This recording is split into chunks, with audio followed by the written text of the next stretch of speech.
to start? No. Okay. All right, let's bring the jury in.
Omarivery.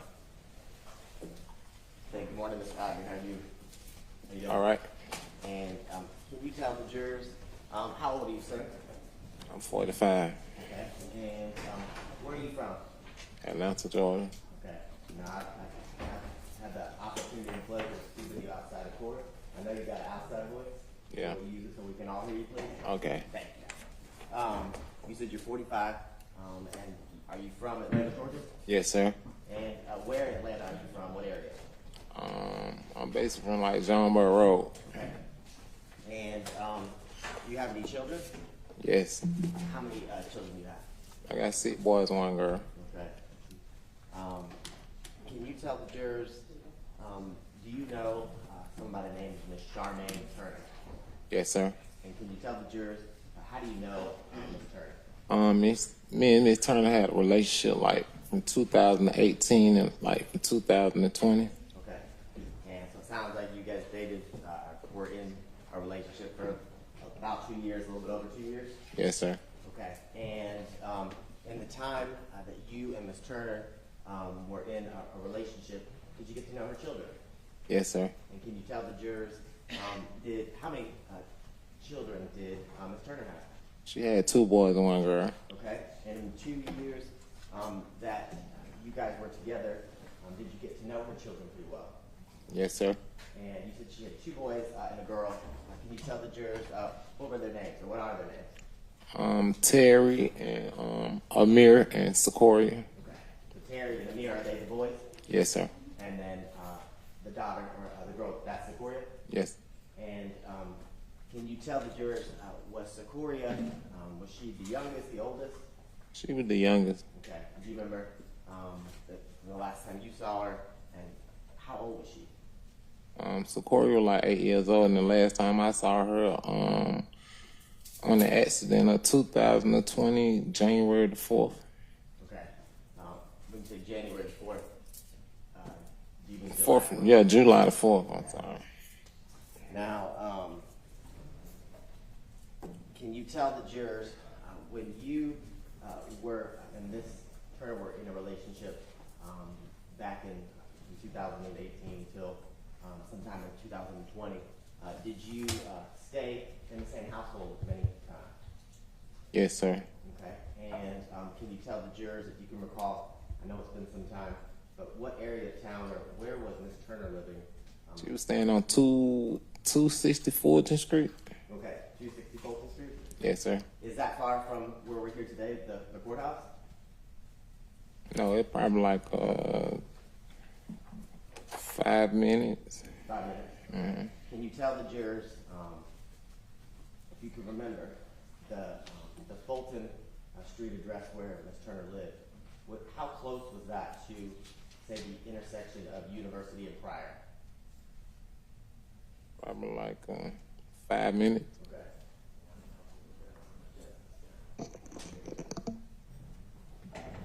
And so you said probably about 5 minutes? Okay, so not very far. No. Okay.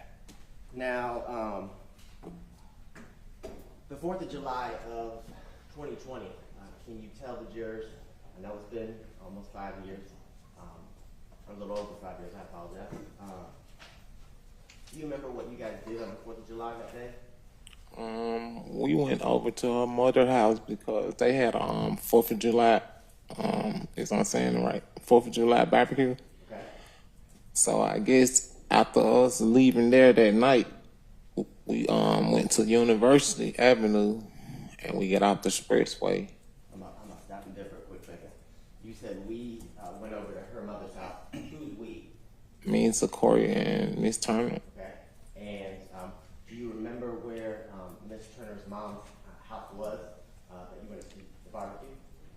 It was somewhere on the west side, but I don't too tough know the address. Okay. Just somewhere on the west side of Atlanta? Yes. Okay.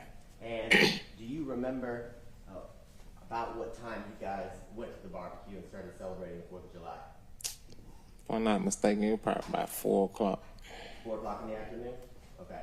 And were other members of Miss Turner's family also there, in addition to Secoriea and obviously her mom? Yes. Her house? Okay. And do you remember when you were there, how you guys got there? I drove the vehicle. Okay.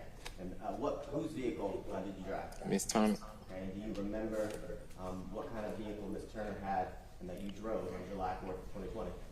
She had a 2016 four-door green Jeep. Okay.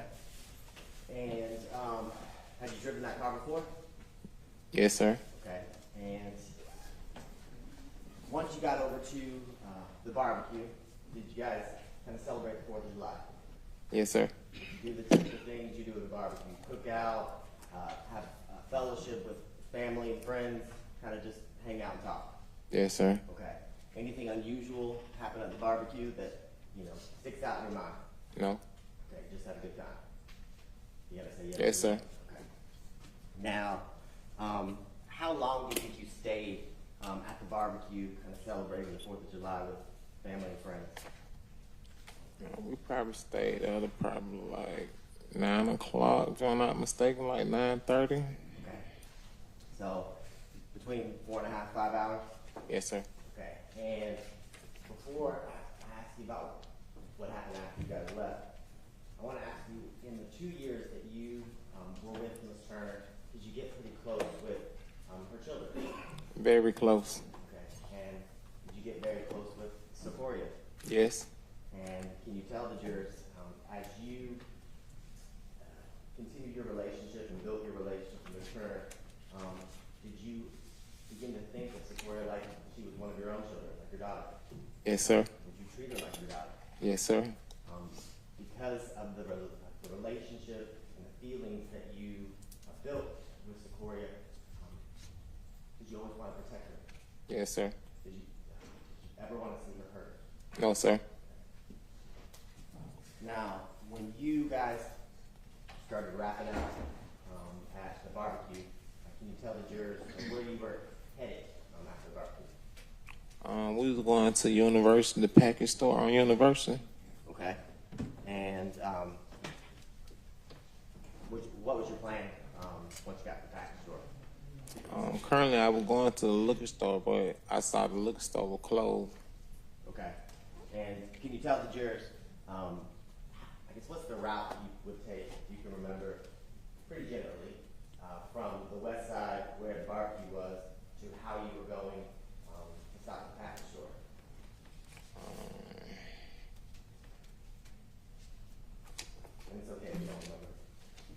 I don't know the street, Let me ask you this. but I went past like Dub High School and I got on, I think I got on 20, You get on the highway, yeah. and when you said you think you got on 20, do you exit off of 20, or do you have to get on a 75, 285? Is it, how do you get I on? don't forgot what the name of the exit, but I exit onto the expressway and we got off on University. About how long do you think it took you guys to go from the barbecue to exiting the expressway to get ready to go to the package store? Probably like 9 minutes. 9 minutes. Okay. Now, can you tell the jurors the package store you plan to stop at was that one that was on the way home to Miss Turner's address? Yeah, after we was leaving the liquor store. Okay. It was. It sounds like, or was it the most convenient package store to stop at as you traveled home to the Fulton Street Trail? Yes, sir. Okay. Now you said once you got off the exit, you said you got off the highway onto University. Mm-hmm. And when you got off University, you said something about you believe the package store, it looked closed. Yes, sir. Tell the jurors about that. Why did you think it was closed?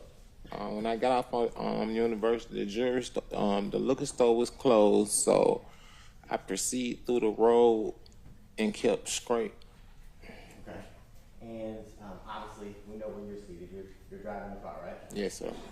Can you tell the jurors while you're driving the car, leaving the barbecue, getting off that exit, go to the package store, where is Charmaine when she's in the car? Where's she seated? She's on the passenger side. Okay. Now, the front or the back? The front. Okay. So she's sitting right next to you. Yes, sir. And is anybody else in the car? Secoriea Turner. And where is Secoriea seated? She was sitting in the middle of the seat.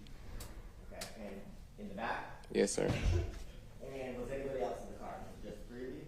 Yes, sir. Okay. Now, obviously I know you're driving. Can you tell the jurors, do you have an independent recollection? What is Charmaine doing in the front passenger seat? She was just proceeding, looking at the road at the time. Okay. She was just being a passenger? Yes. Okay. And do you have a recollection, I know your eyes on the road, what's Secoriea doing in the back, do you know? No. Okay. Now, once you realize or you believe the package store to be closed, where do you kind of proceed? Say it again. So you said the package store was closed. Mhm. Do you pull into the parking lot, or do you realize as you're kind of traveling past? Kept straight. You kept straight. Mhm. Okay. So you never went into the parking lot of the package store and attempted to go open the door to see if it was actually open or closed. No, sir.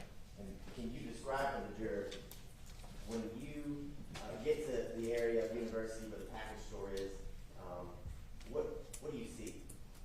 When I proceeded and got off the exit, it was a whole lot of guys standing out on your left-hand side with machine guns. Okay. And can you tell the jurors prior to this day, July 4th of 2020, have you been in this area recently? Not recently, but I don't roll down that street many times, and I never saw what I saw to this night right here. Okay. So I heard you correctly, and correct me if I didn't. You have been on that street before many times, but it sounds like this was the first time you've been on the street when you saw the man in the barricades, right? Correct. Okay. And can you tell the jurors, as you're kind of driving down University, passing the package store and seeing what you just described to the jurors you saw, what's going through your head? Shit, I started speeding up. Okay. And it sounds kind of like a silly question, but why did you start speeding up? Shit, I was afraid. Okay. And tell the jurors why you were afraid. I ain't never saw what I saw before, and I just feel like the state went there to protect the community. Now, can you, I guess, unpack that a little bit? When you say you've never seen what you saw that night, can you describe to the jurors what you mean by what you were seeing that you didn't expect to see and you've never seen before? I saw folks like on my left-hand side with machine gun by the BP and the Wendy's, Okay. and it was like more than one gun and like more than one person out there at the same night. Okay. And can you describe to the jurors as you, so the Wendy's on your left hand side or your right hand side? If I'm getting off the expressway, it's gonna be on my left hand side. Okay. And just so we can orient the jurors, if the Wendy's is on your left hand side, which side of the road is the package store on? The right. Okay. And so as you pass the package store, you're pulling up or you're passing the Wendy's, you say you see men with machine guns. How many do you remember seeing? It was a lot of guys, but like in the middle of the road, it probably like 3 or 4 guys standing right there with guns. Okay. And was it just these 3 or 4 guys that were blocking or keeping you from traveling through the road, or were there were they using other means, or was there anything else they used other than a person to kind of block your way to enter and exit through that area of the road? Oh, it was 2 barricades right there. All right, describe when you say barricades. They were blocked out. They had the street light blocked out like this. So I guess soon I proceed through the barricade. Then when someone said, "Scream for my language, fuck nigga," and then we just heard some shots after that. Okay. So just so it's clear for the record. I actually couldn't hear what he said. Okay. So I'm going to ask you to repeat what you said in a second, but I want to make sure for the record we're clear. When you're describing the barricades, you used a tissue box and a bottle of water. And are those, the tissue box and the bottle of water, are those the barricades to represent the barricades? Yes. And are they so if where you have them positioned, are they basically in the middle of the road? Yes, they're in the middle of the road.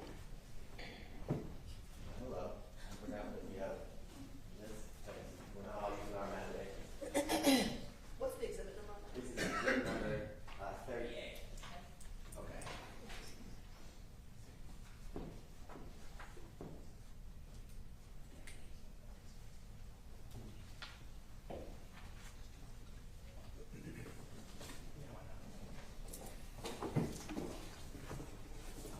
I'm gonna ask you to, Judge, can I get permission to step down? But when you do, I need you to act like you're yelling at me, okay? So, will you do me a favor? Will you put on state exhibit 30A, how many barricades were there? There was 2 barricades. Okay, and so this is the university you described, right? And in state exhibit 38, this is prior road, right? And can you show the jury, do you remember, after you got off the exit, where was the general direction? I was at this point, like right now, like right there. Okay. Yeah, I could see through the road, barricades like right here. Okay, so when you got off the exit, you stopped with the light, which is in the middle of State's Exhibit 30A, kind of near where it says 54. And when the light turned green, did you go across the intersection of where Prior and University is and go straight down University? Correct. And describe the package store. Is the package store right here? Right here. All right, so that's kind of in the right-hand side of State Exhibit 30A in the top quadrant of order. Correct. Okay. Now, if obviously it said there's a Wendy's right here, right? And can you tell the jurors, was the Wendy's open? Okay, was the Wendy's, was there anything about the Wendy's that you remember that made it stick out in your mind? Okay, was the Wendy's still there? Okay. Had there been a fire recently at the Wendy's, do you know? Had there been a fire recently at the Wendy's? Okay. So what part of it kind of burned up? You gotta say yes or no. Yes. All right, so you do me a favor. You said you saw at least one blockade. Where do you think it was, University when you first got there? Okay, you can stick it on there. And as you traveled through, I don't know if you tell me what happened as you traveled through, but did you see another blockade? Guys standing right here with guns, so I could see through the barricade. They said, "Fuck nigga," and then when I heard the shot. Okay, now, can you describe to the jurors, you said you heard him say FN, were your windows up or down? Okay, all, this is a Jeep, so it's a 4-door Jeep? Yes, sir. Are all 4 windows in the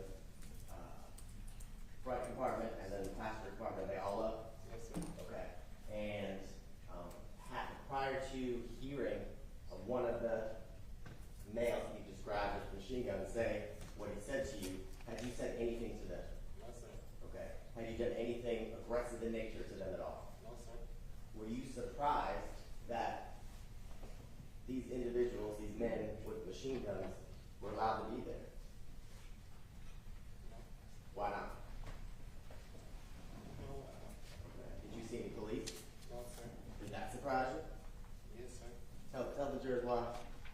I feel like they weren't protecting the community at the time. Okay. Now you said you saw the barricade, you saw the men with machine guns.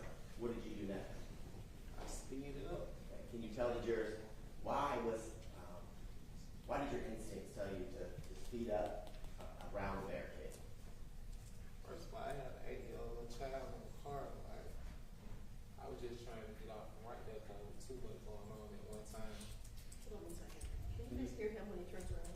Can you still hear? What's that? Okay, so You see the you guys barricade? speak up, and also, could you see the door around the witness? Okay, thank you. We'll mess with the board again in a little while, okay? You said you see the man, you see the barricade. Now when you speed up, can you describe to the jurors, do you go like you're going straight through the barricade? Do you go around it? How do you travel? I went straight through the barricade. Okay. And did you hit the barricade? No, sir. Okay. Did you, when you went through where the barricades were people in front of your car? No, sir. Okay. Did you ever hit anyone with your car? No, sir. Was your intention, or what was your intention in speeding up and moving forward? What were you trying to do? I was trying to get to my next destination. But currently, it seemed like I didn't speed up too fast because an 8-year-old little girl got killed. Now,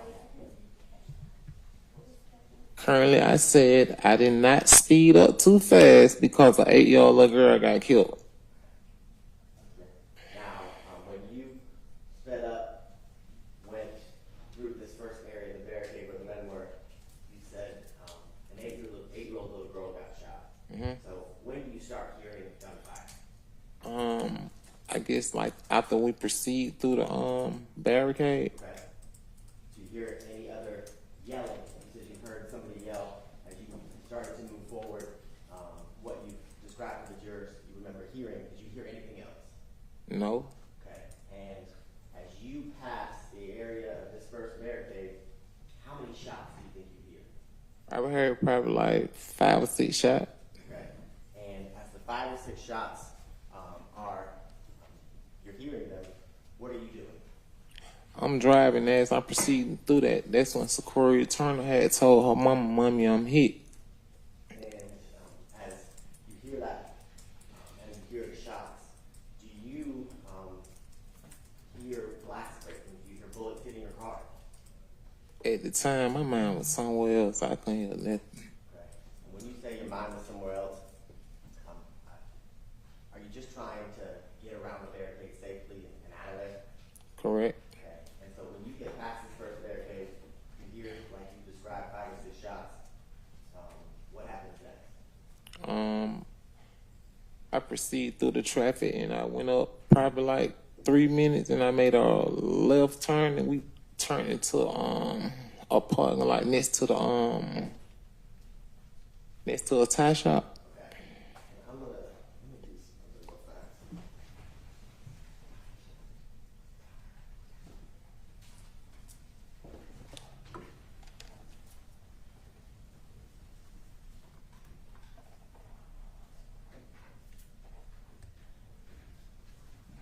I'm going to show you State's Exhibit 30A. It's going to come on the screen. God bless you. Before you, that way we don't have to get you away from the microphone.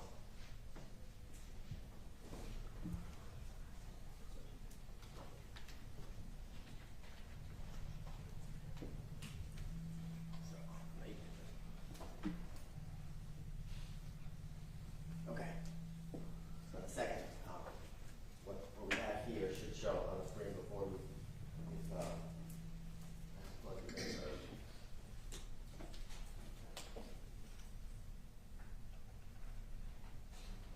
It's on the preview screen, so maybe it just takes a second. It's on.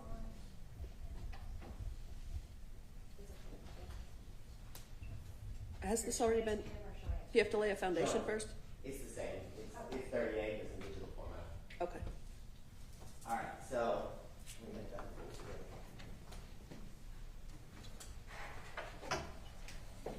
So, Mr. Reagan, so the defense counsel can see, I'm gonna take this down. Thank you. I know it's athletic, but nobody wants to say I'm not. All right, so you pull through the barricade. Imagine it's there that you put on the board.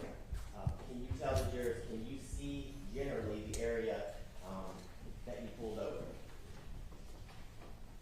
You can see it, but it's like some trees like blocking it up. So on this Right screen, now. what you can do? Let me do this. Now will you put a circle or an X or a mark where generally the trees are you're talking about that you pulled over? Okay. And when you pulled over there, what is there? It's like a parking lot. Okay. And do you remember as you traveled through the area where the men were when they were shooting at you, did you have to go over a set of curves? No, sir. Okay. And when you got to where you were, you said while the shots were happening, Secoriea said, "Mama, I'm shot or I'm hit." Yes, sir. And when you guys pulled over, describe to the jurors what's going on in that car.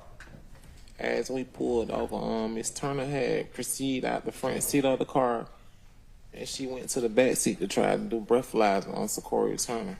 Okay. Is she trying to give her any sort of medical assistance? Yes. What are you doing while Miss Turner is trying to? I was trying to call 911 dispatch. Tell the jurors about your experience trying to get through to 911. As I'm trying to call 911 dispatch, no one picked up, and I received the call them like 5 times. Okay. And how long do you think you're dialing 911 trying to get through? We probably right there, probably about a good 5 or 6 minutes. Okay. Did it feel like a lifetime? Yes. Okay. And while you're trying to get through to 911, is Miss Turner still trying to do whatever she can to help her daughter? Yes. And can you tell the jurors, as you're frantically trying to get through 911, what's going on in your head?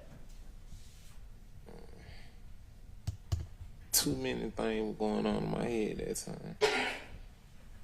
Like, I was just trying to get the baby help.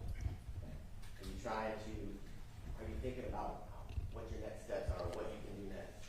So my next step after we couldn't get through with 911 dispatch, it was a lady had walked up the sidewalk, and she had on like a black light metal shirt, and she came right there and she was talking to us. As she was telling her, I guess as she saw Miss Turner had doing what she was trying to do for Secoriea, so she walked away, and like all the cars started fleeing out the Wendy's and the BP, going back toward the interstate. Okay. And do you eventually get through to 911? No, only time I got through 911, like when I'm about to get off on Boulevard by Atlanta Medical Hospital, and then when they proceed to answer the phone. Okay. And so, since you couldn't immediately get through to 911, you said you proceeded to the hospital. Tell the jurors about how you got to the hospital and how you made that decision and why. I believe we ran on 2 flat tires coming from University to going to Atlanta Medical, and I didn't proceed to get no help until I got to the top of the expressway. It was a police at the red light, and he was just right there waiting on the light to get green, so I ran through the light. Once I ran through the light and went to the emergency room at Atlanta Medical, we had probably like 5 police cars behind us then. And do you see on State Exhibit 38, you drew this red circle where you said that you pulled over after the shooting? You see that? Yes, sir. Now, do you see that you could continue going, I think that's east, down University, going away from the Wendy's?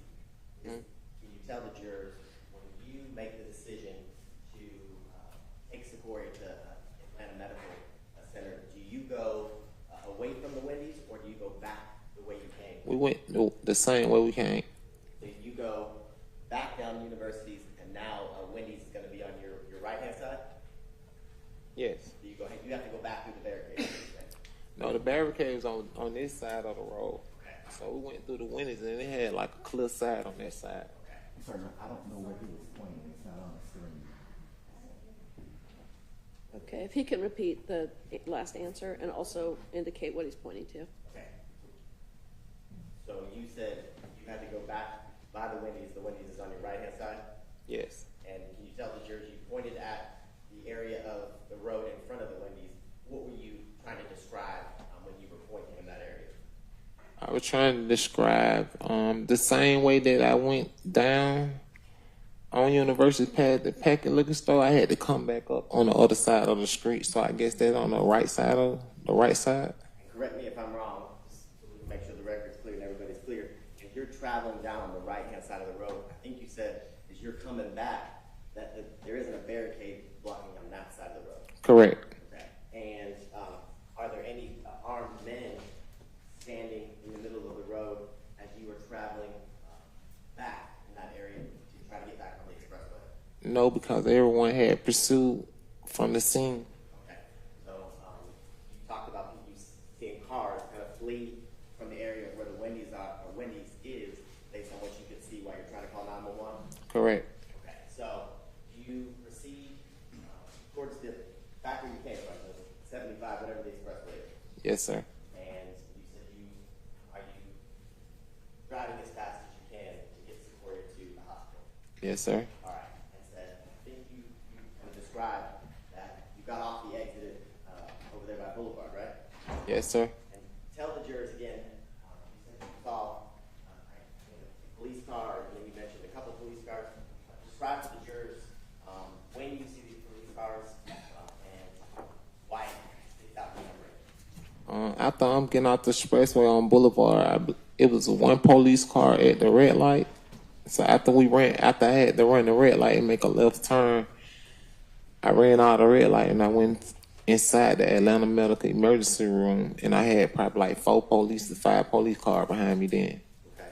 And you kind of talked about the fact that when you made the decision to drive to Atlanta Medical, you were eventually able to get through the 911 dispatcher, right? Yes, they didn't answer till I was on the expressway. Right. I want to show you the mark that states Exhibit 6. Have you seen the disc that states Exhibit 6 prior to your testimony today? Yes, sir. And have you had an opportunity in sitting down and listening to what's on States Exhibit 6? Yes, sir. Okay. And can you tell the jurors what is or what is on States Exhibit 6? The 911 dispatch when I made the phone call. Okay. And when you listen to States Exhibit 6, your 911 recording, it fairly accurately depicts or sound like the same 911 call that you made this recording. Yes, sir. Okay. At this time, Your Honor, the state would tender what's been marked as in that list. No objection, Your Honor. It's admitted and you can publish. Also, the little red dot's still on the Zoom screen. Thanks.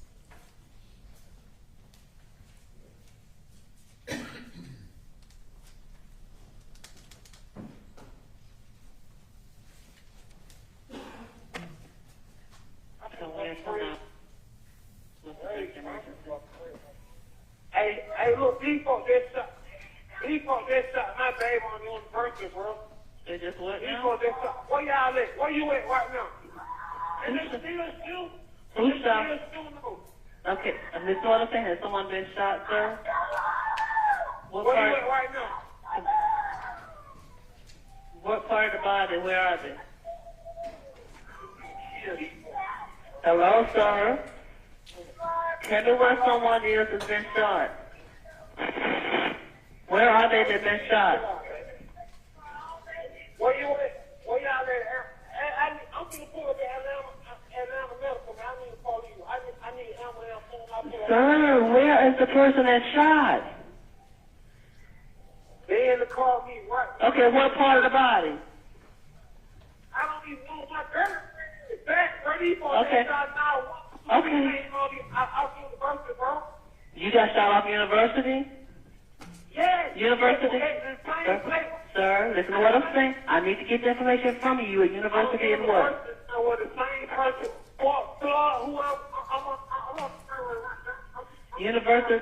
University and what, sir? Now, I'm finna drive to you. I know you're getting at Atlanta Medical, so I'm trying to get some help to you. Where on University were you? I just said I was on University now. Yeah, You have the police down there. I'm gonna get the police to Atlanta Medical for you. You at University, what was the cross street? What was your cross street where your girlfriend was shot? I'm about to get off on 18. I know. Were you at the ramp, sir, on University when she was shot? Yes, right there soon we get off, man. I'm about to get off right there. It's a female? What part of the body? It's a child. It's a child? Okay, what part of the body on the child? I can't look on fucking drive. Okay, Who? sir, listen to me. I know. Who's in the back seat with the child? Her mama. Okay. How old is the child? Man, she's like 8 years old, 9 years old. 8 or 9? Okay. I understand you're upset. We're just trying to get some information. You have something I got to say right now, man. What can I do? What kind of car are you in? I'm in the green Jeep, man. All I want to put is there. You're in a green Jeep? I understand. Yeah, bro.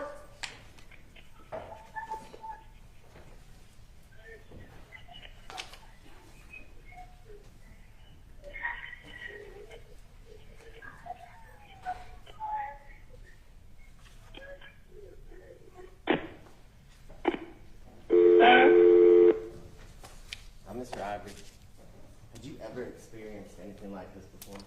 No, sir. And is this how you expected the 4th of July to end? No, sir. Now, we talked about the car you were driving, the service car. I just want to show you States Exhibit number 11. Do you recognize States Exhibit number 11? Yes, sir. And can you tell the jurors what is States Exhibit number 11? How do you recognize it? It was the car I was driving. Okay. So the same Jeep that you described you were driving on July 4th, 2020? Yes, sir. Your Honor, it's time to state the Senator's remarks to States Exhibit 11. Any objection? No objection, Your Honor. It's admitted and you can publish.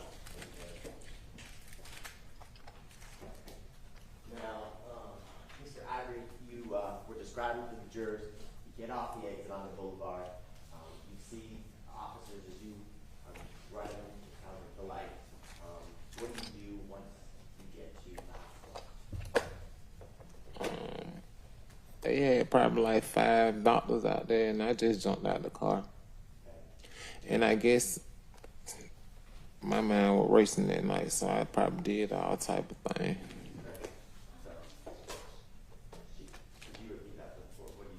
I said my mind was racing that night, so I probably did and said all type of things. And Mr. Ivory, is this something you like to talk about? No, sir. Why not? I'm traumatized. Now, you get out of the car, did the medical professionals kind of surround and try to help support it? Yes, sir. And does Miss Turner, at that point, did she get out of the car? Yeah, she got out of the car. Okay. And when she gets out, is she with you, or did she go with her daughter? Do you know? I don't know at the time, but I think she went inside with Secoriea Turner. Okay. And you said you don't know, but do you know she wasn't with you? No, sir. Okay. And so you stay kind of outside in we're looking at States Exhibit 11 around the car in the hospital bay area where the ER for people driving it out. Yes, sir. Okay. And you said a few seconds ago your mind was racing and things were going through your head, right? Yes, sir. Tell the jurors, what do you mean by that? I went in the right set of mind at the time, so Were you mad? I was overly mad Why were you mad? because I was frustrated for one that we didn't get no help, and like second, I had to drive a child from university to all the way to a hospital. And when you're out of the car, walking in that area, are police officers approaching you? Yes, sir. Are they trying to talk to you? Yes. Did you want to talk to them at that point? I believe like 2 police officers had pulled me to the side and started talking to me. In that moment, did you want to be having any sort of conversation with them? I guess I probably just need someone to talk to at the time. Let me ask you this. You kind of described a few minutes ago about the fact that there were no police officers at the barricade area. You want to talk about that? Yes, sir. When you're talking to these officers, do you feel like the police has failed you at this point? Yes. And do you kind of express that to them? Yes, sir. Tell the jurors, in a nutshell, what you're thinking, what you say to them. I believe when I pulled up, I had said, I need to get an alternative. Why? Because I just feel like what went on this night with an 8-year-old child, it didn't even supposed to go on. And I said, the night that this happened, you said, why did I feel like what? so, I want you to project what you were saying to them in a second, the way you were projecting to those officers that night. Yeah, like you were yelling at them. I told them I need to motherfucking get a lawyer. Okay.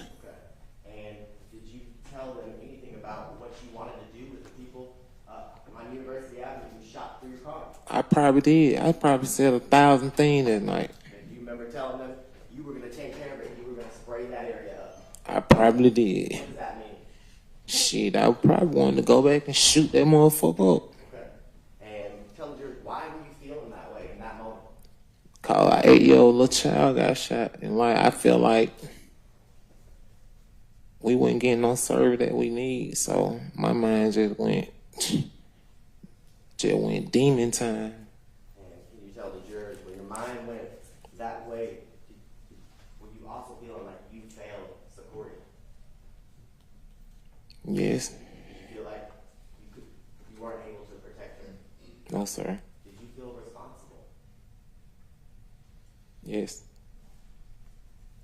And were you feeling all of those emotions all at once? yes sir. Okay. And while you were at the hospital, did you stay in the area and continue to provide as much information as you could in that moment to the police? Yes sir. Now, as the night went on, did members of Ms. Turner's family, did they come to the hospital? Yes sir. And tell the jurors what those interactions were like. Everything was smooth, but you know everybody was like down and out, and like I just wanted to just leave the scene at the time because it was too much on me. When you say it was too much, was it too much emotionally? Yes. Now, after you left the hospital the next day on July 5th, do you remember a Detective Shepard coming to your house or where you were at to talk to you? Yes. And do you remember having a conversation with him? Yes sir. Okay. And do you remember, and I know it's been some time, was it morning time, afternoon, nighttime, do you remember? I get like the morning time. Okay. And can you tell the jurors, did you describe for Detective Shepard what you kind of told them here today about what happened at University of Fire on July 4th, 2020? Say that again. Did you describe to them the events that led up to Secoria's shooting on July 4th, 2020? Did you tell Detective Shepard about that? Yes sir. Okay. And can you tell the jurors, between the time that you left the hospital, the medical center, and speaking with Detective Shepard, did you go back to the area of where the Wendy's was, Fire Street University? No sir. Okay.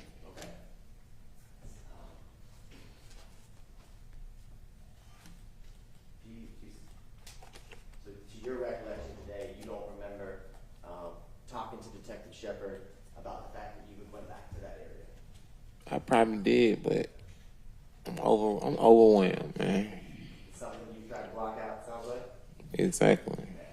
Do you have someone you consider your little nephew?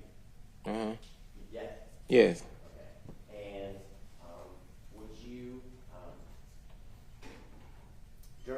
conversation. I know you said you don't remember, but you talked to Detective Shepard 5 years ago, fresh when all this was happening, right? Mm-hmm. You have to say yes or no? Yes, sir. Okay. And do you recall having a conversation with Detective Shepard and telling him that you went back to the area of the Wendy's to kind of survey who was out there? I do recall that. Okay. And do you recall kind of describing people you saw in that moment? Yes, sir. Okay. Now, when bullets are flying at your car on July 4th, can you physically see while you're driving who's actually shooting at you? No. Okay. Do you, during the time that you're talking with Detective Shepard that next day, do you describe some of the men that you see standing in front of the barricade in the middle of the road that you talked about with the machine guns? I believe I described like some people was in all black, and I believe I described a tall black man with dreads. Okay. And at that time, did you have social media, Instagram, Facebook, whatever it may be? No. Okay. And did members of your friends or family have Instagram or any type of social media? Yes, sir. Okay. And do you remember either using somebody's Instagram or Facebook to kind of look for any pictures of that Wendy's, the University and Pryor intersection where people had taken pictures of themselves? Yes, sir. Okay. And do you remember screenshotting or somehow getting the picture onto your phone and then sending a picture of men that you believed you could recognize? Yes, sir. Okay. And did you provide those photos to Detective Shepard? Yes, sir. So I want to be clear, when you gave those photos to Detective Shepard, let's start with why did you give them to him? Because at the time, I don't know who killed Secoriea Turner. I was just trying to help it get to the point where it needed to get. And I don't know where no bullets came from. Okay.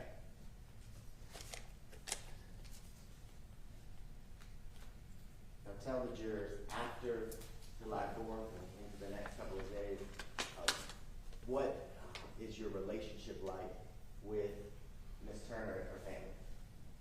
Oh, our relationship okay. Okay. And as time continued to pass after Secoriea died, did your relationship change, let's say, romantically? No, it's still the same. Okay.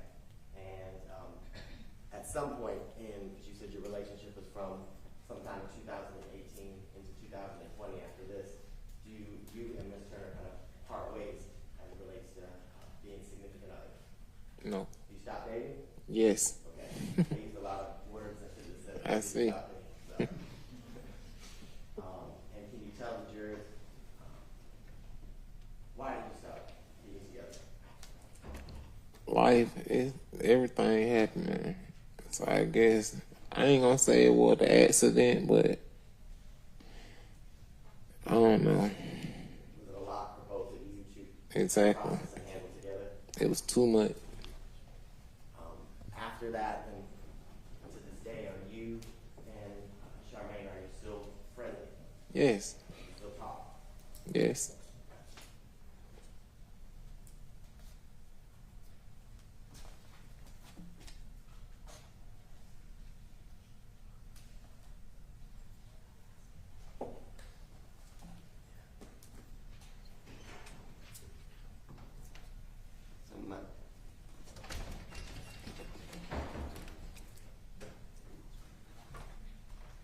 I don't think I have any further questions and going through my questions, so thank you for your time. Okay? I know this is difficult. Cross-examination? May we approach briefly? Yes.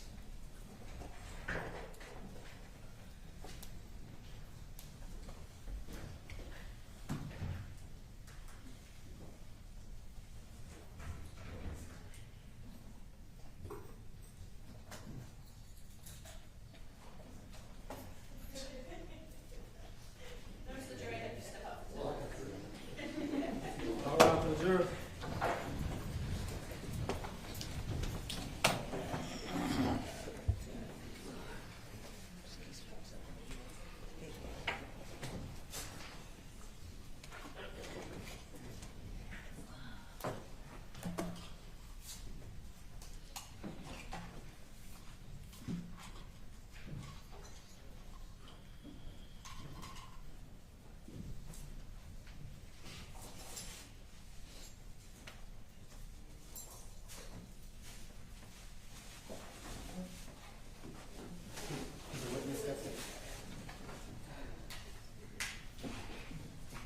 the restroom or anything, you step out.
that to me real quick. He pushed up on him.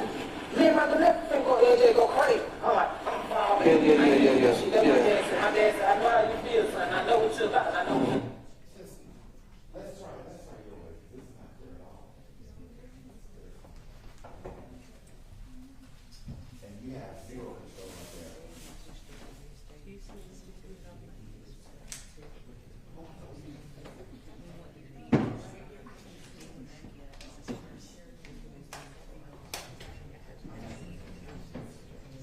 Yeah, connected at all.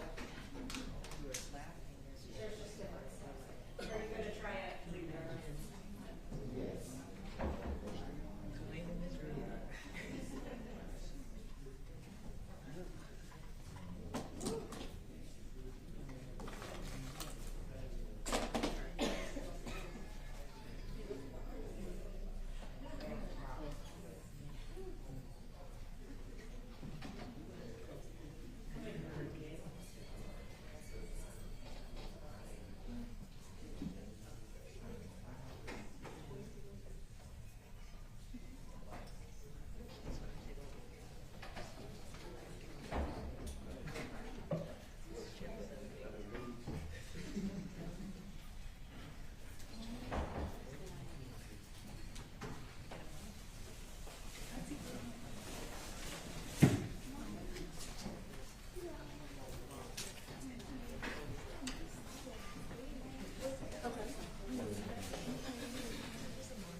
You say that to me? Hell yeah, I said it to him. You know the motherfucker who shot like him. He's a shot deep to him.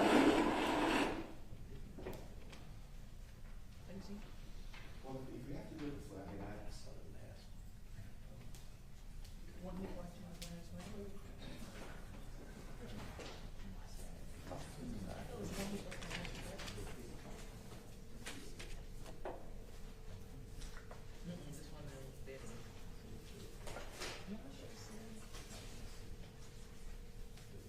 July 5th, 2020. Time is 18:50.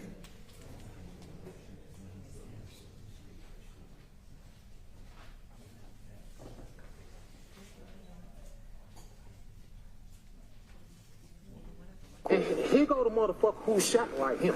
This who shot these two motherfuckers. Can you control that? Can you turn that up louder? I can't control any volume. You can put the zoom. What'd you say? So we need to go with this then. That's too low. This loud. Oh. You control the volume from this.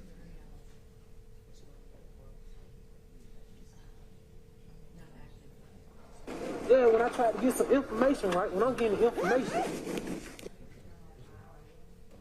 What I think is happening is that So, your audio off, and then when you, yeah, it may be just.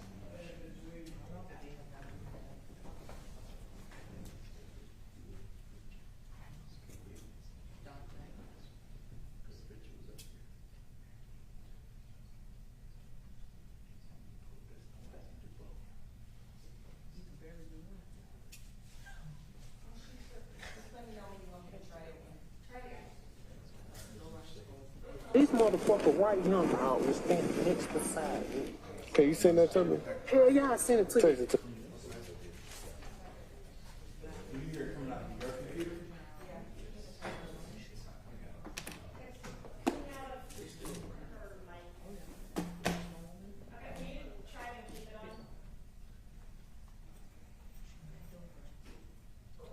You want to sit in the car? I'm good. Okay, cool. So when I went back up there, like, I'm really thinking it was Black Lives motherfucker. But it's not them. So, you see that motherfucker right here, dog? This motherfucker right here, this is cool. So you see this on Fuck shit cool. this is how you control. This motherfucker so dirty, dog. This 8 years. Understand what I'm saying? Dog, this motherfucker right here just was me, dog. It was hustling, bro. He was right there when it happened? Somebody. Let me get... Try to get some information. Yeah, when I tried to get some information, right? When I'm getting information, this motherfucker right here, dog, was standing next beside me. Can you send that to me? Hell yeah, I sent it to you. Text it to me real quick.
That's typically what happens, is the sound automatically plays the screen share and this control. Okay. Just have a lot more experience. You are in the same boat. That's why I have these two wonderful men here to help me. I was like, I feel like all of you try. Maybe at lunch we can have, because there's a way that we can control it. You don't like to think. Well, and we would basically do that by just plugging it in and plugging it out, and you're, aware of how to do that and stuff like that. And you're not really using it for authentication purposes, so as soon as it's plugged in, it's ready for the jury. Yeah. So that's fun. So I wasn't really messing with it. The issue is that the screen shares and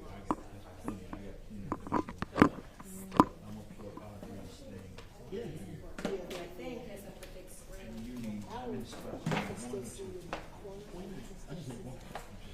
But you can change the way that's instead of SCA 1.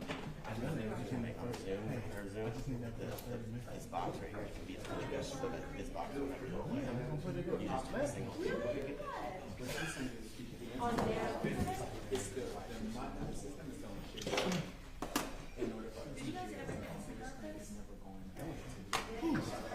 But even when you Yeah, you were saying the little box could at least be the witness. yes, when you share screen. Oh, pennies. Yeah, it's a pin. Yeah.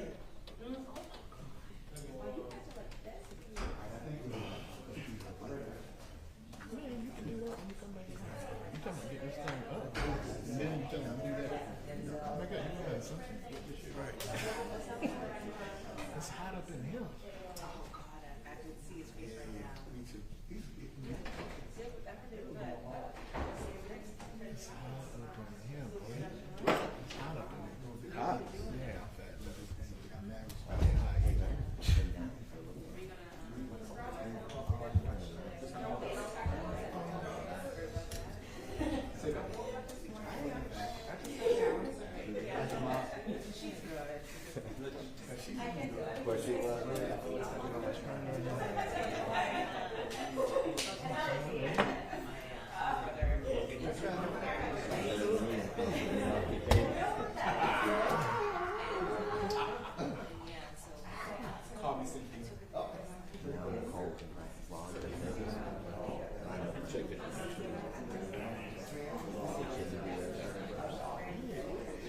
Great. How's the baby? How old now? She's almost 8. Almost 8 months.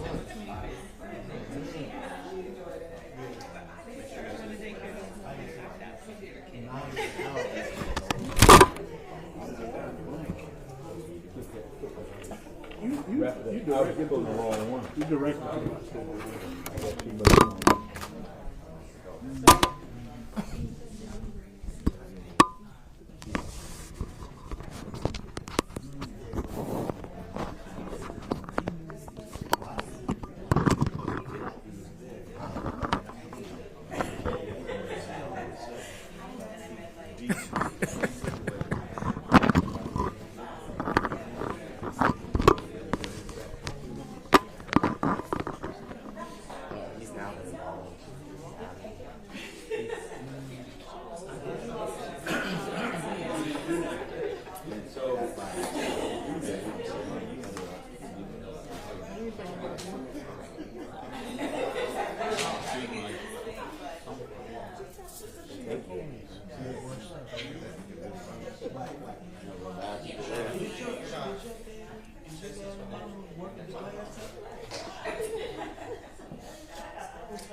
He stayed.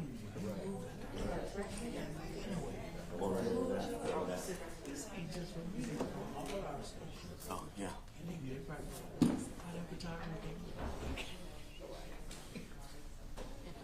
We want, we can switch that.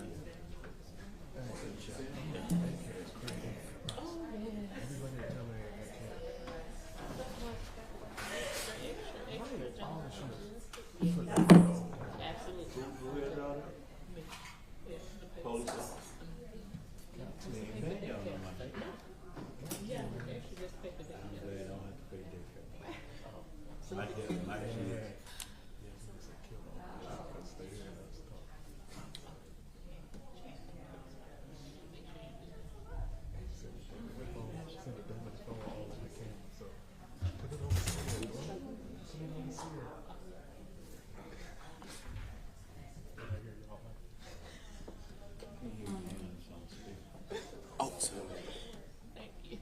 which I'm going to say.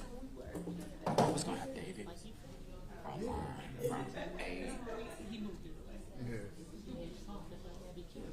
But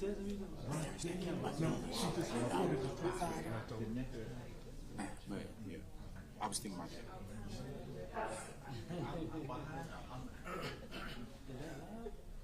He just killed all of it. I'm on thing I'm recording speakers.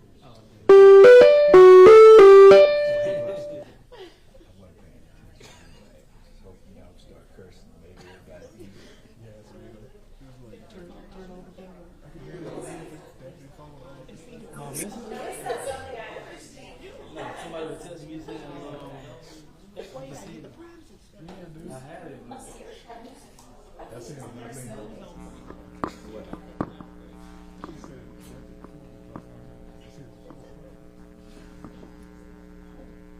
I'm glad you didn't hear that. You know. Oh, you were near the speaker? Yeah, you can. You can see the you off the chain, boy. At least you're not sharing with you. Right.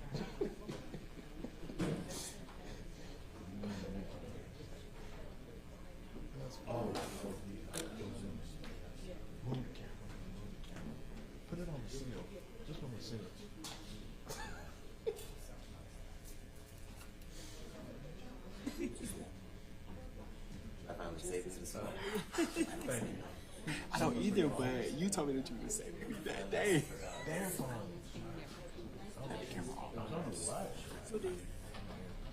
They don't play with that. Yeah, they call her immediately. I just always put it on the seal. If nothing happens, you say, you in court.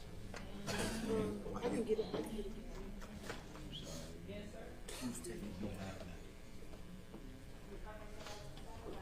Okay, let's make sure we got everything here. Which one is y'all clips? Maybe some which one is y'all clips? They're not gonna work.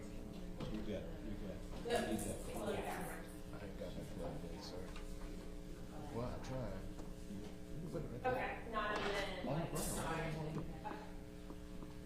Sorry. I tried, man.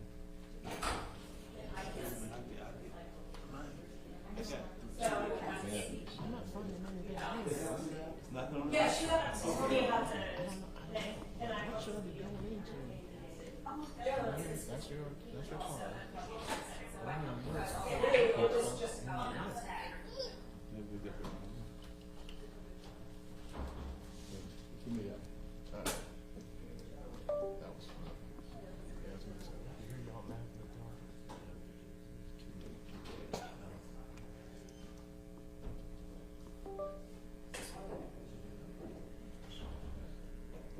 Main City Court come to order. Yes.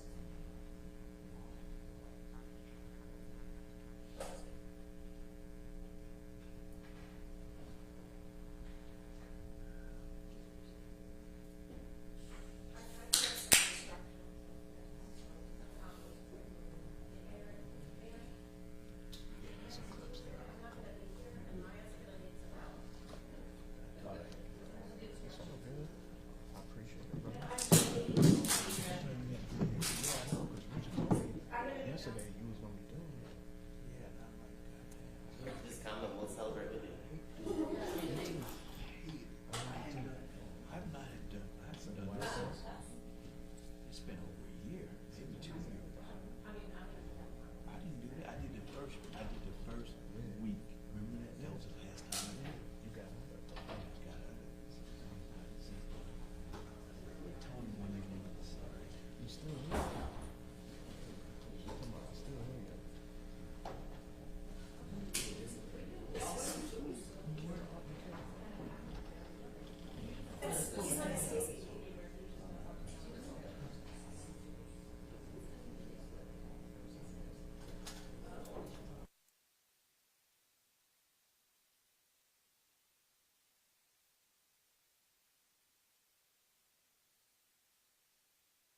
Who's the president of the county for?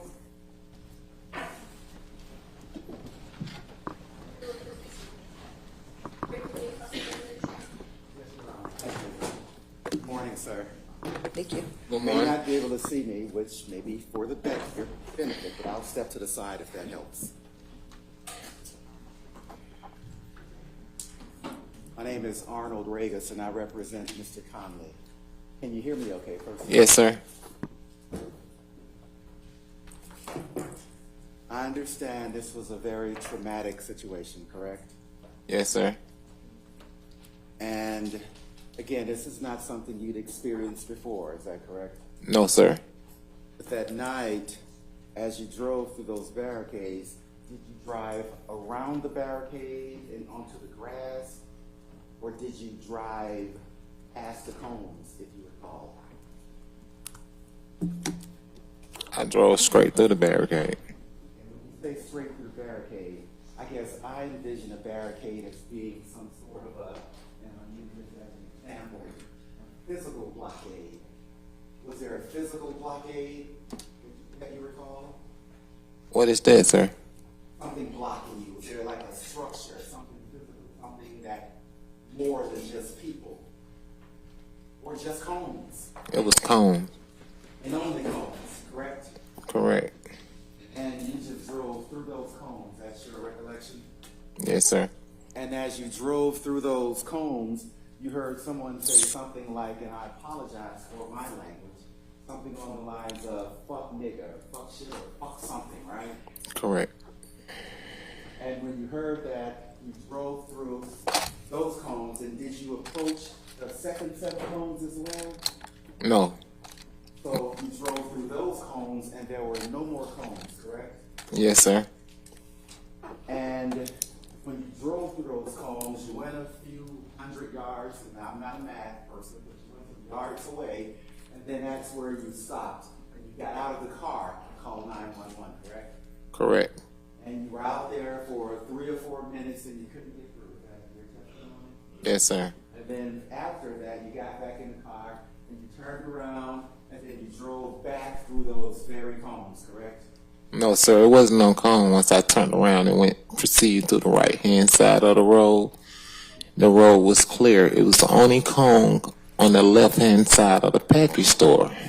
So I'm sorry. So if there were cones on the left-hand side of the package store, those are the ones you drove over, correct? Correct.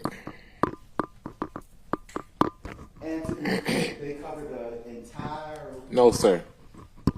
It was covered for 2 lanes. 2 lanes. Mm-hmm. And you had been in that neighborhood prior to then, correct? Before then, right? Yes. And you had seen people out before then, right? No, sir. Never before then. No. But that night, you saw a lot of people out there with guns, right? Correct. A lot of people out there with long guns, right? Correct. But when you drove through the cones, I think you said you only saw maybe how many with guns right there at the cones? It was 4 people in the middle, sir. And it was many people with guns out there that night. Thank you, sir. I appreciate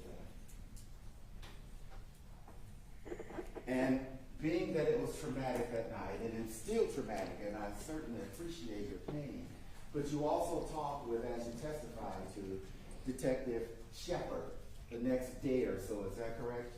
Yes, sir. And you met him, I believe, was it at your apartment complex? It was at some apartments, right? Yes, sir.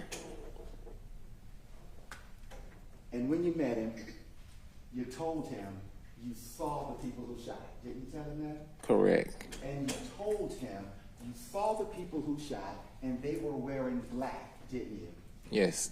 And you told him one was tall and you remember that person's beard. Isn't that correct? Say it again? You told him one was tall with a beard, didn't you? Yes. And you told him the other one was short with dreadlocks, correct? Correct. But that you knew and you saw those 2 people with your own eyes, correct? Yes, sir. Both wearing black, correct? Yes. Dressed like, your words again, dressed like bounty hunters, correct? Yes, sir. In fact, you had a picture to show him, didn't you? Yes, sir.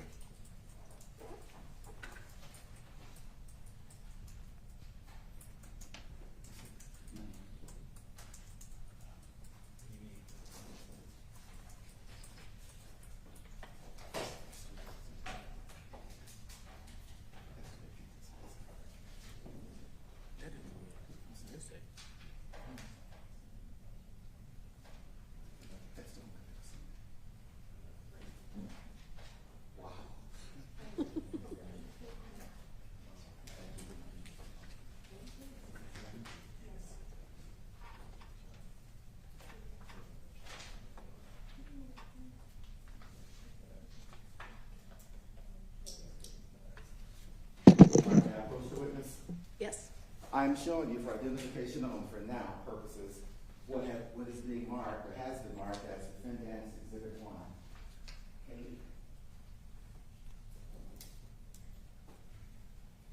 You know what that picture is, sir? Yes.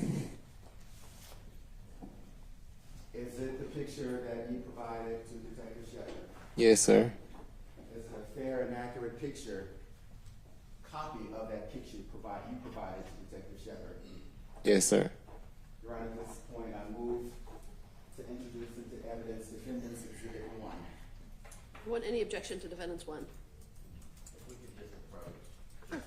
Come on to this side.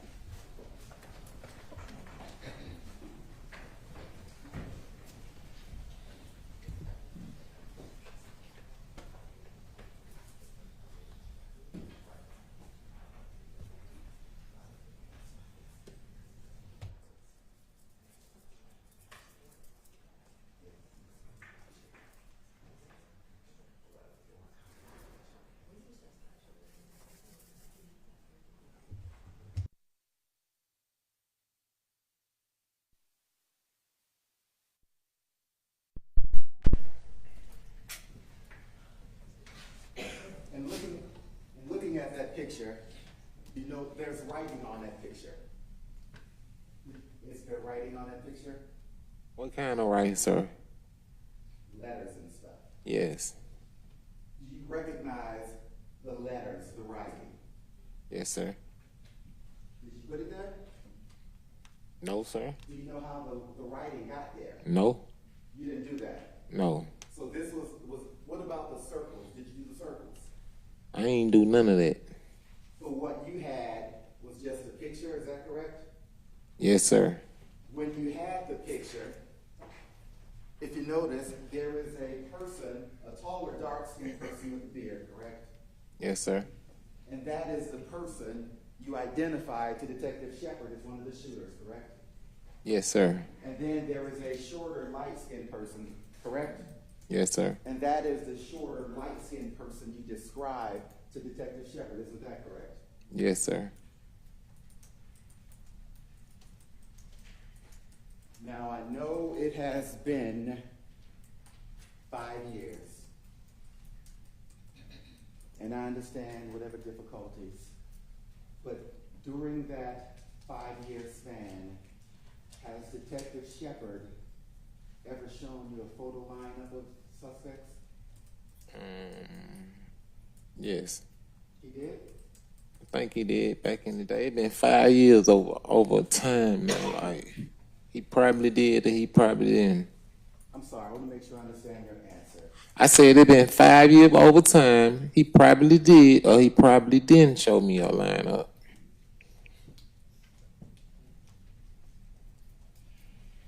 Well, being that he probably did or probably didn't show you a lineup,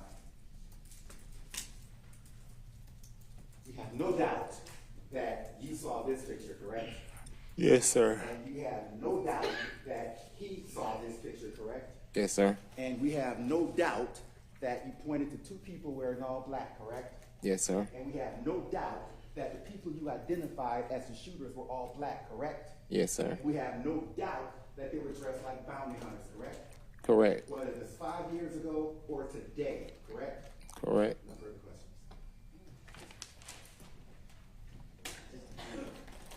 Mr. I agree. As you sit here today and testify to this jury, do you have any idea who shot Secoriea Turner? No, sir. I was just angry at the time and trying to help the family. That's all. So, if I did say anything, I ain't mean to say it at the time that night. And when you were driving that car, Miss Turner's Jeep, and you were going around through the barricade, were your eyes focused on the road, or were you turned back looking where the shots were coming from? My eye was focused on the road. And can you tell this jury the only time, or is the only time that you saw individuals that you described today and in the past wearing black, looking like bounty hunters with machine guns? Was that when you were quickly approaching the barricade and made the decision to go through? Correct. When at any point during the gunfire, when you were driving the car and taking on bullets, did you ever see the muzzle of a gun being shot at you? I saw a video, but as me proceeding through the traffic, no, sir. And at the time, you said as you were proceeding through the traffic that day, July 4th, you didn't see anybody who was shooting at you. No, sir. You could just hear it. Yes, sir. And when you were experiencing this gunfire, your car was taking on gunfire, the shots that were being fired at you, were they intentionally being shot at your car as you went through? Yes, sir. You and the members of your car, you were the target of that gunfire, right? Yes, sir. Any recross? Yes, Your Honor.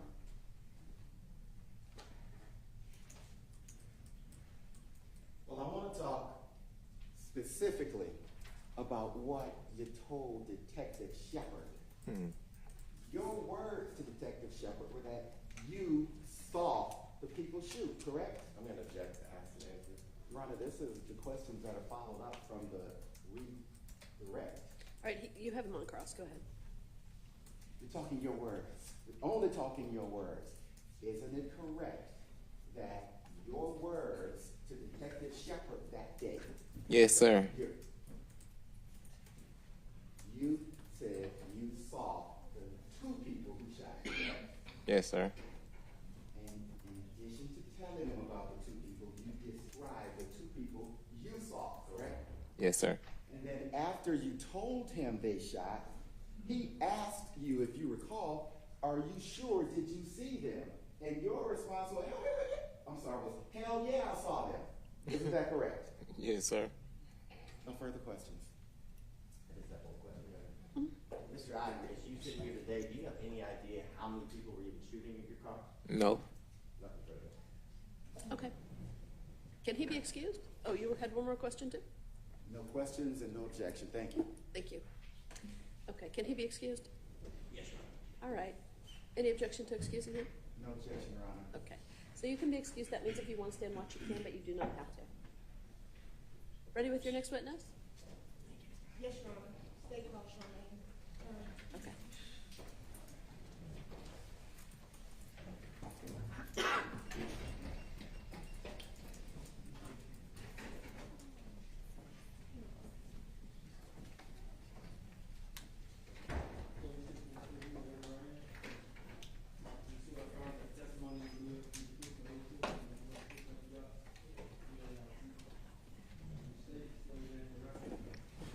Charmaine Turner, Charmaine, last name Turner, Turner. Good afternoon, Ms. Turner. Good afternoon. Please tell ladies and gentlemen of the jury how old you are I'm 34. and how long you've lived in the Atlanta area. All my life. And do you have any children? Yes, I do. How many children do you have? At the time, I had 3. When you say at the time, are we speaking of 2020? Yes, ma'am. And what children did you have in 2020? I had Terry. How old was Terry in 2020? 12. Amir, he was 10. And Secoriea, she was 8. Was that your youngest child? Yes, ma'am. Where were you living at the time 260 Fulton Street. How long have you been living at 260 Fulton Street? Like 4 years. Who lived with you on Fulton Street? Me and my 3 kids. And do you know Omar Ivers? I do. How do you know Omar Ivers? We dated How long did y'all date? like 2 years. Yeah, like 2 years. And I'm going to draw your attention to July 4th, 2020. On the 4th of July, I think, were y'all celebrating the 4th of July? Yes, ma'am. Tell me about that morning and what you guys did that day. That morning we got up.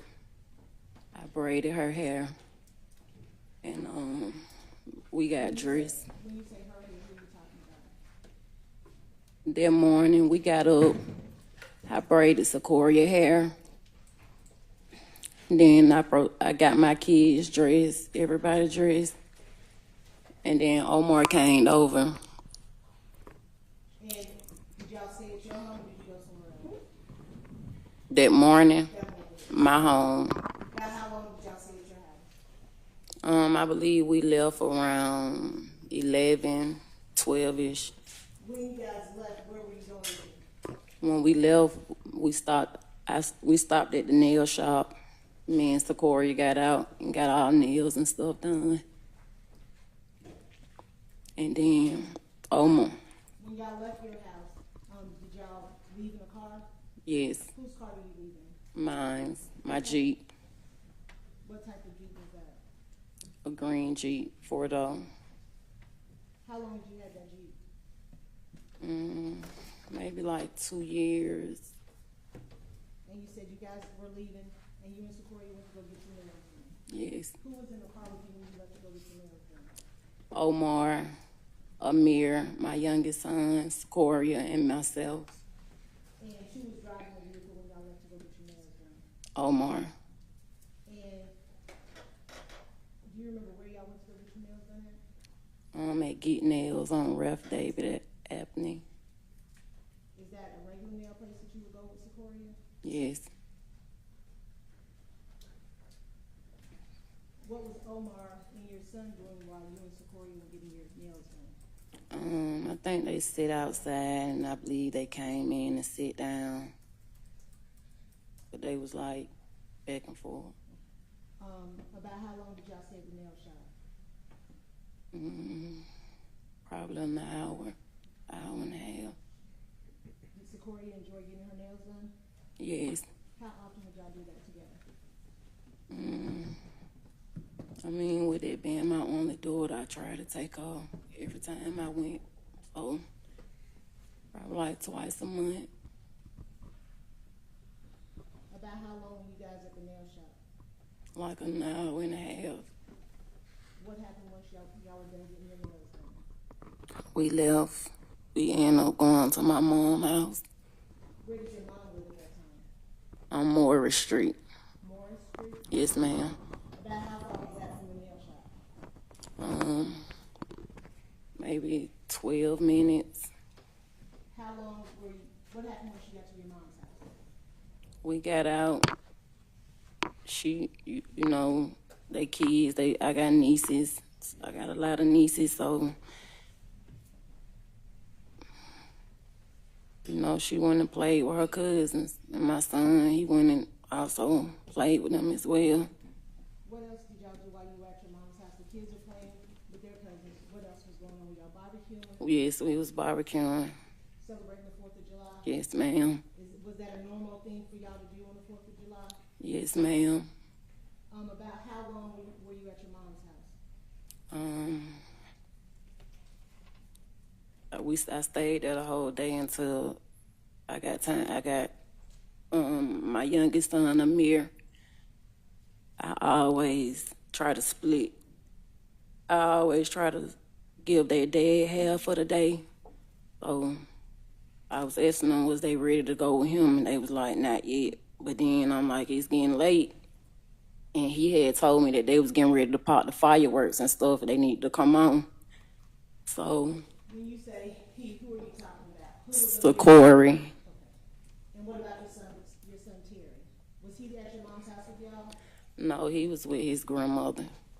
and his dad. And so you were getting ready to take Amir. Was Secoriea supposed to go also? Let me ask you, who's Secoria's father? Secoriea. So Secoriea is the father of Amir and Secoriea. Yes. And you were saying you like to let your kids spend half the holidays with their dad. Yes. And so were both of your kids going to their dads? Yes. And about what time did you leave your moms to take them over to their dads to do fireworks?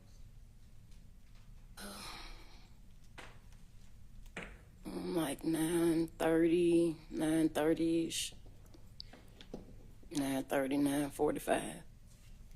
And which way did you head when you left your mom's house? We went down Donnelly Hollowell because Secoria's mom stayed. If you go down Donnelly Hollowell, you can turn up Fulton Industrial Way. And she stayed off Fulton Industrial. When you left your mom's house, who all left with you and how did y'all leave? We drove my Jeep, me, Secoriea, Amir, and Omar. Who was driving at that time? Omar. And do you make it to Secoria's house? Yes. And what happens once y'all get there? We got there, and Amir got out. They was in the process of popping. Had already started popping fireworks, and Amir got out, and then Secoriea got out. But then I believe she said she wanted to. She ended up saying she wasn't staying, and so she got back in the car with me, and she told me that she wanted to go with my brother because my brother has 4 girls. Who at Secoria's house? Were there any girls there for her to play with? Yes. But she wanted to go over to your brother's house instead? Yes. Where did your brother live? Off McDaniel Street. And were you going to take Secoriea over to McDaniel Street to hang out with her cousin over there? No, because they wasn't home. They wasn't at home. His kid's mother, she went to her mother's house, so they was out in Griffin up in Griffin. And I called him, and he told me they was out in Griffin, and that he'll meet me on his way back to his house. What did you do at that point? Omar, he stopped by a friend's house they was outside popping fireworks, so we got out, watched the fireworks, Secoriea recording herself. I was recording her, and we just was watching the fireworks. About how long were y'all at that friend's house? Maybe 15 minutes, if that. At some point, did y'all leave from over there, headed somewhere else? Yes, ma'am. Where were y'all headed at that time? Home. And which direction did y'all go to go home?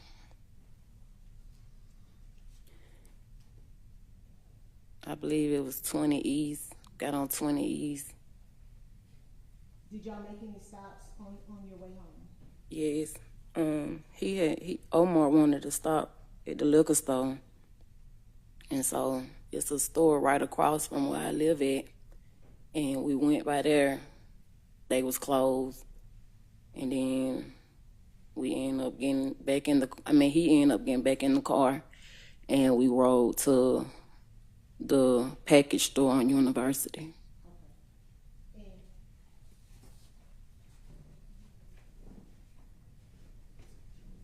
And had you been over in that University and Pryor Street area before? Several times. When had been the last time that you've been over there before the 4th of July? I mean, I didn't go over there at all because I had been seeing what was going on. What had you been seeing that was going on over there? I had been hearing on the radio and watching the news a little bit and seen it. And also on social media, like how chaotic it was over there. And you said the liquor store over by your house was closed. Was that the next closest liquor store to your house? That I know of. And if you can look at the screen in front of you, is that the area that you were just talking about? For purposes of the record, what exhibit number is that? 30. 30, okay. 30A, okay. Is that a map of that area? Yes. And is that the liquor store on your left-hand side, the All-American Package Store? That's the second stop. That was the second stop, you said? Yes. Where did you go? Oh, you stopped at the other liquor store first, and then y'all came to that area? Yes. Can you tell us about what happened when you got over to University of Pride? Let me ask you this. Who was driving the car at that time? Omar. Where were you at that car? Passenger front seat. Where was Secoriea sitting? She was sitting behind Omar. So back driver's, the driver's passenger side? Yes. What happened as y'all headed towards the liquor store? We headed towards the liquor store, and he was getting ready to make a turn, but I was like, he slowed up, like coming to a stop, and I was like, oh, they closed. Why did you think the store was closed? Because it looked like it was closed. That's fine. Then what happened? And then he continued down the road, and how far down the road did y'all get? not that far. What were you doing as y'all were driving down the road? I was looking up, but I was also looking at my phone, so it was like, yeah, I was looking up, then I was looking at my phone. I put my phone down, and I'm paying attention to it. What was Secoriea doing? She was in the back seat on her phone. You said you were looking up and looking down. At some point, did you see anything unusual when you looked up? Yes, I looked up, and as soon as I looked up, I heard a loud, I thought it was somebody saying, hey, or something. And then I just heard gunshots after that.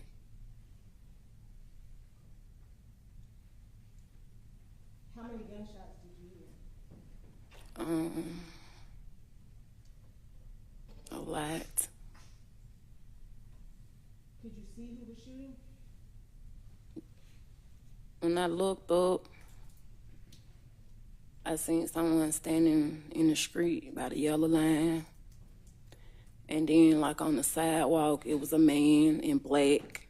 And then it was also a gentleman with a white shirt on, the black face mask. They was like on the sidewalk. I want to slow you down. So, have y'all passed the liquor store at that point? Yes. And you hear someone say, hey, could you make out what they were saying? No, I thought it was as if somebody trying to get your attention. Were your windows up or down? Up. I think you said you saw someone standing on the yellow line. Yes. What did that person look like that you can recall?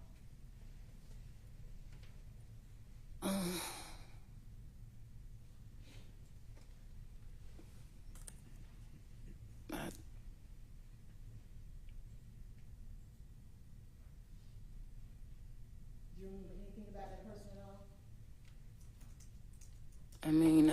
I just noticed everybody was a different complexion. Do you recall what complexion the person on the yellow line was? Yes, he was light skinned. Do you remember anything about his clothing? No. And on that screen in front of you, if you can tap it, if you could tap and show me where you saw that person standing on the yellow line.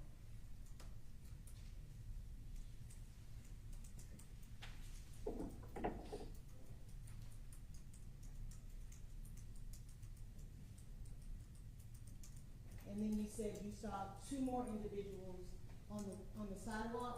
Yes. Let's talk about the first person that you saw on the sidewalk. Do you recall anything about what they looked like or what type of clothing they had on? Yes, it was a gentleman. He had on, I believe, all black, and he was kind of tall. And it was another man.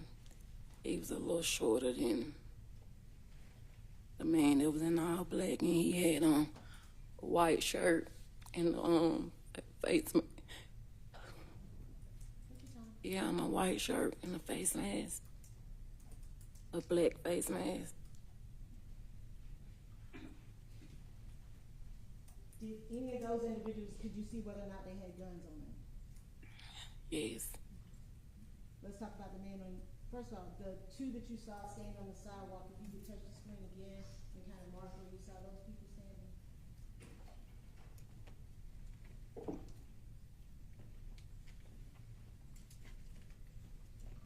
So they were on the left-hand side of your car, Yes, ma'am. kind of in front of the Wendy's that's on the left? Yes. And I just want to indicate for the record, the man on the yellow line was in the left-hand side of the car. Yes, ma'am. Was that in the driver's side of your car? Yes, ma'am. And both the men that you saw on the sidewalk, were they both on that left-hand side of the sidewalk near the Wendy's? Yes. Now, I'm just asking, did you see anybody with guns? Yes. Who did you see with guns?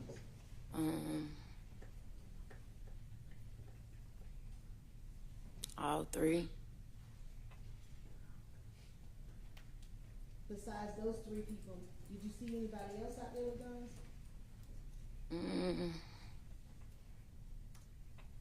No, I wasn't really. No, that wasn't my focus. I was more so we was coming to stop at the store, not coming to see who was all out there or anything. I'm sorry, I can't hear, so I think that probably means they can't either.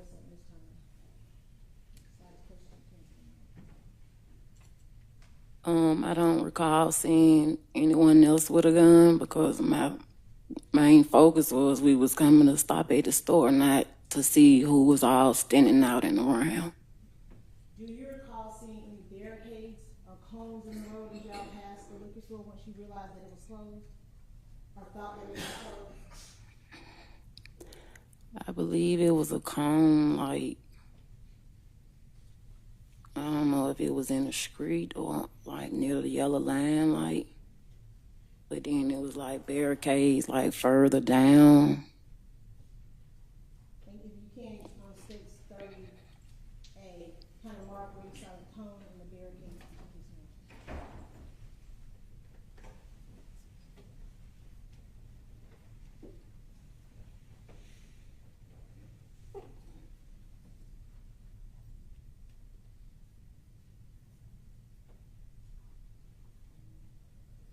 Cones was like right up in here. And what about the barricade? They were further down.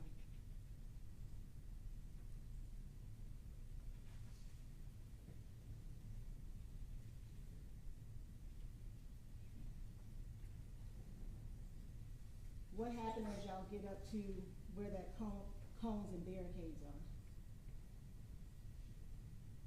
Is that where you heard someone yell out A? No, they yelled A just as soon as the car was riding past them. Did you see anyone approach your car at all? No. Did you hear anything?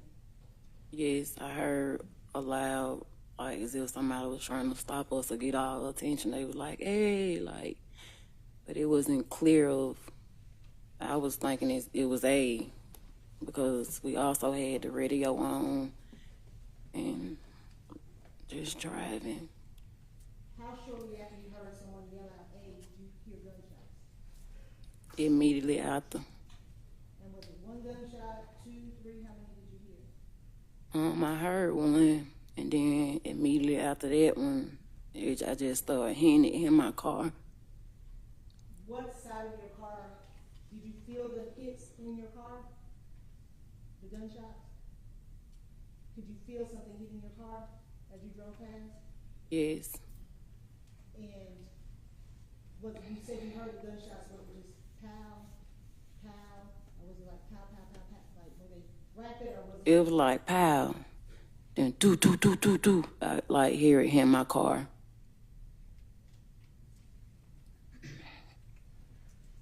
What happened at that point once you start feeling the gunshots hitting your car? That's when Secoriea was trying to get out her arms. She was in the seatbelt behind Omar, behind the driver's seat. She was trying to get out. I was trying to get her out. We both was trying to get out the seatbelt, and we ended up getting it unclamped. But she had it on, like, I don't know how, she had it around her to where, like, she couldn't get out of it. So we just unbuckled it, and then she was able to slide over, like slide down. So when you say she was, first of all, you said we were trying to get her out of the seatbelt. Who was trying to get out of the seatbelt? Me and Secoriea was trying to get the seatbelt unclamped while all that was, the shooting and all that was going on. Did you have to turn around to try to unbuckle her? Yes, ma'am. And you said at some point you were able to unbuckle her? Yes. But she was still in the seatbelt. Like, once we unbuckled it, it didn't just come off of her. I think she had it on wrong, because at first she didn't have a seatbelt on. I said, put your seatbelt on. And she was sitting, like, with her knees, like, on the seat, like, sitting on her knees, like. She was sitting on the seat on her knees? Yes. So she didn't have her feet down on the floor while she was in the back seat? Yes, she was sitting on her knees, and then I told her to put her seatbelt on. And so I'm guessing she might have, you know how you can slide through it instead of just pulling it over? Mm-hmm. So that's how she was. It's like, even when we unbuckled it, it still was around her, like the top part. The top part of her body? Yes. Were y'all moving around as you're trying to get her out of the seatbelt and she's trying to get out of the seatbelt? Yes.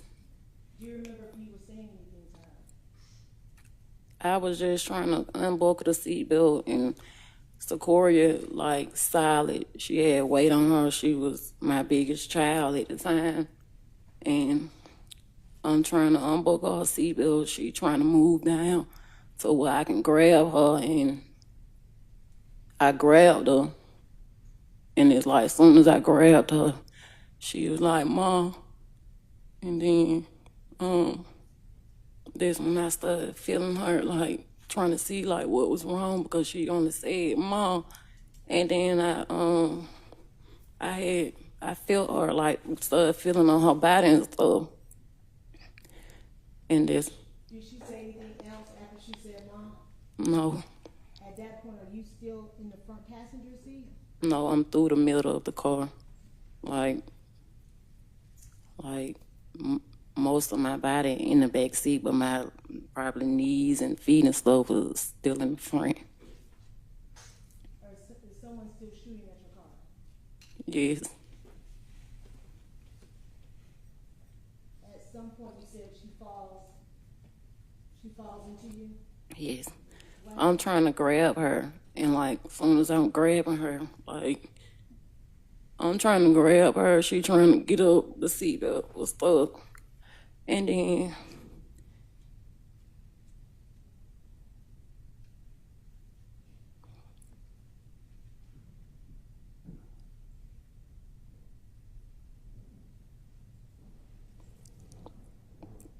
I'm trying to grab her. She was trying to get up, like, for me to pick her up, like, but I couldn't. Was she too heavy for you to pick up? Yes, she was silent. After, at some point, are you able to get into the back seat? Yes. How did you get into the back seat of the car? I climbed through the middle.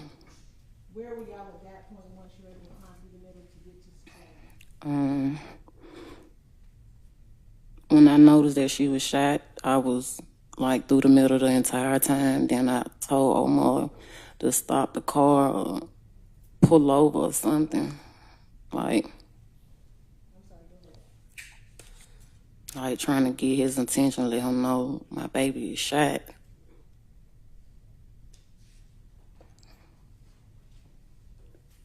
Did Secoriea say anything to you at that point? No, she just was looking. Does Omar pull over? Yes. What happens once y'all pull over? He pulled over. I started trying to help my baby, and then I started trying to tell him to hurry and get help, because I could see, like, she wasn't moving or responding. And then he told me he was trying and he couldn't get through. And then this lady walked up and she just stared through my window. And I just was like, please help me, please help me. And then I didn't see her anymore. Were you able to tell where Secoriea had been shot? Yes, Where had she been shot? in her back, right side. Was she bleeding? I didn't feel any blood. Cause I started trying to like press on it. I mean, you know, put pressure on it. And I don't recall feeling any blood.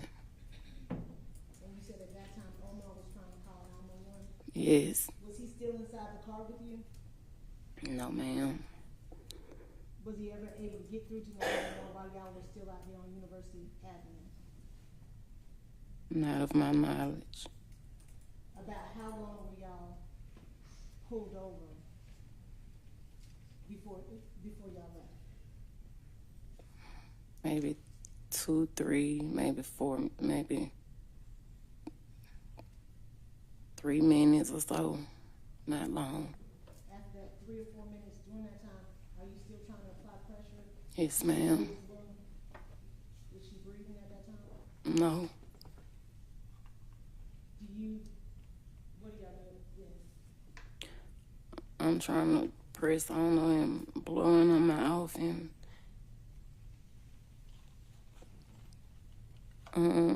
I just started panicking. And I just started screaming and I had started kicking the windshield to let Omar know, like, I need to take my baby to the doctor. I need to get her some help. You said you were kicking the windshield of your car? Yes. Why were you kicking the windshield? Because we was driving, the radio was still playing, like, he never turned the radio down, so I didn't think that he could hear me. And so...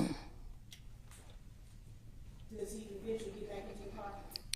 Yes, he came and he jumped in and we U-turned and went back up the street to get on the expressway. And y'all get back on 75? Yes, ma'am. Where are y'all headed to? The hospital. What's going on in the car as y'all were trying to get to the hospital? I'm calling her name, trying to keep trying to feel for a pulse. And I started screaming at him, asking him, telling him he need to go faster, he need to go faster. And then he was telling me that the tires were shot out, he couldn't, he trying. You said you were panicking. Did you tell, what was going on? How was he acting? He was driving, trying to call on his phone. I was more so paying attention to my baby, trying to do all I could do to help her. Do you know, you told him to go to the hospital? Yes. Did y'all make it to the hospital? Yes, ma'am. What hospital did y'all go to? He went to Atlanta Medical. What happened when y'all got to Atlanta?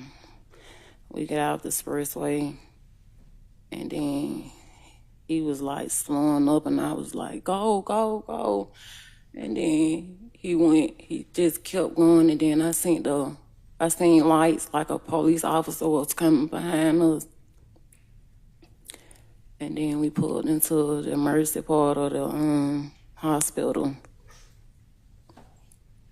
And once we got right there, was an officer behind. I believe Omar was, I don't know if him and the officer were having where I couldn't really tell what was going on or what he was asking him.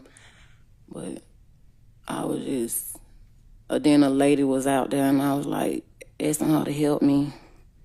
And then she started trying to help me pull Secoriea out of the, like, cause it's like she was tangled in the seatbelt. So the whole time that y'all were driving, she's still, and the seatbelt was still across her? Yes. No. Were y'all able to get her out of the seatbelt? Yes. Do y'all go inside the hospital? Yes. What happened when you get inside the hospital? They take her in and I run in behind her. And they was telling me that I couldn't come back there, and they just was saying I couldn't come back there. Did they tell you why you couldn't come back? No, they just was saying they trying to do everything they could do. How long were you at the hospital?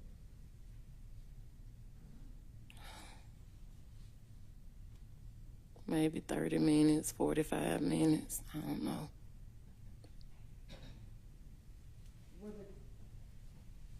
When Secoriea was taken out of the car, was she breathing at that point? No. When you said at some time you were trying to feel a pulse, did you ever feel a pulse again? No.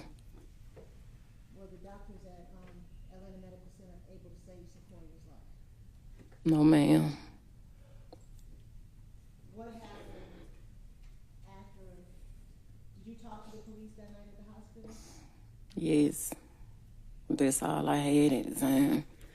Because I believe they was telling Omar to leave the property, leave the house, leave. And then it was just me and the officer who was sitting, like, holding me, like. Were you able to tell them what had happened on University and private to Secoriea? I mean, I said some. I didn't say exactly what happened, but I did, like, give him. I believe he asked me where, and I think what they looked like, I believe. At some point, did y'all leave Atlanta Medical Center? Yes. When you get home the next day, do you recall talking to Detective Shepherd?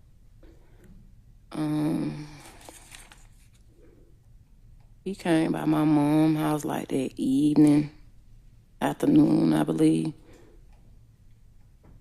And at that time, were you able to give him any more information about what happened occurred on High Street when Secoriea was shot? Yes. What did you tell him? I told him that I seen two people on the sidewalk,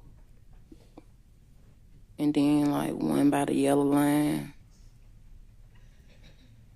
Did you describe how you did today about what they were wearing, all black, white t-shirt, black pants? Did you give him that information when you talked to him? I believe so.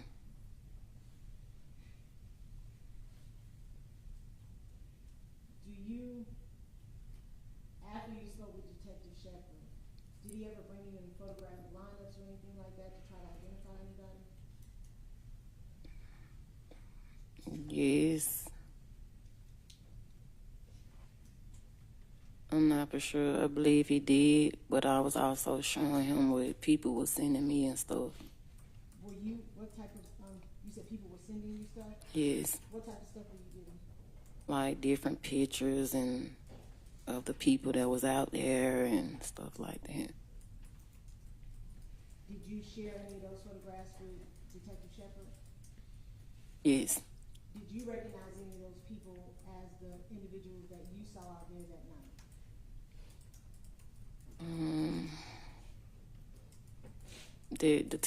That Shepherd showed me.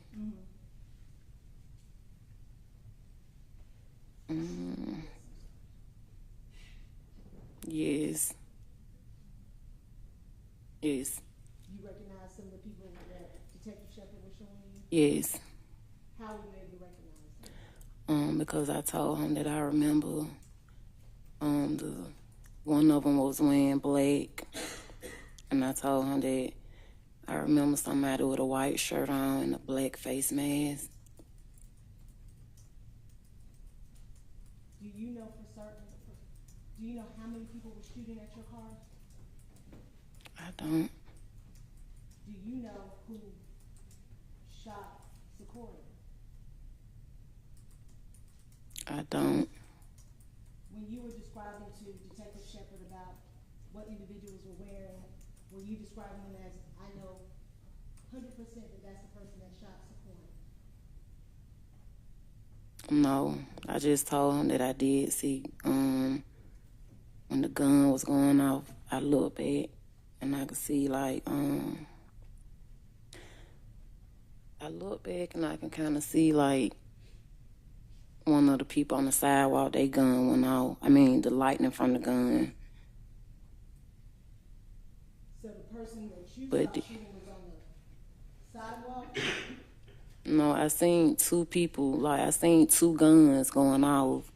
So it was like one on the sidewalk and then it was like, it's like when it was going on, I'm kind of like doing like this. And so I can kind of see out the side of my eye like that gunfire was coming out. Like I was seeing gunfire from two different places. So you saw gunfire coming from the sidewalk on that, over there near the Wendy's? Yes. And then you saw gunfire coming on the side of the car? Yes. Is that the driver's side or the passenger side? Driver. Did you ever look out your back window at all? No. So when you describe people shooting, it's people that were on the driver's side of the car? Yes, ma'am. A driver, back seat light. It's like everything was going in my back seat. Like the back door.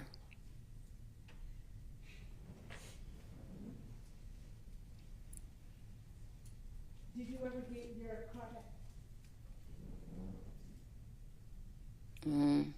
They offered it back, but I didn't want it. If I may approach now. Yes.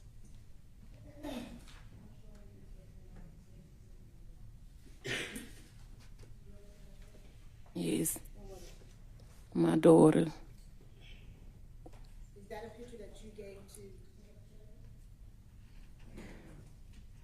I believe so.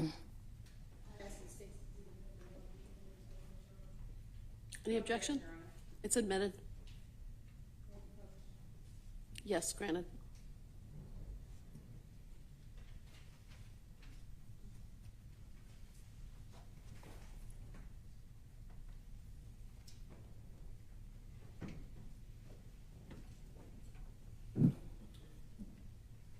That night in your car, Ms. Turner, were there any weapons in your car? No, ma'am. Did you have a weapon at all?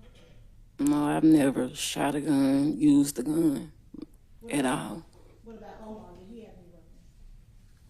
I've never seen, he never had a gun around me or my kids. Did he have a gun, or did anybody have a gun in your car that night? No, ma'am. How old was Secoriea in your time? 8. And is that her school uniform that she's wearing? Yes, ma'am. What school did she go to? Kip Ways, What grade was she in? 3rd grade, 2nd grade. This is the summertime? Yes. She finished 2nd grade, getting ready to go to 3rd grade?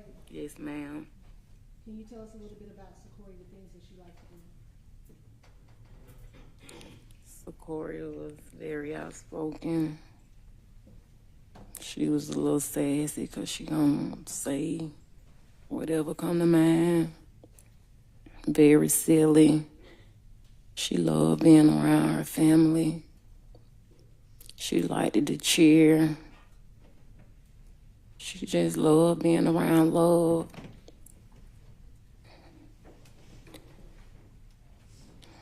Have you and Secoriea talked about what she wanted to do when she grew up? Yes.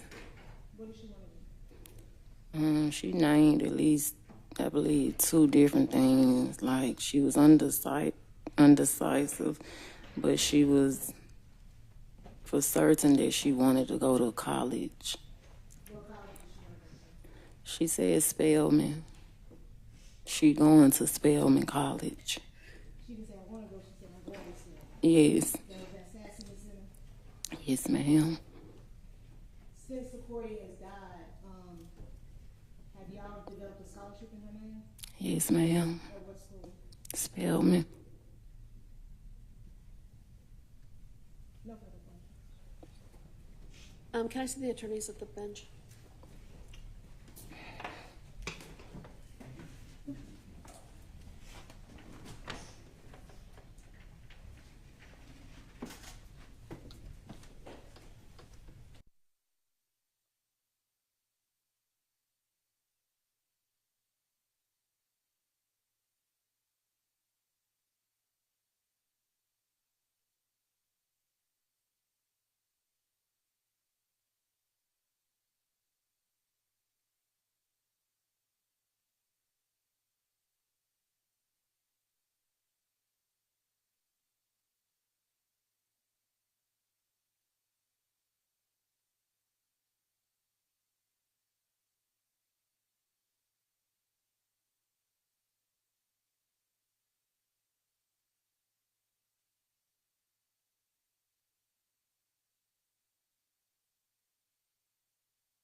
Okay, I think we broke right before cross-examination. Ms. Broderick?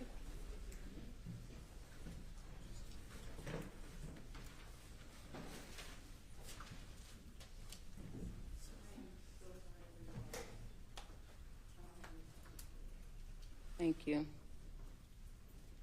Okay. Okay, can she be excused? Okay, thank you. Thank you.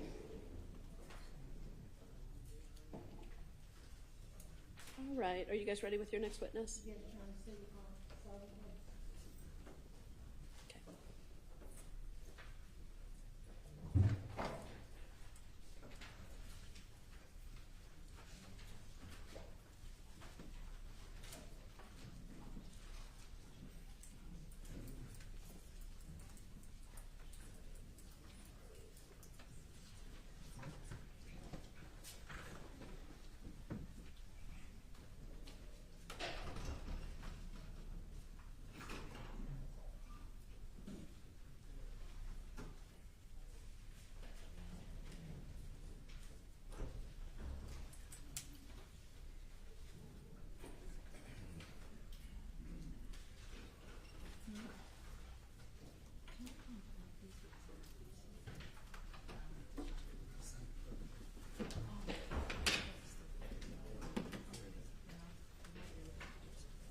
Sergeant Terrence Epps, Terrance EPPS.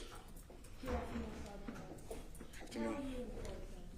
I'm employed with the City of Atlanta Police Department. I'm a police supervisor. How long have you been with the Atlanta Police Department? Since 2007. And you said you are a police supervisor? I'm sergeant. Sergeant. And did you, from 2007, what was your position at the police department? 2007, I was a recruit in 2007. Okay. Yeah. When were you promoted to sergeant? 2020. 2020. And do you remember what month of 2020 you were promoted? February. February. And so on July 4th of 2020, were you a sergeant at that time? Yes, I was. And kind of tell us about your duties and responsibilities as a sergeant. So at that time, I was assigned to the Zone 6 field investigation team. I was a supervisor. We were a discretionary unit. We did not answer 911 calls. We did kind of proactive policing or directed patrols or kind of like projects or stuff like that. What is proactive policing? So they would assign us to an area if there was an uptick in crime or if something needed to be kind of taken care of. So if citizen complaints or different things like that, crime, car break-ins, anything like that. And you said Zone 6, was that the zone that you covered? At the time, yes. And what area of Atlanta County was Zone 6 in? So it's like East Atlanta. And what kind of gives some roads? Boulevard, Memorial, Moreland. Would that also include the Edgewood Avenue area? Yes, it would. And what shift were you working on July 4th of 2020? So it was a detailed day that day. I was working in the evening because of the 4th of July. And when you said it was detailed duty that day, what does that mean? We were actually assigned to Edgewood, the street, the bar district, because of the 4th of July. It was anticipated that there would be a lot of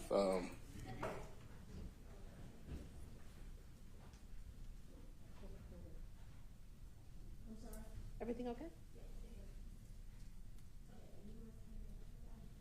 Sorry, she got disconnected for a second. Okay, whatever he said after Edgewood.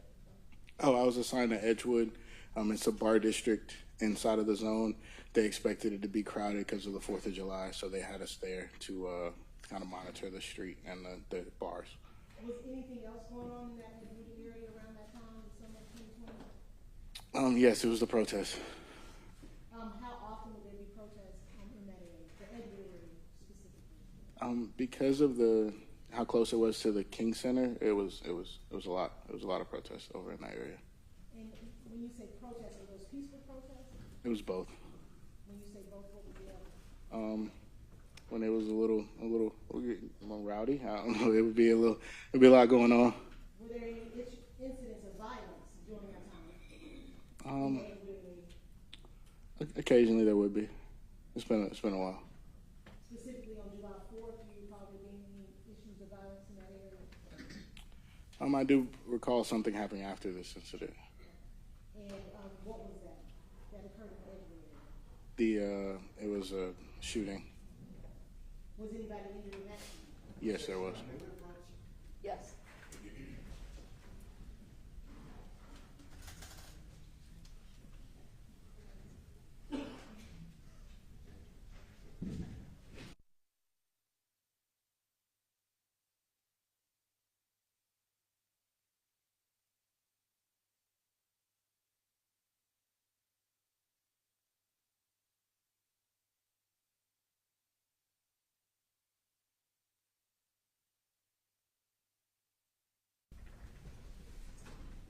Do you recall what hours you were working on 4th of July? I know you said it was a detail. Was there a specific time frame that you were working? Were y'all working 12 hours, 16 hours, 20-hour shifts at that time? I'm not sure the exact hours that day. But you were on duty that night? Yes, I was. At some point, did you leave the Edgewood area? I did. I actually, our precinct, our substation was located at the Atlanta Medical Center. Being that we were on Edgewood, it was a close proximity. I actually had to go use the restroom.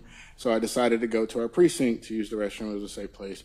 And once I was leaving, heading back to Edgewood is when I saw the vehicle.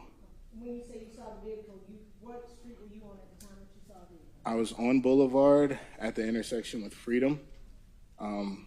The vehicle actually ran the red light in front of me. It was pretty hard to do. I actually had my blue lights in a mode that they weren't flashing, but it was like a steady flash for like presence. It was just like they were just glowing. They weren't like, I wasn't trying to pull anybody over or stop anyone. They were just illuminated. So, yes, for visibility. So like I said, I was stopped at the red light, and the vehicle actually ran the red light as my light turned green in front of me going. What do you know what a vehicle looked like? It was a gray SUV. And was that vehicle moving like were they speeding? Yes, they were speeding. What did you do when you saw that vehicle? I actually turned and followed them. As they were running the red light in front of me, I saw that the window was broken, and I knew that I was close to the hospital, and I figured something was going on, so I just actually followed the vehicle to the hospital. And did the vehicle in fact go to Atlanta Medical Center? It did. And what did you observe when you got there? When I got there, I observed the driver was honking the horn frantically. They were screaming. I was using my radio to tell dispatch, and she actually was aware of the incident and told me that the car had been involved in a shooting and that they were en route there, and they were trying to get help from the Grady EMTs who were outside of the hospital. Did you have your dash cam activated in your car? So I did have my dash cam activated. What actually had occurred, I had driven, there's a speed on your dash cam where they activate at 60 miles per hour. I actually did not realize that I had gone 60 miles an hour on Boulevard, so my camera started recording on its own. And when I went to start the camera, I actually had inadvertently turned the camera off. Like I said, they were going faster than I thought, and I'm just behind them. So that's what happened with my dash cam, but I did have my body camera activated. Okay. And your body cam, does that allow you to see kind of what's going on? Yes, it does. Your dash cam, at what point did you turn it off? At what point did you turn it off? It was when, so there was a lot of movement going on with the vehicle. I was actually using my dash cam to kind of monitor the vehicle to make sure, like to preserve the evidence and make sure everything was captured. So I got out to see what was going on, and then I looked over and I was like, I need to cut my dash camera on. So I went to do that after I had figured out what was going on. I know you said it was the market state's exhibit number 7. Sorry, what number was that? 7. Thank you. And do you recognize state's exhibit 7? I do. Have you had an opportunity to review that? I have. And what does state's exhibit 7 contain? It's my body cam from the incident. And does it have some of that dash cam on there as well? It does. And in your review, have there been any deletions or additions to that, your body cam footage as well as your dash footage? No, ma'am. Say what that's the statement of 7 being in detail. No objection, Your Honor.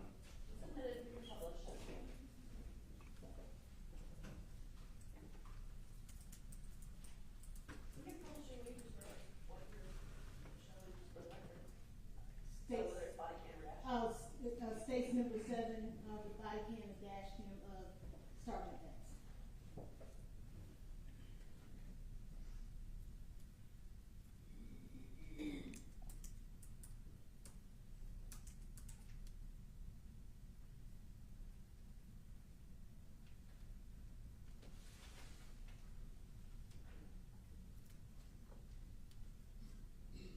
And just while we're pulling up the record, we're starting with the dash cam.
And I'll just ask you while we're trying to get our technology working. Is there sound on your body cam? Yes, it's audio and video. I'm sorry. It records audio and video. What about your dash cam? Yes, audio and video.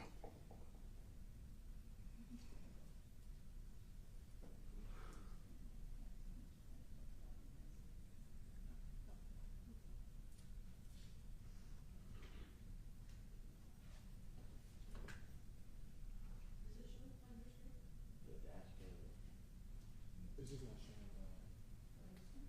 Over here.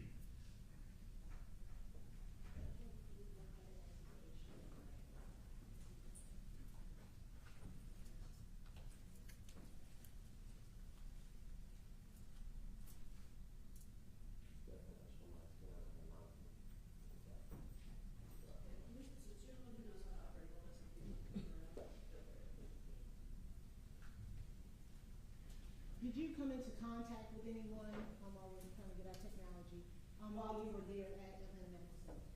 Yes, I did. Who did you come in contact with? The driver of the vehicle and the passenger of the vehicle. And at what point did you come in contact with the driver of the vehicle? So I actually waited until Grady was rendering aid, and then I attempted to get like an initial statement from the driver, trying to determine like what had happened and where it had happened, trying to establish a potential crime scene. And were you able to get that information? I was. Did you know where the incident where the shooting had occurred? I did. He gave me a. And where was that? It was in an area that was being blocked by protesters. It was on Pryor. He said near the liquor store. And at that point, did you know what had occurred? Did you tell me what occurred? Yes, he said he was driving and they started shooting. Was he able to tell you who was shooting? He actually, when he described them, he said they looked like me. And at that time, it was the protest and COVID time, and I actually wore a face mask. Like, so when he said they looked like me, he said they had masks on like me, and he was describing the people. And were you able to determine who, if anyone, had been shot while they were over on University of Florida? Yes, he said that it was at the time he referred to her as his old lady. It was my old lady's daughter, and he said her name, Secoriea Turner. Did he tell you how old Secoriea was? Yes, 8 at the time. I'm sorry. 8. 8. All right. And when you pulled into Atlanta Medical Center, just tell us what you observed. I heard you say that there was the cars in front of you, somebody's beeping on the horn. Yeah. What happened? So as he pulled in, he was honking the horn. 2 Grady EMTs, they were wearing gray, ran over. I saw the back door of the vehicle open. I saw a female Grady employee actually like reach into the vehicle, grab Secoriea Turner out, and she just ran towards the emergency room. It was another female It was Miss Turner. I learned afterwards. She was actually in the back with her. She actually had fallen out of the vehicle as they were running off with her daughter. Ms. Turner fell out of the vehicle? She did. At any time, did you have an opportunity to go inside the hospital? I did. I went inside of the hospital. I was trying to get her condition to determine which of our investigative units to start to the scene. So if based on the injuries, it determines who you call to the scene. So because of her condition and because of what medical staff had told me, I started our homicide unit. So the information you received was that Secoriea Turner was deceased. They did not feel like they were safe. That her injuries were very serious. They did not say that she was deceased at the beginning. They were doing everything that they could, but they used medical terms as well as some terms we use in police to describe her condition. And based on that, you called out the homicide unit? Correct. Did you speak to a specific detective? I actually don't recall which investigator I spoke, or detective or sergeant I spoke with, but I raised them. I kept updating them on the condition as they would tell me. I was in the hallway for a good little while they were attempting the measures to save her life. You were in the hallway of the hospital while the doctors were working on Secoriea? Correct. Were you, in regards to Charmaine Turner, did you ever have an opportunity to speak with her at all? I'm not Charmaine Turner. That's the mother. The mother, yes. I don't believe I got a chance to speak with her. It was a lot going on, and her I don't think I was able to ever get a statement from her. When you indicated that you did.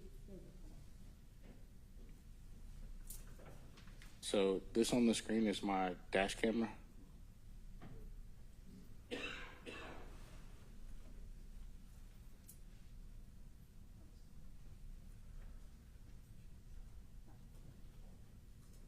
I believe it's going to be a possible signal. Stand by for close.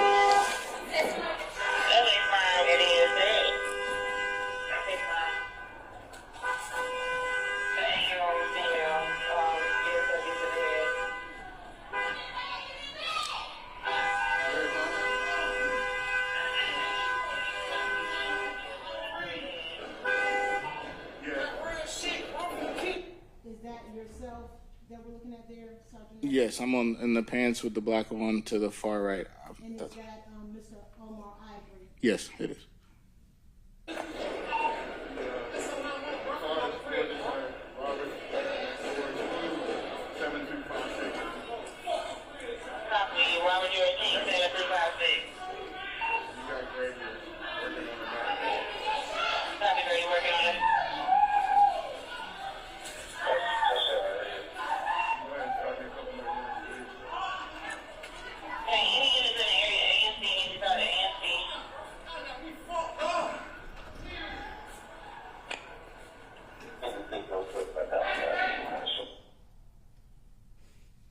Was it at that point, when was it in that moment?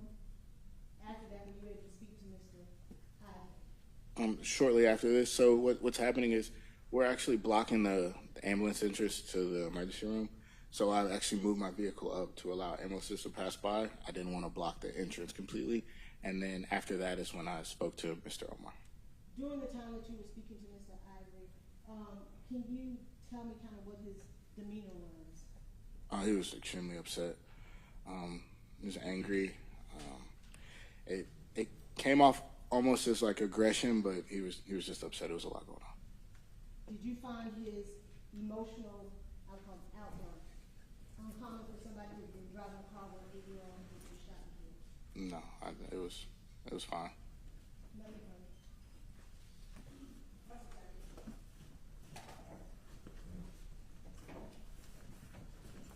Your dash cam, I think that video was what, a minute or so long, is that correct? I believe so, sir. But then, go ahead, I'm sorry. But then your body cam kicked in, correct? Correct. And the state's attorney was asking you about Mr. Ivory's demeanor, correct? Yes. Because you did speak with him, right? I did. And you said that he told you, again, his old lady's daughter was shot, right? Correct. And you indicated that to some extent it almost appeared as aggression, correct? Correct. I'm sorry? Correct. But it was understandable aggression, correct? Yes. He said things like, there are 1,000 people on university with guns, right? I'm not as sure his exact quotes, so it was captured on my body cam. But he said there are a lot of people out there with guns, right? Again, I'm not sure his exact quote, but he made reference to people being out there. And he told y'all, he called you all basically security guards, right? I'm not sure if he was speaking about us, but he did refer to security. And he gave you a description, somewhat, of the people he thought were involved, correct?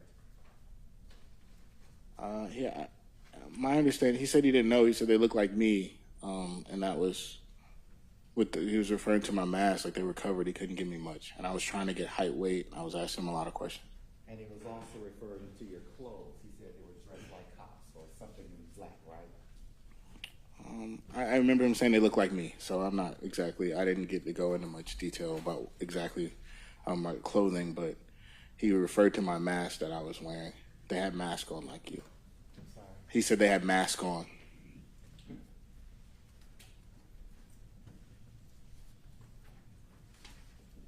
One second, Your Honor.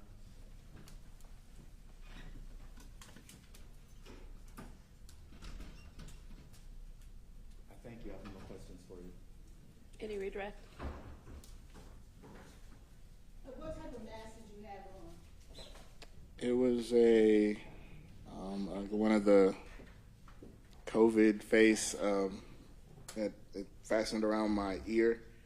I'm trying to remember. I think it was black at the time. Because we were in the height of COVID. Yes. Here and everywhere else. 100%. And you were wearing like those paper masks. It was a paper. I don't even want to say it may have been N95, but it was a COVID mask. I was very COVID conscious at the time, so I wore my mask. Yes. And at that time, those masks were everywhere, right? Yes, sir. So people knew those. They were rather distinctive, right? They were everywhere. When you say distinctive, what do you mean? It's hard to miss that COVID mask, right? You can see them on your face. Oh, yeah, you can see them on people's face. Correct. Thank you, sir. No further questions. Okay, you can be excused. Thank you so much for your time. Okay, are you ready with your next witness?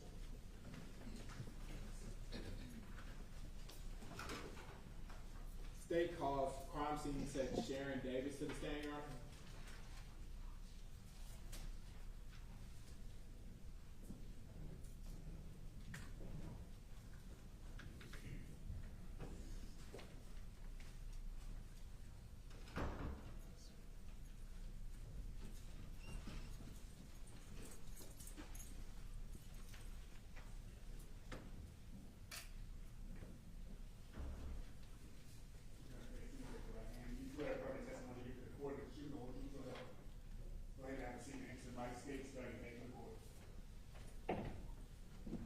Sharon Davis, SharonDavis. Good afternoon, Ms. Davis. How are you doing today? I'm well, thank you. And you?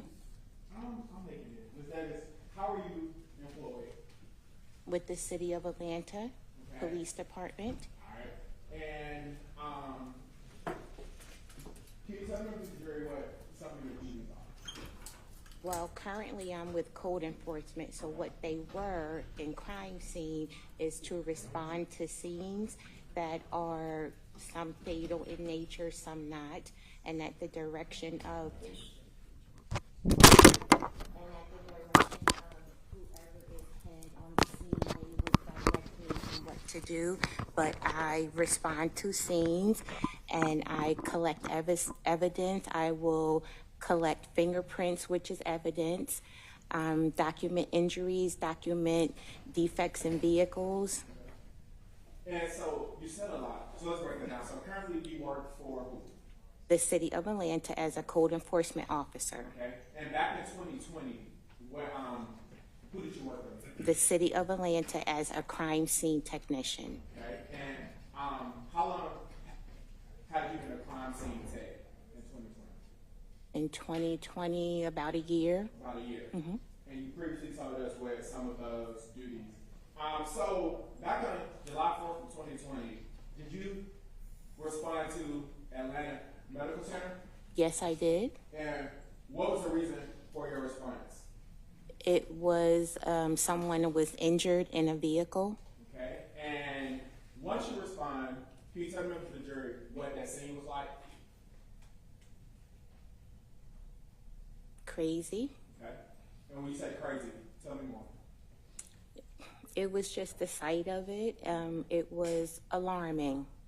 It was alarming. Yes. Were there multiple people outside? Yes. Okay. Did you by any chance happen to see a vehicle in the emergency department? Yes, in the driveway. All right. And once you arrived, what did you do next? I got out. I went to the officer who raised me to get information as to what was going on. I walked around the vehicle to get direction, just to get an understanding of what I would be looking for. So I walked around the vehicle. And do you remember who that officer was that raised you? I do not. I'm sorry. Okay.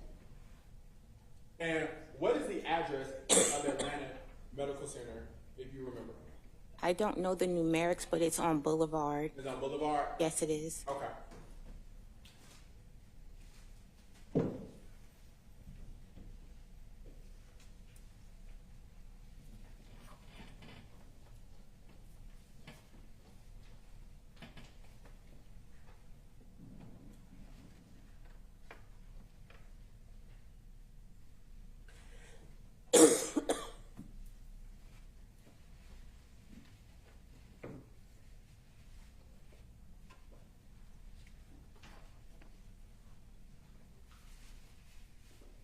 And when you use the word raise, what does that mean?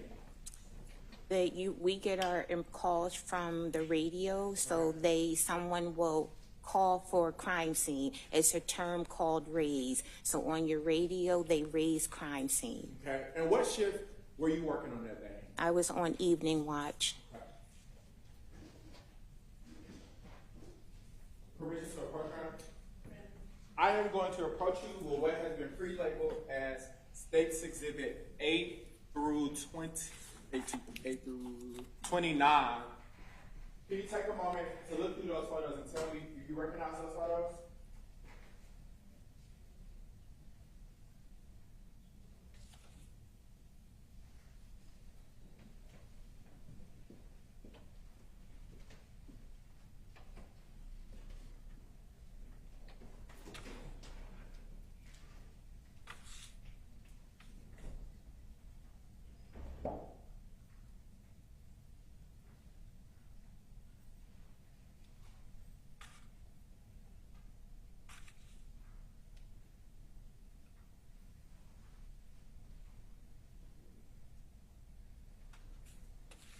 Yes, I do.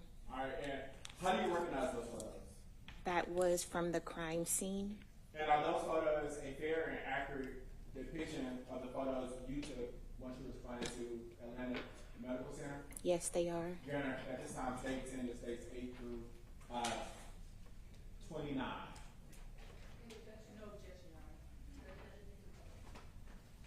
So we're going to start with States Exhibit 8.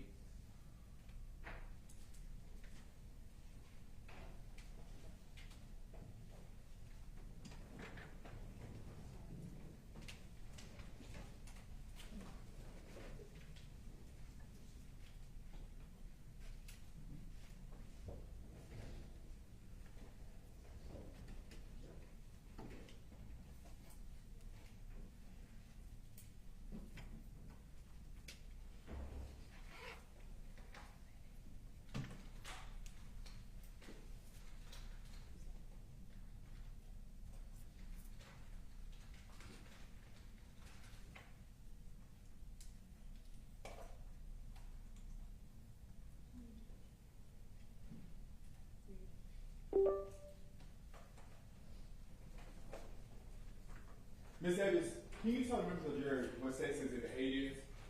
It is it's a Jeep, a gray in color Jeep that was parked in the driveway in front of the medical center. Okay.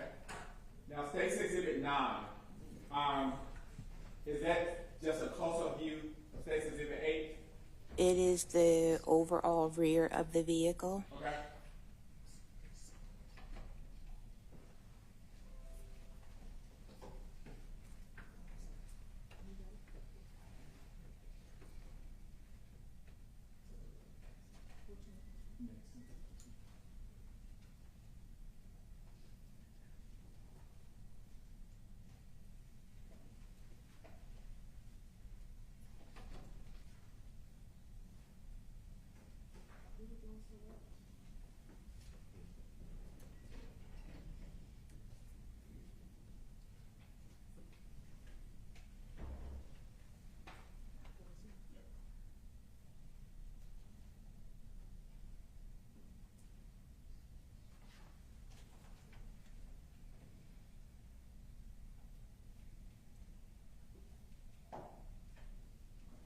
Now, State's Exhibit 10, what are we looking at here? Overall front of vehicle. Okay.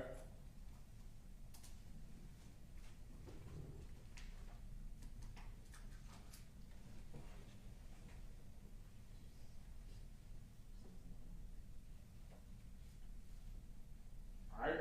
Now, State's Exhibit 11, what are we looking at here? That's overall driver's side.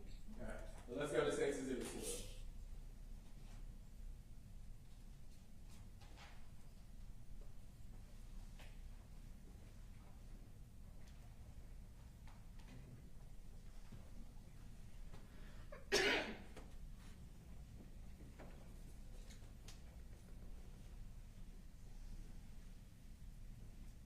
All right.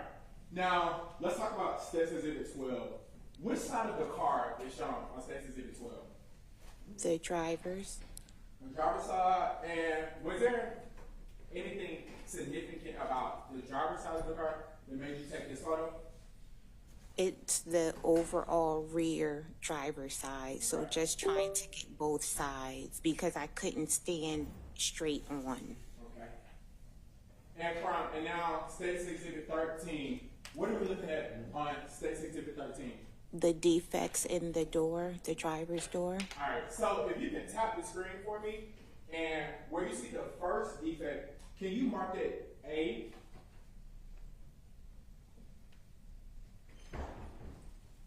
I forgot how that works, sorry.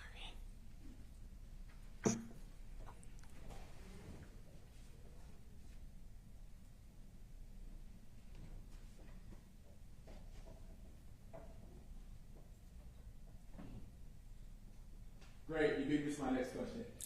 So my next one was, is there another defect? It would be B. You've already marked it. Oh, okay, sorry, yes. So how many defects have you labeled? 2. All right, let's go to the next one.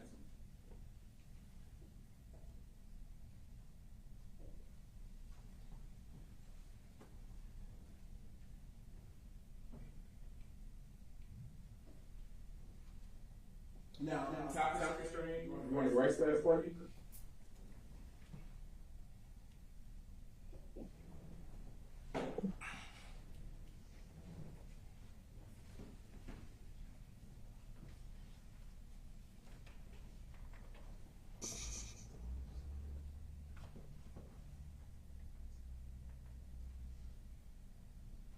Let's go back. So for State's Exhibit 14, would that be the same panel or a close-up of? Objection, Your Honor. Counsel is leading the witness. What are we looking at here, Ms. Davis? It is what's referred to as a mid-range. Okay. So it's a mid-range of the defect. Okay. And is that defect A or B? A. What are we looking at here? A mid-range of defect B. Okay. Now, what are we looking at here? the rear driver's side, so it's a focus on the rear driver's door. Okay. And do we still see the defects from the driver's door and now the back passenger door? Yes, Okay. And what about that window? it was shattered. Okay. And are there any defects on the back panel? Yes, there is. Now, what are we looking at here? This is a mid-range of those defects. Okay. Can you please mark the defects that you see on the screen? It should be C and D. I'm sorry, okay. And then, do you see another defect?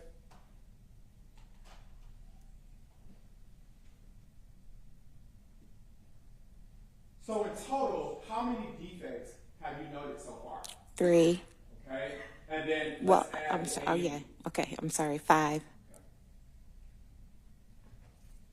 Do you want to tap the screen? Erase it.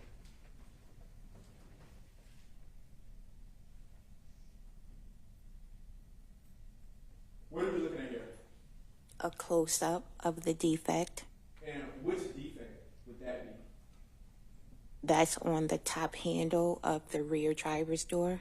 Okay. And would that be defect D that you previously labeled? Can you zoom back out? Yes.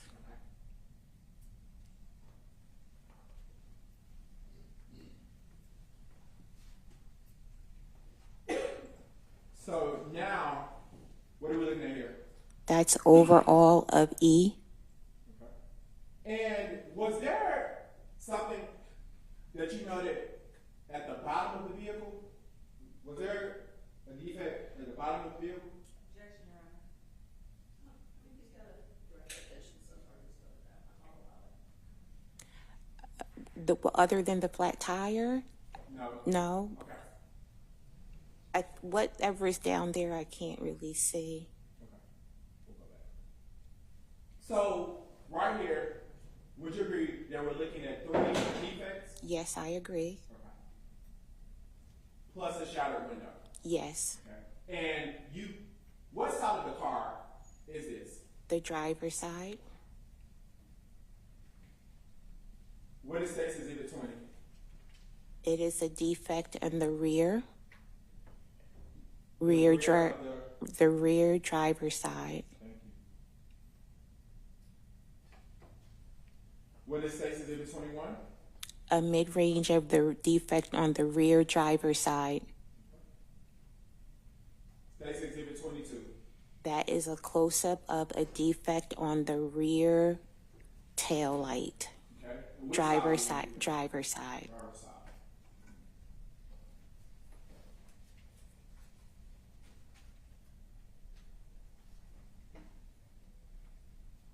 State's Exhibit 23. Overall of the front driver's side. Interior overall front driver's side. Okay. And if you can tell me, was that passenger window up or down? The passenger window? Yes. I don't recall. Okay. It looks like it's up, but I don't recall from that night. That's fine. Thank you. But these are true and accurate depiction of the photos that you took on that. Yes, yes, they are. Now, what are we looking at on State's Exhibit 24?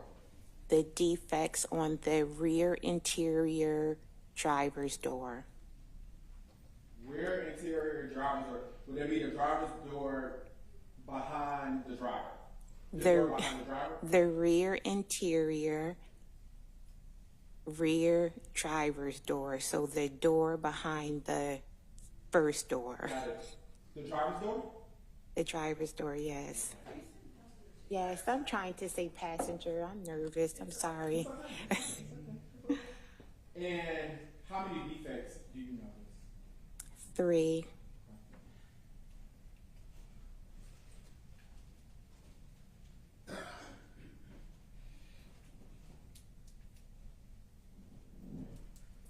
For State's Exhibit 25, what are we looking at? The rear interior passenger side. Okay. And why did Excuse me, driver's side. And why did you take this photo? Well, when you photograph vehicles, you always do all four sides of the exterior, and you do interior from each door. Driver, front, rear, passenger, and then to the front passenger seat. Okay. Did you know, or did you learn whose purse that was? I did not. Okay. What about the cell phone? No one told me. I was unaware of who it belonged to. Okay. What about the blood? It was from the deceased victim. Now, which side of the car are we looking at here? Passenger. Passenger. Now, on the passenger side, did you know any defects to the passenger side? No. Okay. So you said no? No, Okay. other than that tire. I'm sorry. Okay, Other than so, the tire, right? yes. Okay. So, for example, would you agree that based off of the defects, I'm sorry, where were all of the defects that you noted? On the driver's side. On the driver's side. And those defects, what are they consistent with? If you know.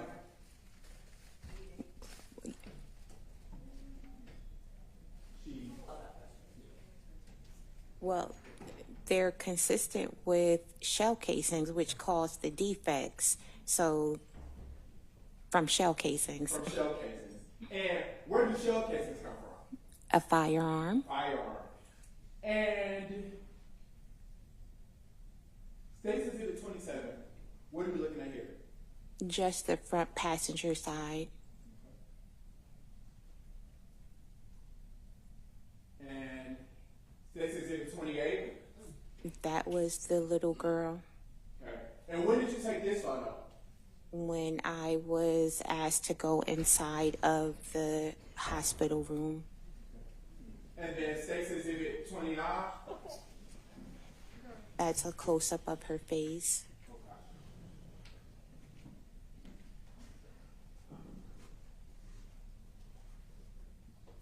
So, based off of all of the photos that you took, were there any defects on the passenger side of the car? No, not to my recollection, no. Right. And where were all of the defects? On the driver's side.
CST Davis.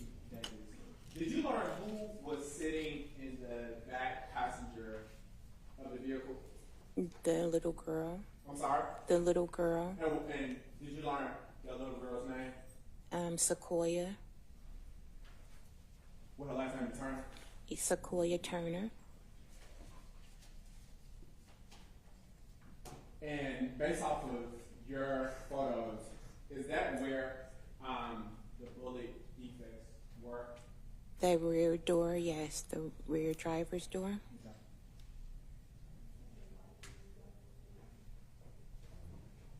Will you repeat that for her? Sorry. The rear driver's door.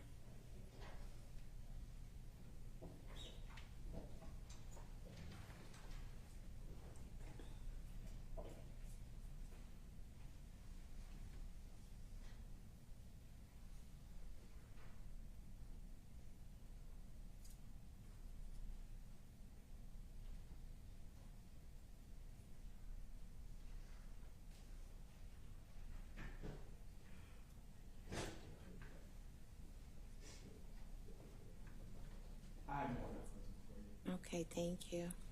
Cross-examination.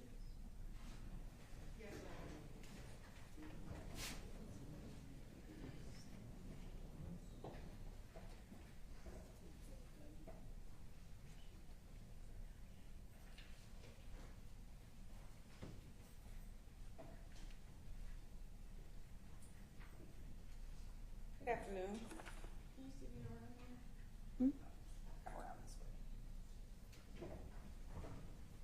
And you mentioned that you were a crime scene tag. How long did you do that? From 2019 until 2024.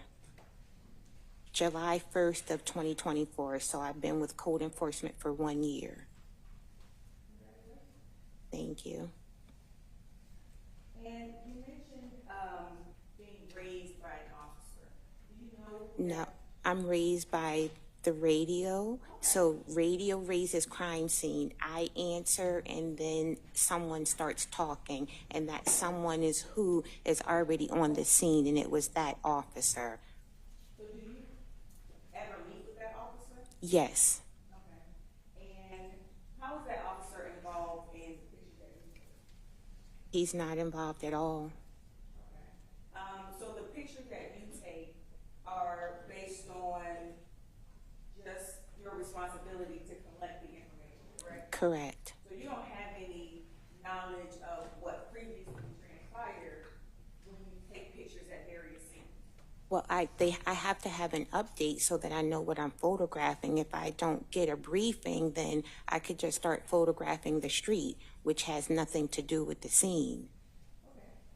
So in terms of the briefing that you get, you don't talk to witnesses? No, I do not. Okay. And so in this situation, you went to the hospital to take pictures and you were told that you need to take pictures of the vehicle. Correct.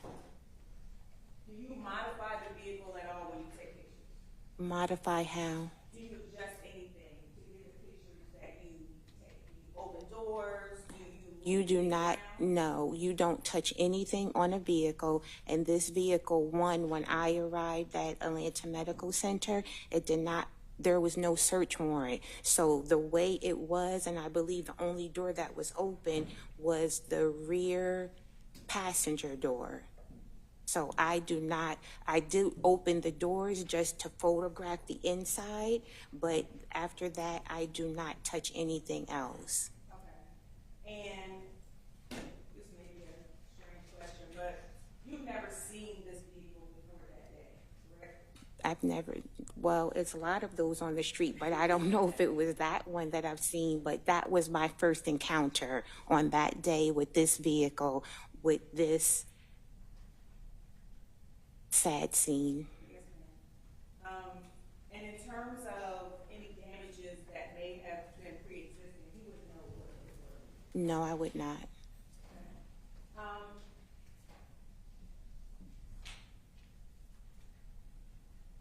So you said you had to have a briefing to know what to take pictures of. So when you got to the scene, you were told to take pictures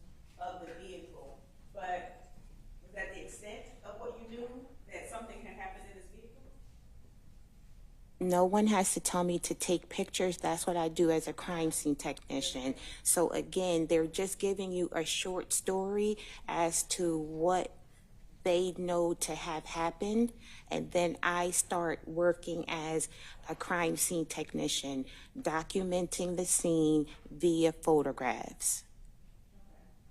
I appreciate that, thank you. And in terms of how many pictures you're supposed to take, do you make that determination? Yes, I make that determination. Okay. And when do you know that you've taken enough pictures? You never take enough pictures. That is a fair assessment. And so you mentioned mid-range. Mm-hmm. What does that mean, mid-range? Mid-range is so the overall is to show relation to where something happened. So if something happened up here, I would do an overall from back here. So whoever's looking at the photo can say that happened in that vicinity. Then I go a little closer in a mid-range to pick up something, the item of evidence plus an object that was already there. So it would get this and that, and then you could see it in the overall. Then you see this in the mid-range. Then when I do the close-up, it's just that item. Okay. And so with regards to the pictures that you're taking, you don't know necessarily which defect is first, second, or third, or anything like that? I do not. Just in the normal, like, because the driver's door is first, that's for my logic. So I'm starting that way. I don't know what happened first.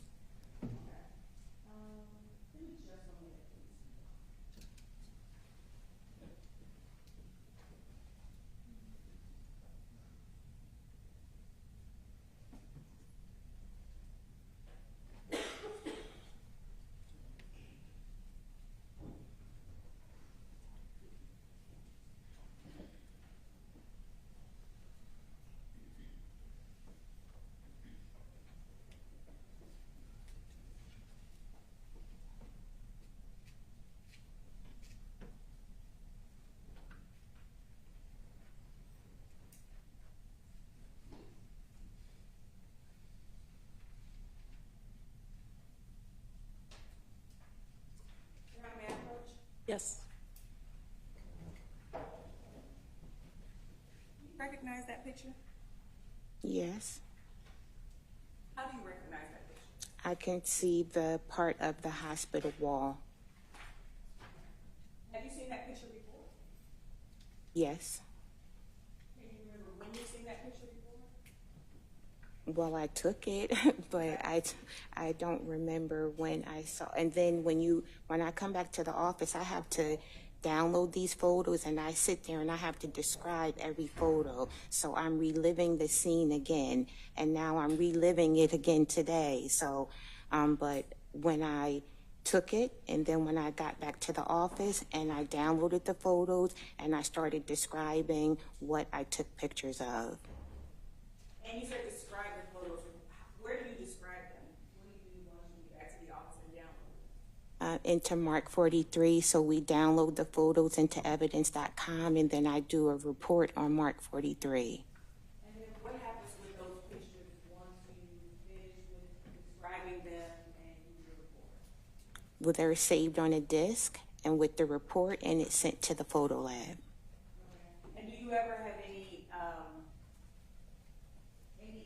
I guess, incident to see them again once they go to the photo lab? Yes, like right now. That's fair. But before now and after after they go to the photo lab, do you compile them at all, or once you send them to the photo lab, you're done? Yes. Okay. And so you said you know that picture to be a picture that you've taken. Is that a fair and accurate depiction of a picture that you've taken? Yes.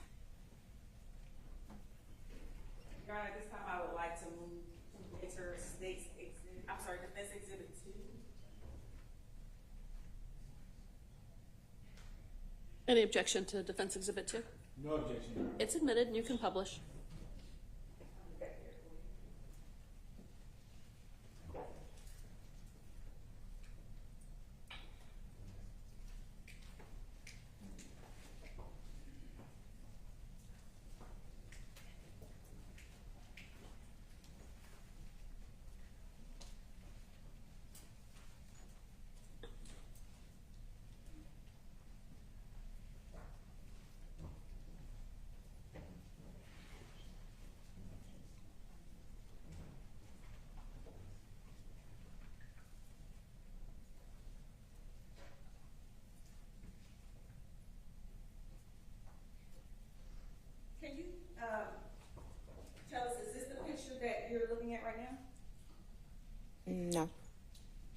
I don't think so. This looks zoomed in a little more. Oh, the picture on the screen is zoomed in. Yes. Let me see if I can make it smaller.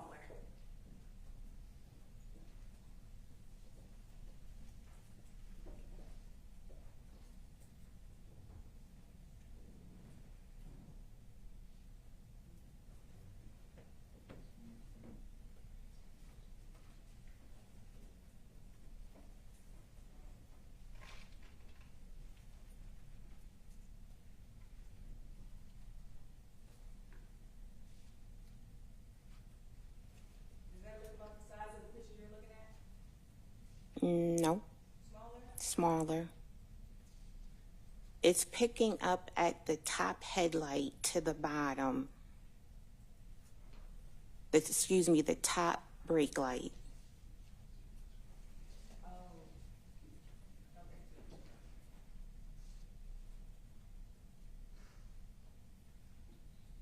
So, the picture that you're looking at, can you describe the picture for the jury? It is the rear driver's side, and I'm focusing on this brake light that had a defect in there. And what side of the car would you say that is? Drivers.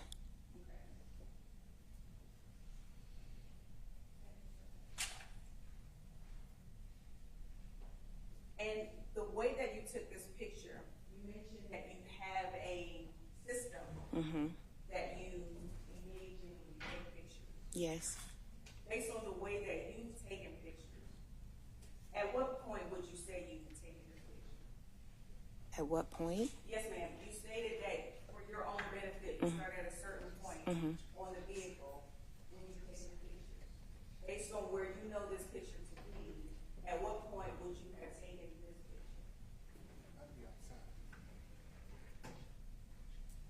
At what point in numbers or No, in, ma'am, okay. in your process. In my process? So do you jump from the left side to the right side of the vehicle? No, my process is that I start with the driver's side. I go from the driver's to the rear to the passenger to the front, provided that I can get to all of those sides. If I can't, then I start with the front driver's side, and then I go back to the rear driver's side because it's not enough room for me to take it straight on. Then I come to the back. I'm going to.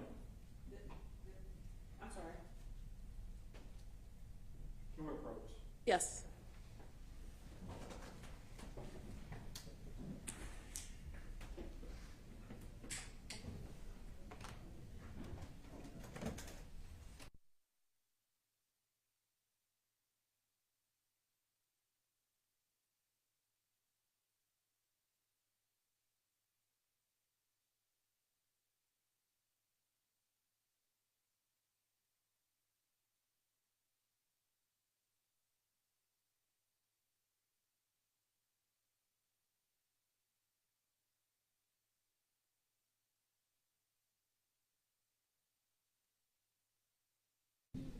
I'm sorry.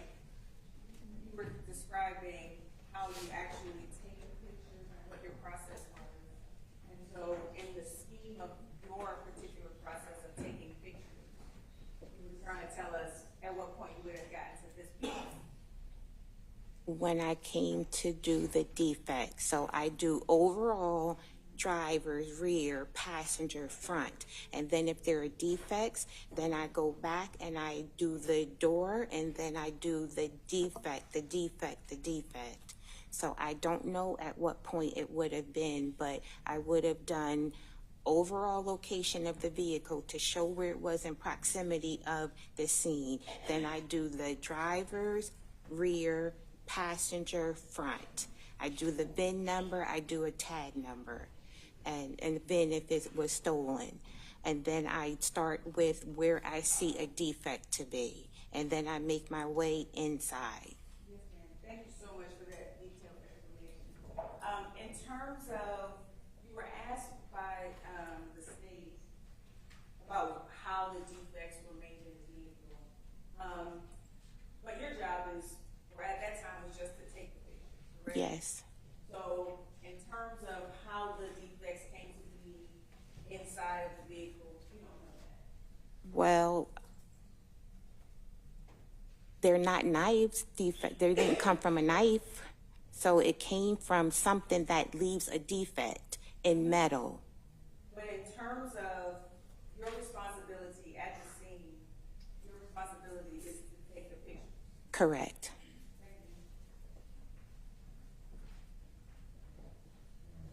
Redirect? I'll be very brief. How long have you been photographing crime scenes? It was for almost 5 years. 5 years. And how many crime scenes have you photographed where you've seen defects? A lot. Okay, and how many of those have you seen defects from bullets? A lot. So would it be fair to say that you would know a defect from a bullet versus a punch? Correct. A defect from a bullet versus a knife? Correct. No further questions. Anything else? Okay, can this witness be excused? Yes, you can be excused. Thank you. Okay, thank you. Any objection? Oh, no, Your Honor. Okay. You're free to go about your business. Thank you so much. Do you guys need a break before another witness, or are you okay? Good? Okay, you guys have another witness ready? State calls, Constantine.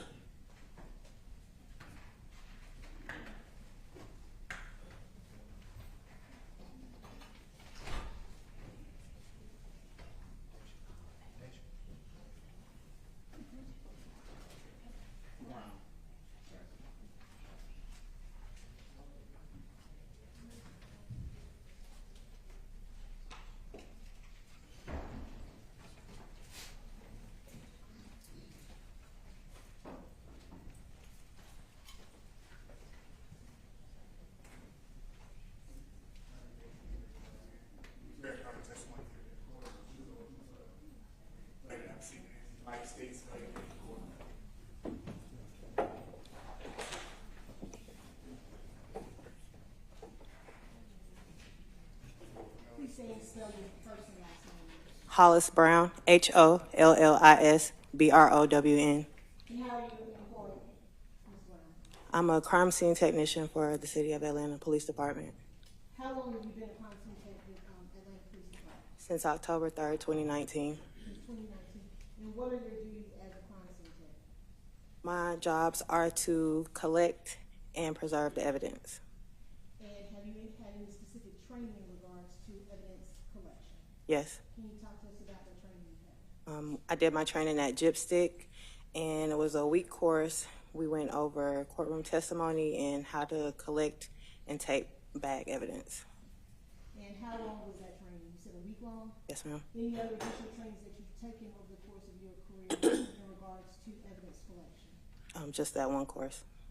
And were you employed with Atlanta Police Department in 2020? Yes, ma'am. Were you involved in the case on July 4th of 2020? Yes, ma'am. How did you, how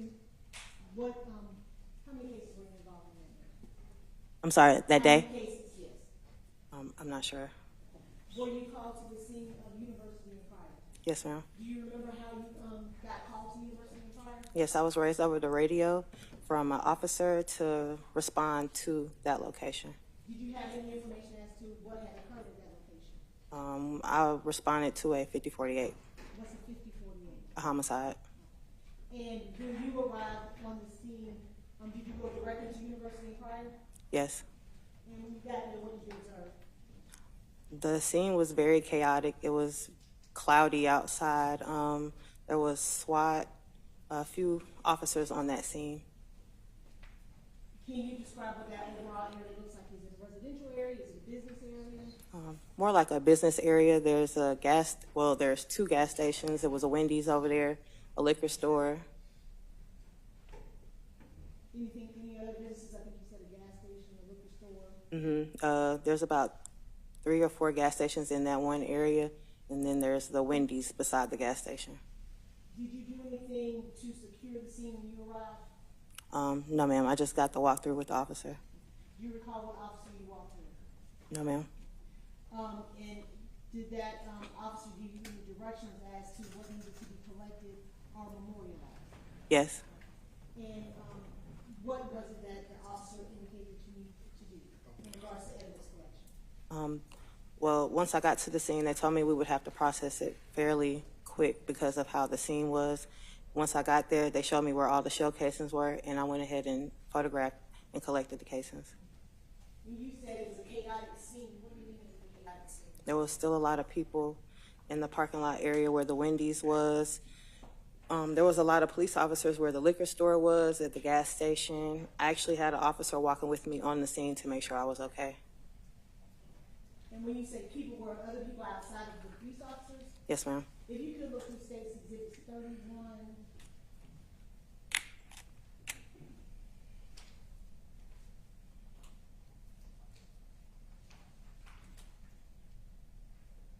Through 56.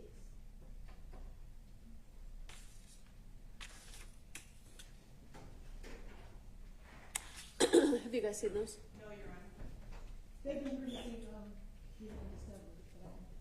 Or they were provided to the witness, they were not shown to. They Okay. provided and discovered that they were. We just let them see what exhibits you're talking about. That way they'll know what exhibits you're talking about.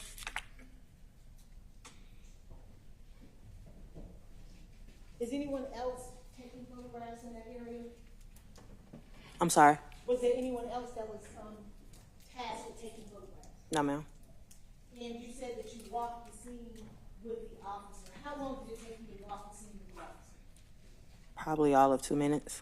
And I think I was asking you, were you able to count the number of people that were out there at the scene? It was a lot of people. And where were those people as you were walking the scene with the officer? There were some at the gas station that was beside the Wendy's, and the Wendy's parking lot was pretty packed. Were you able to observe whether or not any of those individuals were armed at all? I'm not sure. And how many other officers were out there with you? It had to have been over 15, 20.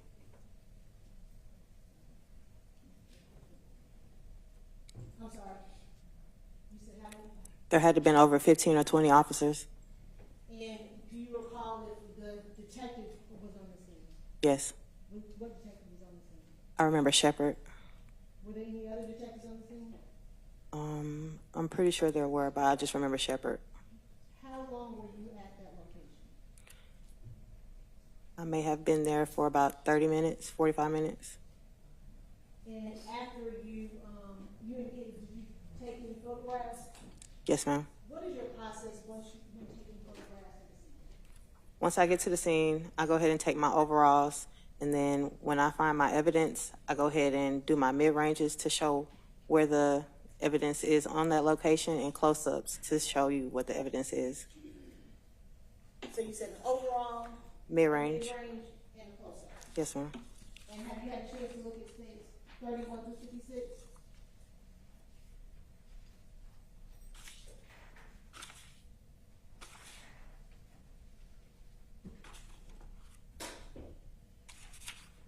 Yes. And what's 31, states 31 through 56? These are photos of the scene and the evidence on the scene. And do they accurately depict the photographs that you took on that evening? Yes. State would ask the state's exhibits 31 through 56 be admitted to evidence and published to the jury. Any objection? Yes, Your Honor, what I was provided was through 57, and I was. I'm not showing 57. It's not a picture.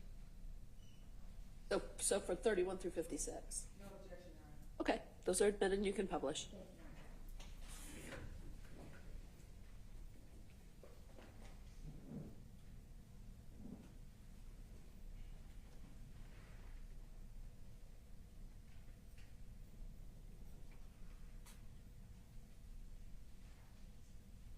It takes a second. Yeah, I'm sorry. No, it's okay. I'm done with my stalling questions while they were looking at the pictures, so. Here we go. Can you tell me what we are looking at in state's exhibit number 31? This is an overall of the liquor store at that location. What are we seeing on the outside of the liquor store? It's been boarded up. Did you have any conversation with anybody to understand why it had been boarded up? No, ma'am. And in state's exhibit 32? These are photos of the cameras in front of the liquor store. And state's exhibit 33? This is another camera in front of the liquor store.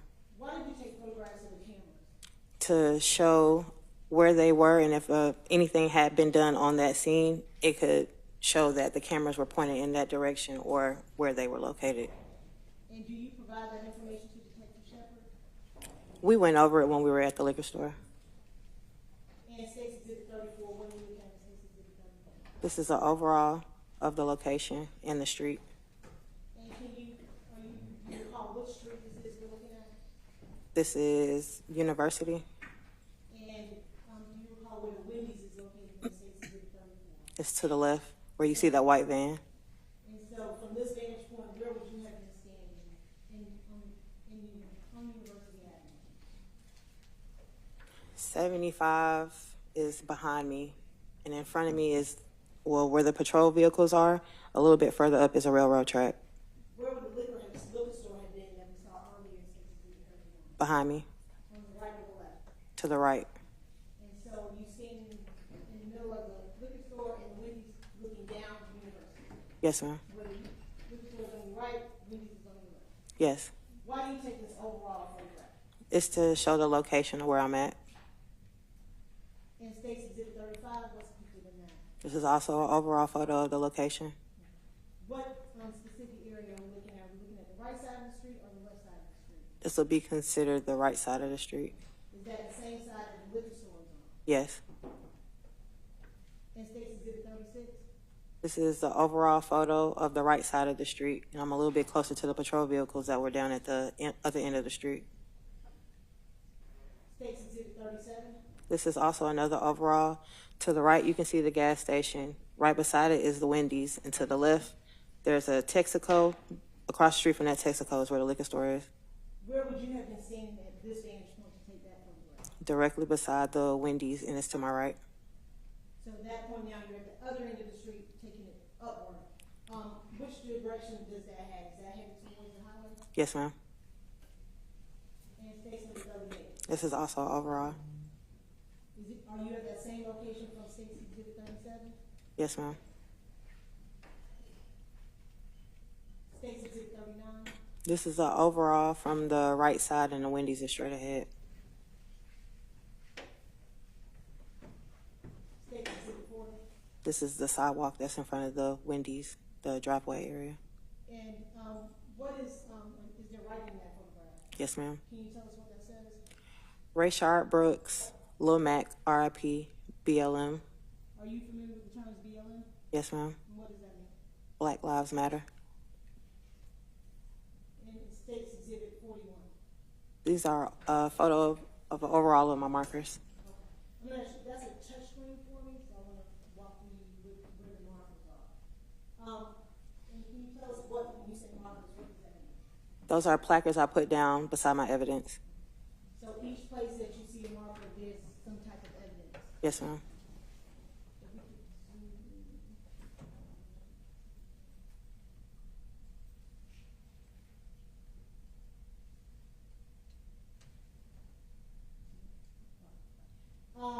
Can you point to where you have markers at on State's Exhibit 41? And you should be able to tap the screen and be able to kind of circle it. Okay.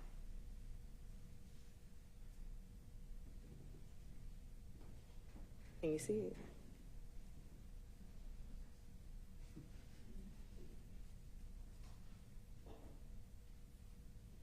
Okay, thank you.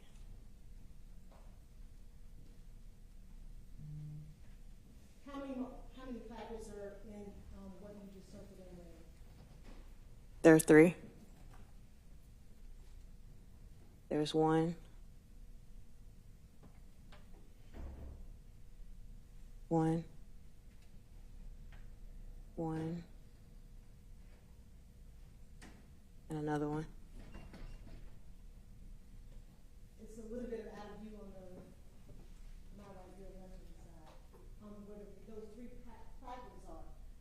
Where is that located? Are you able to tell where that is located in your overall? Yes. Can you?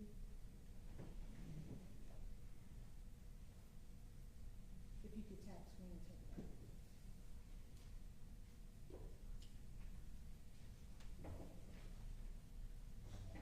Where would those 3 markers have been?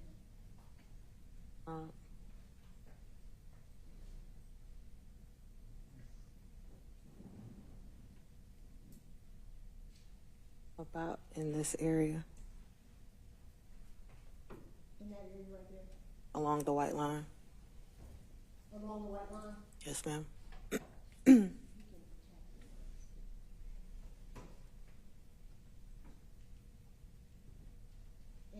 states 34, are you able to tell us where those three markers would have been?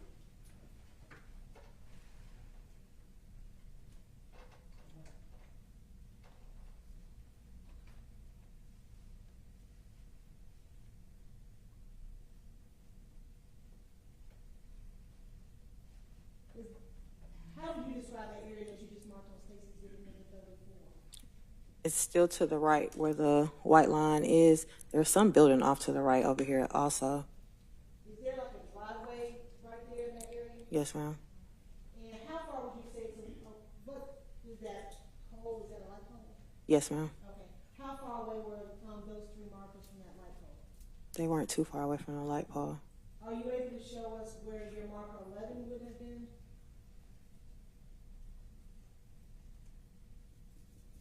And where is that located on 6034?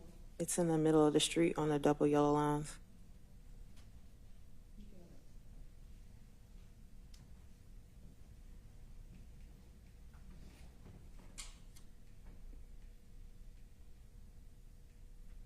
Now moving on to State's Exhibit 42.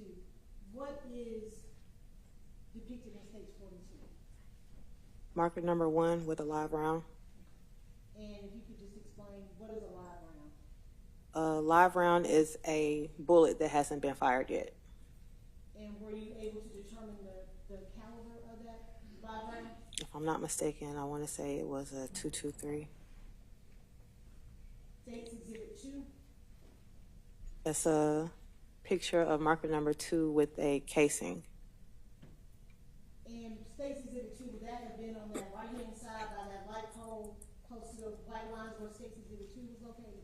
Yes, ma'am. And you said it's a shell casing. Were you able to determine the caliber of that shell casing? If I recall, it's still a .223.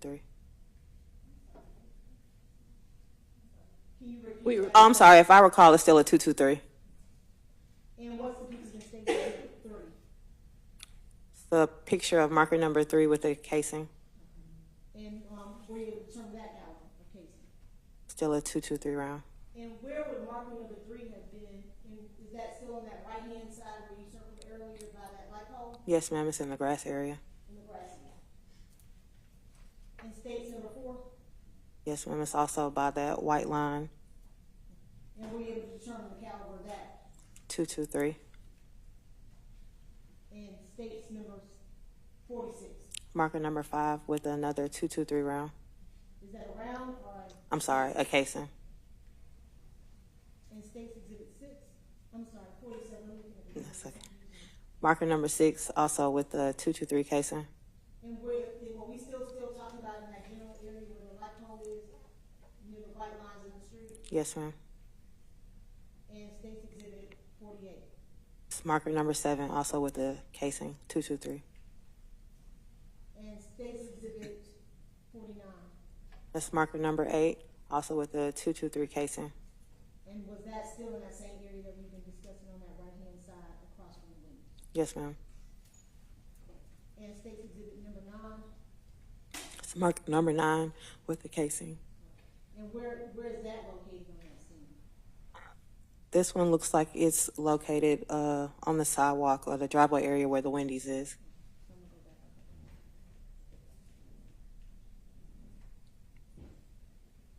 Was it in that area? Yes, ma'am. Can I draw? And if you could just describe where you're drawing that on State's Exhibit 40? On the sidewalk area towards the bottom under the RIP where the crack is in the sidewalk. And that's where your number 9 is located? Yes, ma'am. And what was that caliber of that shell casing? That's also a .223. And State's Exhibit 10? That's marker number 10 with a live round, .223. And State's Exhibit number 11? That's a projectile on the double lines in the middle. Were you able to determine what caliber projectile? No, ma'am. Why not? That's a part of crime lab. When I'm sorry, they handle ballistics. Are they able to do further analysis and testing to give you more information about shell casings, calibers, projectiles, Yes, ma'am. and State Exhibit 53? This is going to be an overall of the location. So this gas station is a little bit further up on the same side of the Wendy's. On the same side of the Wendy's? Yes, ma'am. And State Exhibit 54? This is an overall of the ramp heading to 75 north. Is that the same area that was just depicted in 53? Yes, ma'am. And State Exhibit number 12? That's an overall of a casing. Who directed you to go up there where State Exhibit 55 was located? The investigator. Did you know whether or not that was involved in what happened on University? I'm not sure. And State Exhibit number 56? That's a close-up of the shell casing. And what caliber of shell casing was that? It's a 9mm.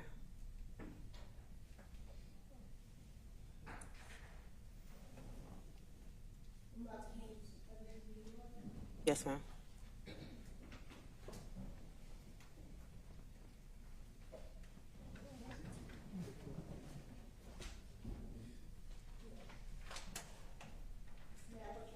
Yes. And I'm handing you what's been marked as State's Exhibit 60L. Do you recognize State's 60 and 60L? Yes, ma'am. How do you recognize State's 60 and 60L? Excuse me. I noticed my handwriting on the back of the tape on the bags. So when you're collecting evidence, what do you do as far as supervising? Once I collect the casings and the projectile, I put them in little coin pouches and I seal it with tape. And is that what's in State 60 and 60L? Yes. The state as the State 60 and 60L in the living area. Any objection? 60 and 60L? No, Your Honor. They're admitted. So State 60, and tell us what's contained. Just ready to 60, not 60L. Are you saying A or L? A? L, okay.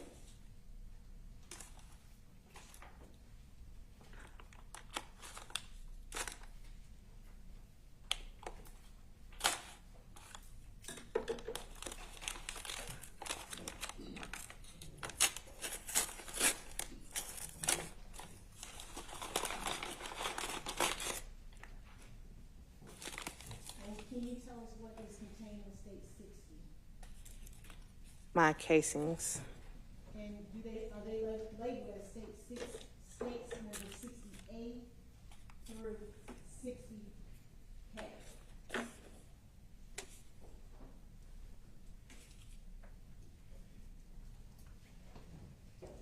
Yes. And do you recognize those items? Yes, ma'am. 60A through 60K. How do you recognize those items? Because they're my casings from my scene with my handwriting. It's stated as the State 60A through K. 60A through K? Any objection to 60A through K? No, Your Honor. They're admitted. And can you tell us what is contained in State 60A?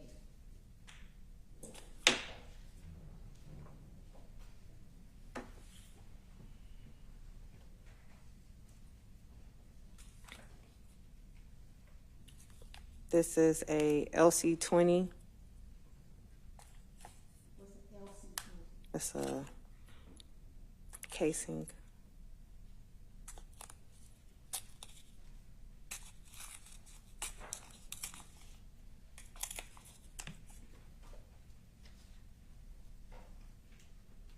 What, are you able to tell us what caliber of casing that is?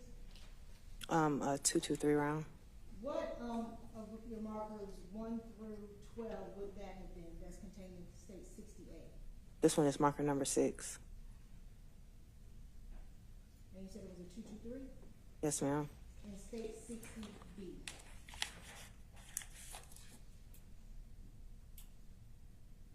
This is also going to be a 223 LC. And what marker would that have been at? Marker number 3.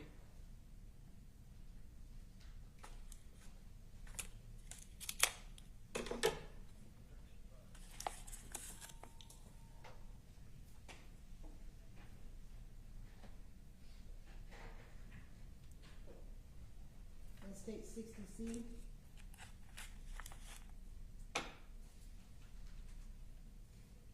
Also at LC 20, a 223, And what marker number would that have been? marker number 5. And states exhibit 60D.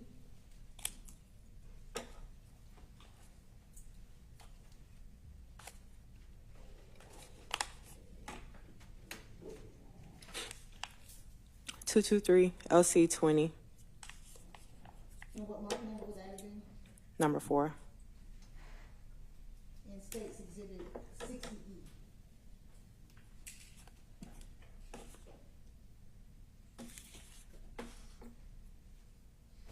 It's marker number 2. It's a 223 LC 20. And what marker that would have that been? Number 2.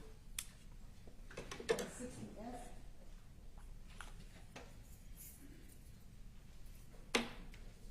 It's going to be a LC 20. And what marker number would that have been at?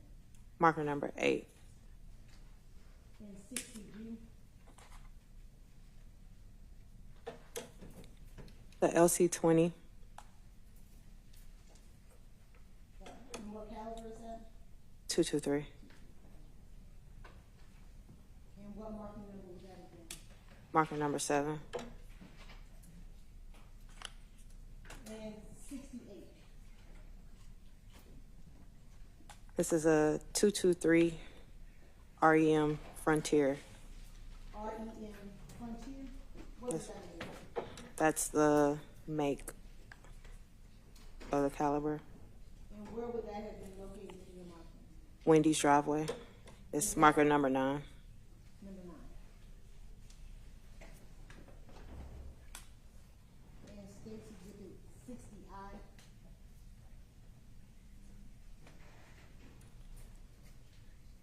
This is the 9mm Luger. The casing. It's marker number 12 on the ramp. And that would have been up kind of going near the highway, looking back at the movies. Yes, ma'am. And states exhibit 60J.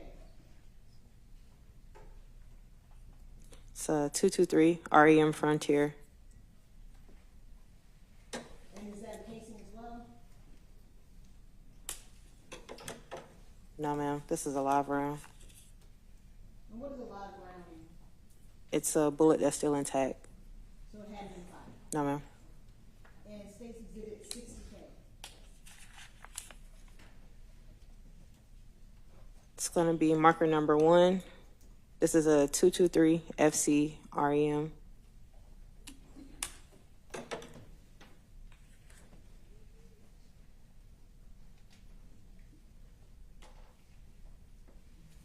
And this is also a live round. And looking at those casings and rounds that you have, that's in state 60A through K, did you notice any damages at all to those items? Yes, ma'am. In your experience and knowledge, what would have caused that type of damage to those casings and projectiles that you talked about? If there's a lot of traffic on the road, cars are running over casings. And when you got to the scene, was there traffic in the area? No, ma'am. Were there a lot of people in the area? Yes, ma'am. And could you open states, I think it's 60L.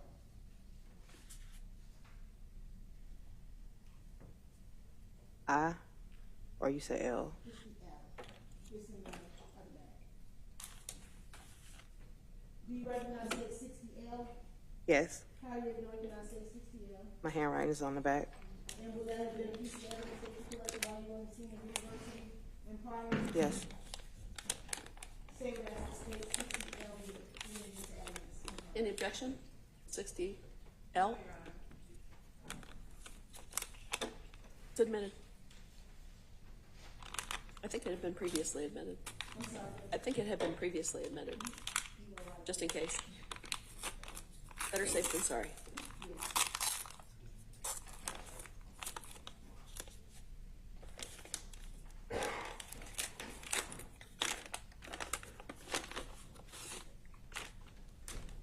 And I asked, do you know what was going on the scene before you arrived at the university in prior? No, ma'am. That was 4th of July. Everything was up that day. Thank you. What is contained in state 60L? It's a projectile And where was that projectile found? in the middle of the street, marker number 11. Marker number 11. And do you know the caliber of that projectile at all? No, ma'am. When you said you're unable to tell us what that is, that would have to be the GBI? Yes, ma'am. Nothing further. Cross-examination? Yes, Your Honor.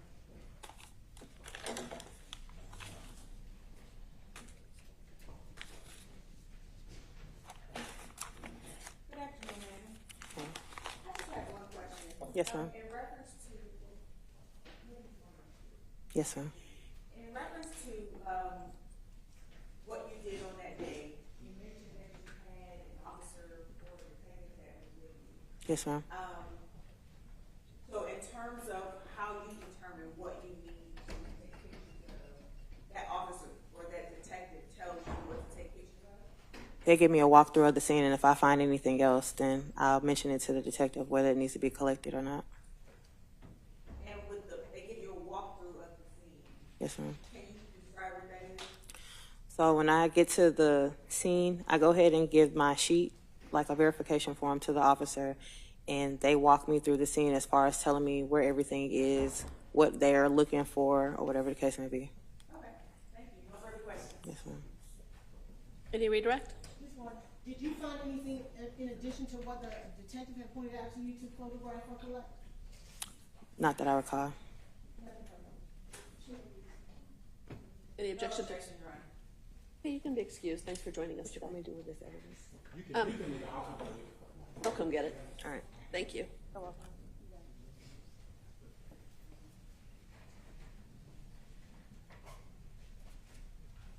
Okay, guys, it's been 2 hours. Do you want a little break before the next witness, or do you want to keep going? Break. Okay. Okay, so we'll be in recess for about 15 minutes. All right, so the jury.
Yes. And prior to today, crime scene tech done have you had an opportunity to review those photographs in detail prior to your testimony.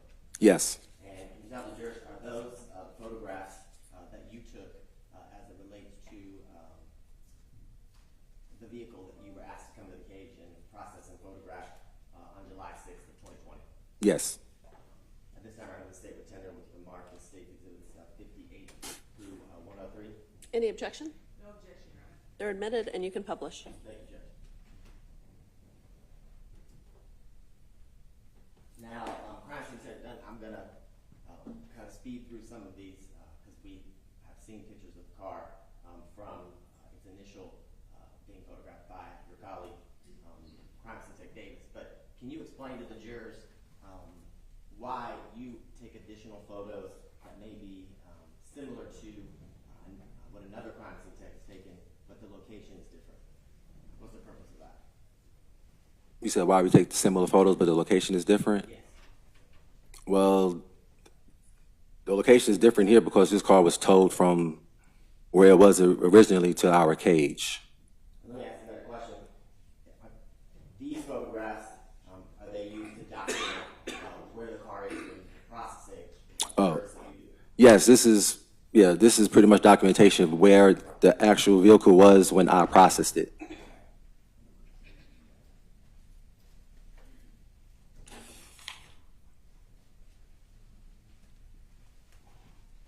Now, in these first series of photos, it's State Exhibit 58 through 62. So 58, 59, 60, 61, 62.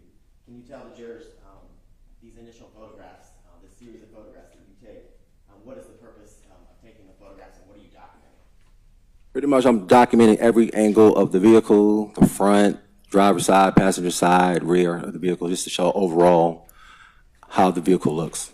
And when you're taking a series of photographs or photographs in general, as you're documenting the processing you do of either a crime scene or, in this instance, a vehicle, do you use the same typical photographing techniques that we've heard about previously, where you'll take an overall, a mid-range, and a close-up? Yes. And the photographs that I showed you, are there instances in the series of photographs where we're not showing the overall, the mid-range, and the close-up? Yes. Okay. We're not hiding any photos from anybody, right? No. Now, I want to show you State Exhibit 63.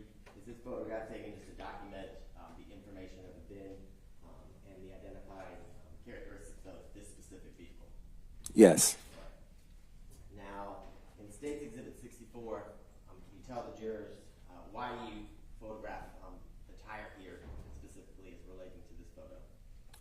Well, I photographed it because it's damaged. So pretty much any type of damage that the vehicle might have, I'm a photograph it because it might be related to something involved in a crime. And is that what you're doing in the next series of photos in State Exhibit 65 as it relates to the this front tire? Yes. And can you tell the jurors the photographs 64 and 65 of the tires that are either flat or deflated, is that the passenger side or the driver's side of the vehicle? I believe it's the passenger side. And you talked about documenting damage as you're taking the overall photos of the front, back, and the side views of, in this instance, a vehicle. In State Exhibit 66 and 67, are you just photographing damage that you saw when you began to process the vehicles related to the front windshield? Yes. And to be fair, to ask you a question, do you know how that damage got there? No, I do not. Okay. And were you present on the scene when a shooting may have occurred? No. Okay. Is your job, begin after processing of the actual crime scene has occurred and the vehicle has been towed to the location here at the cage? Yes. All right. Now, after you've taken your overall and the series of photos you described of the outside of the vehicle, before you begin to mark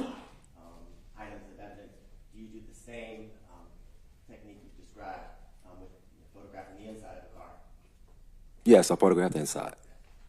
Is that what we're seeing in States Exhibit 68, 69, 70, and 71? Yes. And as it relates to States Exhibit 72, can you explain to the jurors what is the focus of the photograph, the purpose of this photograph? The purpose of this photograph is to show the defect that's located in the back seat. Okay. And as it relates to any defects that you find either inside or outside the car, do you then take additional photos where you mark with either placards or some sort of sticker to identify the actual piece of evidence in which you are photographing and processing? Yes. I want to show you States Exhibit 73. Can you tell the jurors in States Exhibit 73 what the A's and B on States Exhibit 73 signify and the purpose that you put those markers there? A and B are the markings of the defects that were located in the rear of the vehicle. And you said you've been working at the City of Atlanta for how many years? A little over 10. And in your 10 years, I think you said you've only worked specifically as a crime scene tech and now a supervisor in that unit? Correct. Can you tell the jurors, you use the term defect, what does that mean? And based on your number of years of experience going to crime scenes and seeing defects like this, can you explain or tell the jurors what these defects appear to be caused by? Usually, the defects are usually known to be caused by a bullet. And can you tell the jurors, how do you know that, based on your training and experience, these are defects that are caused by a bullet instead of, let's say, a knife or a rock or something like that? Well, usually by the shape of the defect. It's, mostly round. Okay. Is that what we're seeing here in States Exhibit 74 and 75, both close-up versions of the marker A and marker B signifying the defects you've previously described? Yes. And we go back to States Exhibit 74. Can you tell the jurors, and I'm going to go back to States Exhibit 73, the defects that are marked for the record purposes, A and B, where are they located as it relates to the quadrant or portion of the vehicle? Well, A is located in the rear tailgate, and B is located at the bottom towards the bumper. And if we're looking at States Exhibit 73, maybe a silly question, but would you consider the defects that you see in States Exhibit 73, the markers A and B, would you consider that to be the driver's side of the back of the vehicle or the trunk? Yes, the driver's side. Okay. Now, in States Exhibit 76, can you tell the jurors, do you see a marker that you use to signify a defect or an item of evidence as you process the car? Yes. And can you tell jurors, are we looking at something similar that you described previously when you marked A and B in the back of the car? Yes. Okay. And just for the purposes of the jury and for the record, can you tell the jurors what area of the car are you photographing here? That's the rear driver's side, I guess you call it quarter panel fender area. Okay. And can you tell the jurors, as we get to States Exhibit 77, close-up version, is this another defect based on your training experience from a bullet? Yes.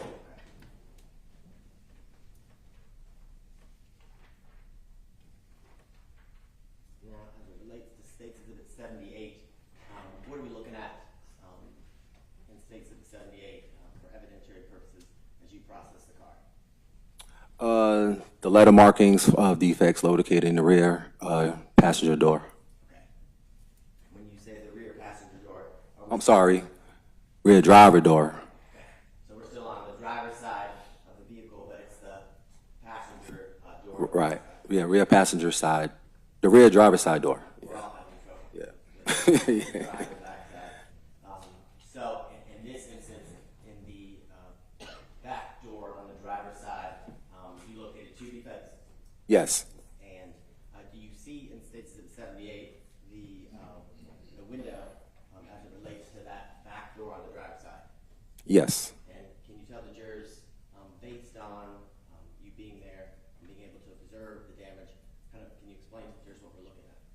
Pretty much just a shattered window.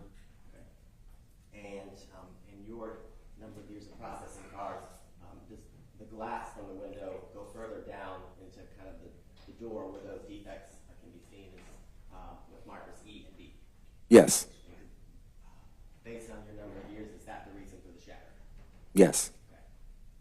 Now, States Exhibit 79 and 80, are these just close-up photos of feet and defects from bullets? Yes.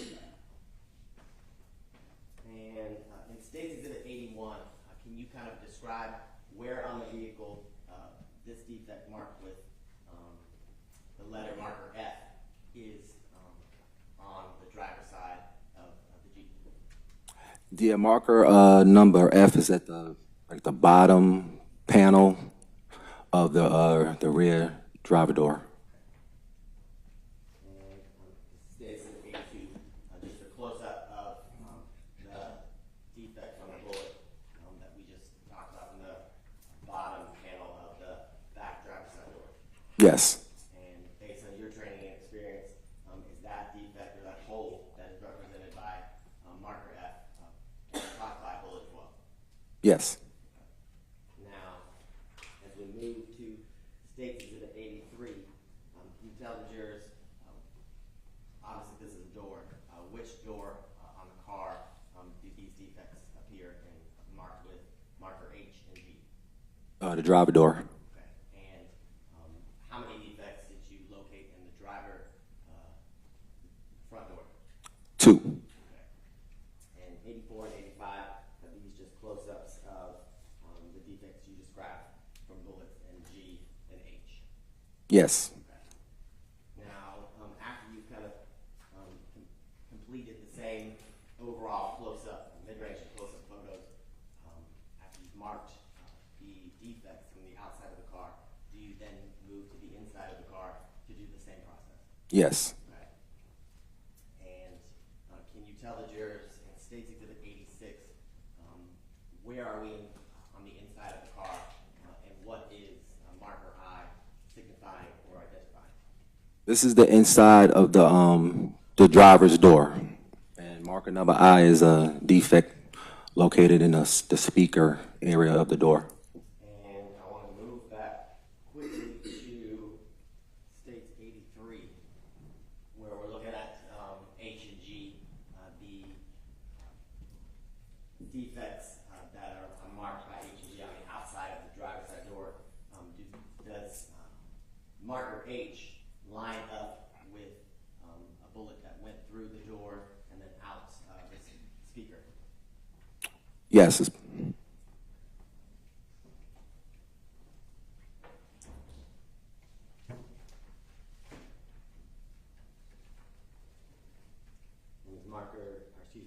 States Exhibit 87 just a close-up version of the defect caused by the bullet exiting the speaker?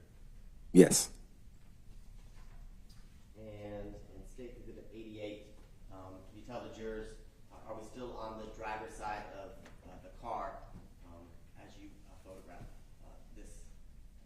Yes. And can you tell the jurors, J and K, is this the back door or the front door? This is the back door. On the back door of the driver's side, in States Exhibit 88, you've marked, or you've put markers J and K. On the inside panel of the back driver's side door, what are those signify based on your training and experience? That it could possibly be defects. Yes. Based on your number of years working with the City of Atlanta Police Department, specifically in crime scene analysis, can you tell the jurors when a bullet goes through a surface here, like a car door or a trunk, what happens to a bullet as it travels through hard surfaces like metal and things that are also inside, like a window to a door? Sometimes they come apart. Okay. Is it fair to say that when you said they come apart, because some of the fragments come out and then other fragments stay inside? Yeah, some stay out, some stay in. And I want to show you can you tell the jurors what we're looking at here as it relates to marker L? That's another defect that was located at the bottom of the rear driver door. And the defect that is marked on the inside of the rear driver's side door, the marker L, is that correlated with State's Exhibit 81, the marker F? Yes.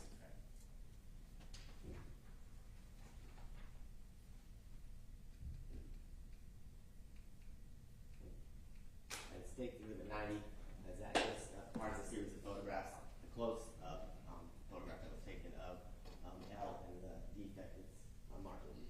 Yes. I want to show you as we move inside or closer to the inside of the vehicle on the back driver's side.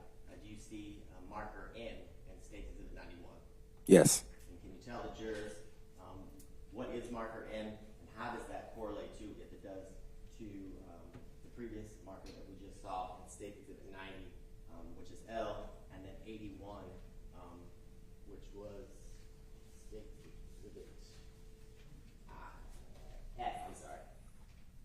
Well, M is another defect that was located at the bottom.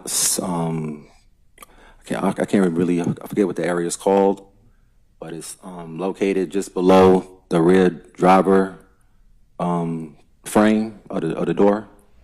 So that's a defect that was marked with correlation to the defect that was L.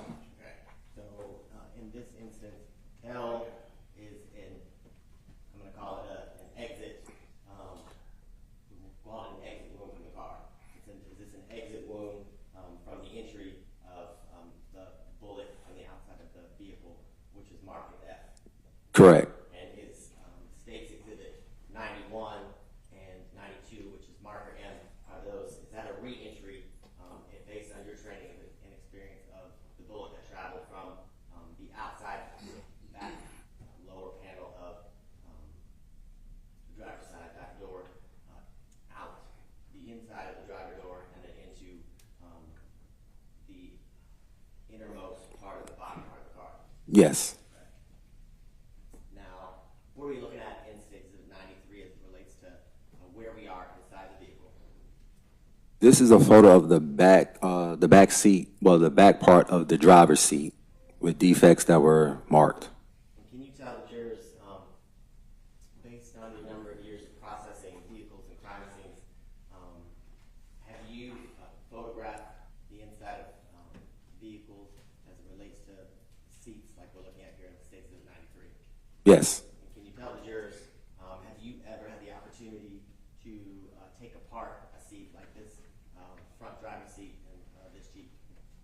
I have before. And can you tell the jurors, based on your experience in doing that and processing vehicles like this, what's inside of a typical seat? It's a whole bunch of cushion. Is there metal springs? Yes, metal springs, cushion, all types. And in this instance, did you open up the driver's seat in State Exhibit 93? No. Okay. And is that something that was requested for you to be done? Was that something that was requested by the detective you were working in conjunction with when you processed this Jeep on June 6th of 2020? No. Okay. And NRS, do you see the markers that we're looking at here in 93? Yes. And can you tell the jurors, are those defects similar to the ones that you've explained previously from your previous markers? I won't go through the alphabet, but is that the same general defect? Yes.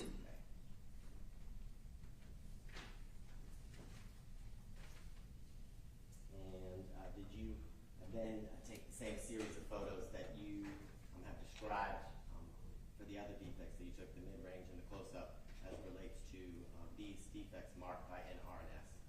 Yes. And is that what we're looking at in State Exhibit 94 and 95? Yes. Now, if the, excuse me,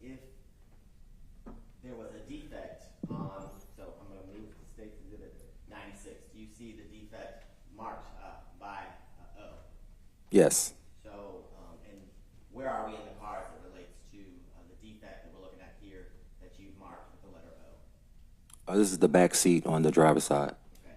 I just want to go back to states of 95 where we're looking at R and S, and then a 94 where we're looking at the marker N. If there was a defect on the other side of the driver's seat, so the front, what I'll call it, of the driver's seat, would you have taken a series of photographs marking that and documenting that? Yes. Okay. And in this instance, were there any defects in the front part of the driver's seat? No. Okay. Now, as we move back to States Exhibit 96, can you tell the jurors, is this a close-up of the defect you described in the front, section of the driver back seat? Yes. And as we move to State Exhibit 98, marker P, can you tell the jurors what is that marking for, and does that marker P correlate with any previous defect that you marked in the series of photographs that we've been looking at? Yes, P is the defect that's located on the back side of the rear passenger seat on the driver's side. Okay. And I want to ask you too, when, based on you a number of years working and documenting and processing crime scenes, can you tell the jury when a bullet goes through, again, a surface like a metal part of the trunk, and then travels through a vehicle into the back of a seat like we're looking at here with the marker P in State Exhibit 98, can you tell the jurors as a bullet travels through surfaces like that, can the trajectory of the bullet change? Your Honor, I'm going to object to this line of questioning. Will you approach? Yes.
Training, the initial start of your position at the Atlanta Police Department, and continued training as it relates to crime scene processing?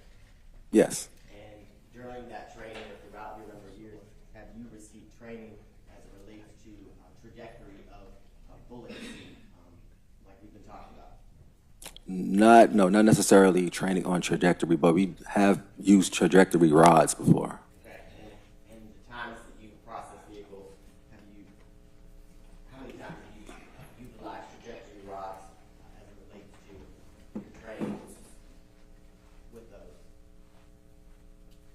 I say a lot of times. Okay.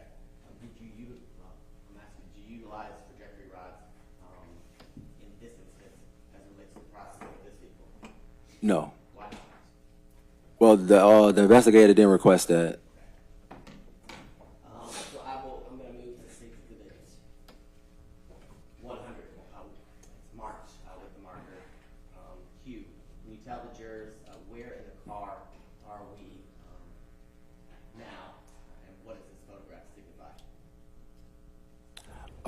Q is the defect that's on the bottom, on the inside part of the tailgate. And when we're looking at State Exhibit 98, we Yes. is marker Q that we were just looking at in State's Exhibit 100 kind of, is it the opposite, is it the same? I don't know how I want to phrase this. Well, Is it the back of the trunk that would lead you to State Exhibit P? yes. Okay. So if I was to open the trunk of the Jeep, that would be the inside part of the trunk. And would that correlate with the bullet hole that you took on the outside of the trunk that was labeled A? Labeled A. Yes, yes, yes. And can you tell the jurors in State Exhibit 102 as it relates to marker T, what are we looking at there? That's another defect on the side of the driver's seat. And do you see on the marker R that we had previously talked about? Yeah, that actually fell. Yeah. Yeah, it did. That's not a defect. It actually fell off where its original place. Yeah, that's sometimes, you know.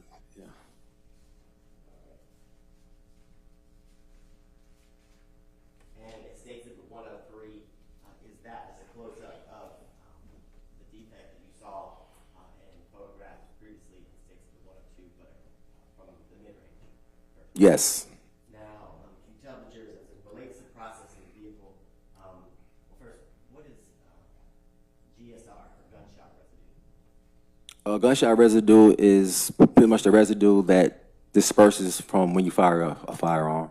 Can you tell the jurors your number of years of working with crime scenes at the City of Atlanta Police Department? Have you been trained on how to attempt to collect gunshot residue? Yes. And was that requested as it relates to the processing of the inside of the Jeep? Yes. And this may sound like a random question, but when you first encountered the Jeep and began to photograph it, process it, were all four of the windows up? Yes. Okay. And can you tell the jurors what area of the car did you attempt to collect GSR or gunshot residue, and how do you do that? Well, I processed the inside of the driver's door along like the armrest area, top part, and I did the headliner on the driver's side and the headliner on the passenger side. And pretty much how we do a GSR is the GSR comes in a package and it has three, well, usually we like to use one for hands, but you can also use a GSR on hands and you could also use it on other different materials. So in our package, we have three like plastic valves about this big, and it's about the circumference size of a quarter. And each valve has a cap that comes with it.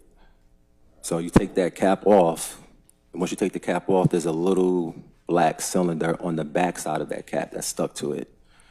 And then that cap is what is used to collect the gunshot residue. So for instance, if I was doing the gunshot residue on my hand, I would take that cap and pretty much just go in between the webs of my fingers and all over my hand, all the way up to my wrist. So in this instance with the vehicle, I just use that cap to tap along the areas of the headliner and the inside driver's door.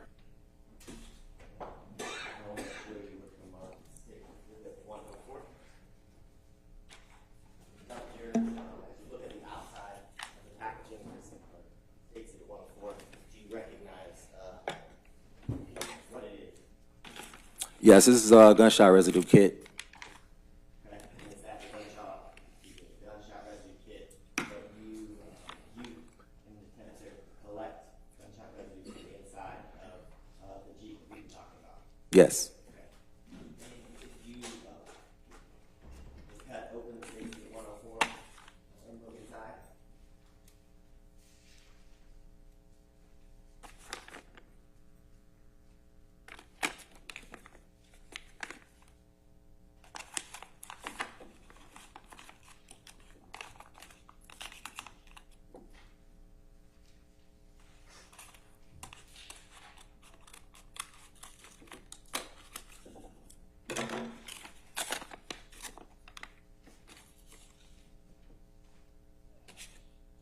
take it out?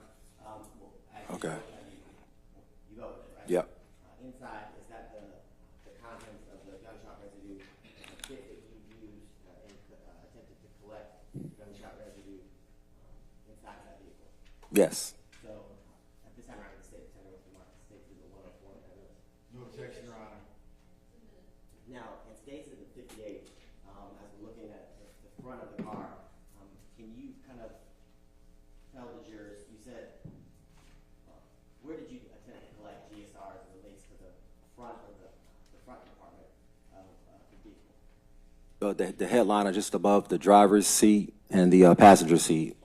When you say the headliner, it states in the 58, would it be the fabric or whatever material a vehicle has that's above the windshield and leading to the roof of the inside of the car? Yes. And you said something about not only did you test the headliner, but you tested an area of the front driver's side kind of door area.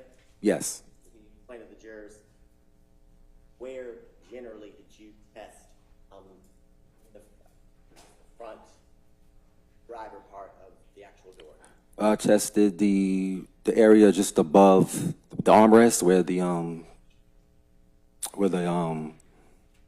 latch is to actually to get out of the car. That whole area above the armrest. Okay. And would it be the armrest that would be located kind of where the controls for the windows would be? Right. Yeah, where the window controls are located. Okay. And can you tell the jurors when you use the kit that's contained in 104, you described how you would do it on a person's hand. How would you attempt to collect gunshot residue or GSR from the headliner or the part of the driver's side door that you just talked about? Oh, like I said, I would just have to use that cap that has that little black disc on the back side of it and just pretty much just tap along that whole surface area to collect possible GSR. And would you say, as it relates to the headliner, did you test the majority, if not all, of the headliner that's contained within the front compartment of the vehicle? Yes, I did the whole front portion of the headliner leading from the driver's side all the way to the passenger side in the front portion of the vehicle. And once you completed the tapping motion that you just described, I won't repeat it because I won't do it as well as you. But what do you do with the kit? The kit, once everything is all done, Yes. once I'm done, I pretty much put everything back inside of the packaging, seal it up, evidence tape, and then I'll send it to the GBI for GSR analysis.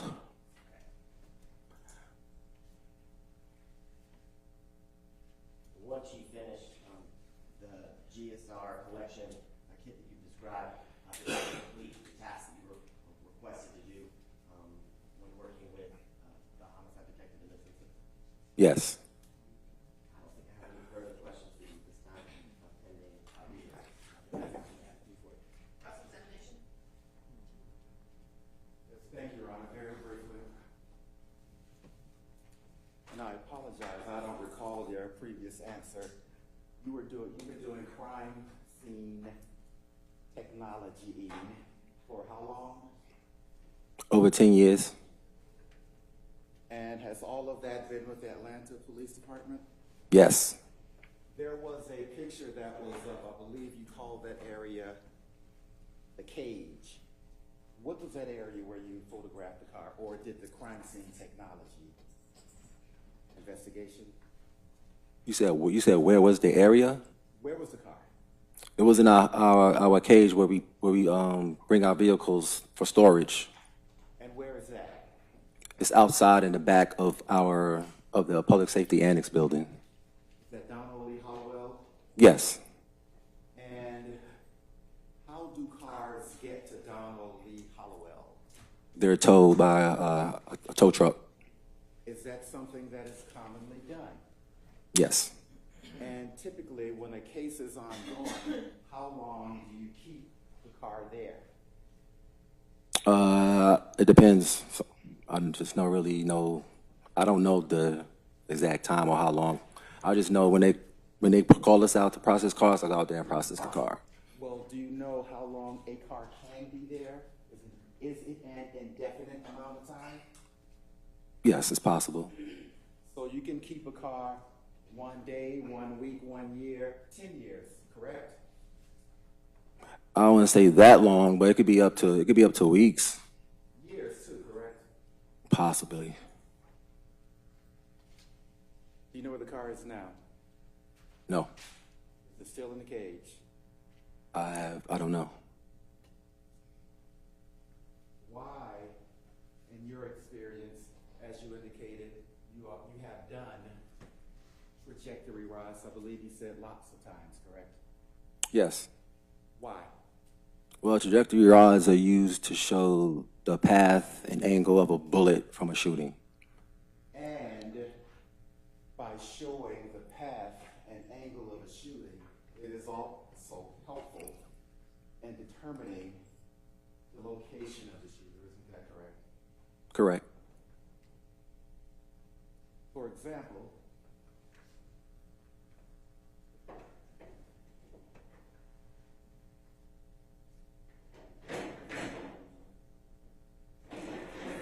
as you showed that car seat back, well, I'll withdraw that.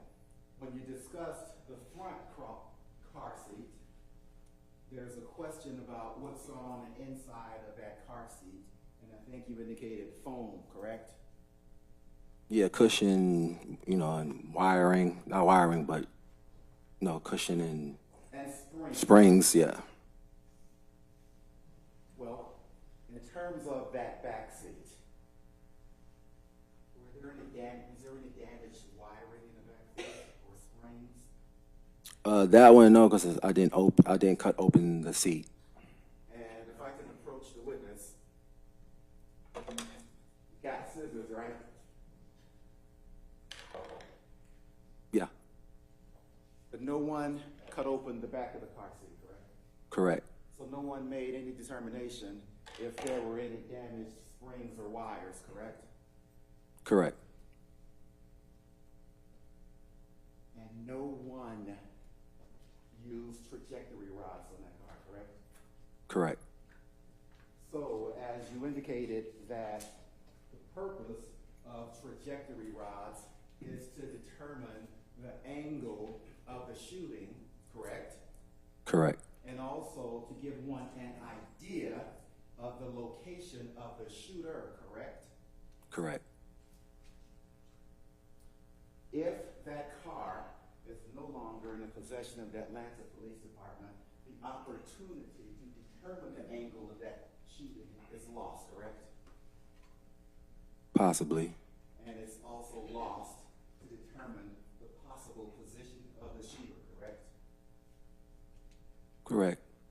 I'm sorry? Correct. Lost forever, correct? I can't say forever. Unless you get the car back, right? Correct. Right now, as far as you don't know if the car is even in the cage anymore, do you? I don't know. But no one ever directed you to do trajectory rods. Correct. No one ever directed you to get the angle of the shots, correct? Correct. No one ever directed you to get an idea of the position of the shooter, correct? Correct. Do you have any question based on your years of training and experience that the vehicle you processed, the Jeep, back in July of 2020, that it took on gunfire on the driver's side of that car? Yes. Okay. Do you have any doubt or question that that's where the defects are from? No doubt. And can you tell the jurors, based on your knowledge, do you know that, are you aware of any requests made by defense to process that vehicle in the first 6 months? No. In the first year? No. Are you aware of any requests for the processing of that vehicle based on your knowledge of the case? No. Okay.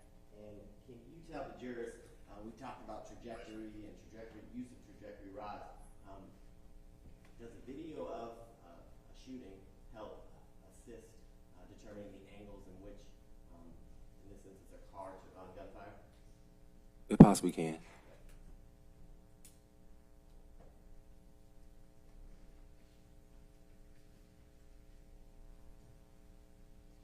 If a vehicle is in motion when it's taking on gunfire, and that affects the trajectory or angle, that bullet enters a car. It can. Nothing crazy. Moving or not, left is left and right is right, correct? Correct. You don't take your direction from defense attorneys, do you? No. The detective directs you, correct? Correct. The government, the state, the district attorney, they direct you, correct? I can't say correct to that one. No. Did you know that in this case, Mr. Conley wasn't indicted until sometime in 2021? I had no clue. Did you know that in this case, the car was gone before Mr. Conley was even indicted? No. No further questions. Did you know, crime scene tip done, that Mr. Connolly had a lawyer representing him prior to his arrest? Did you know that?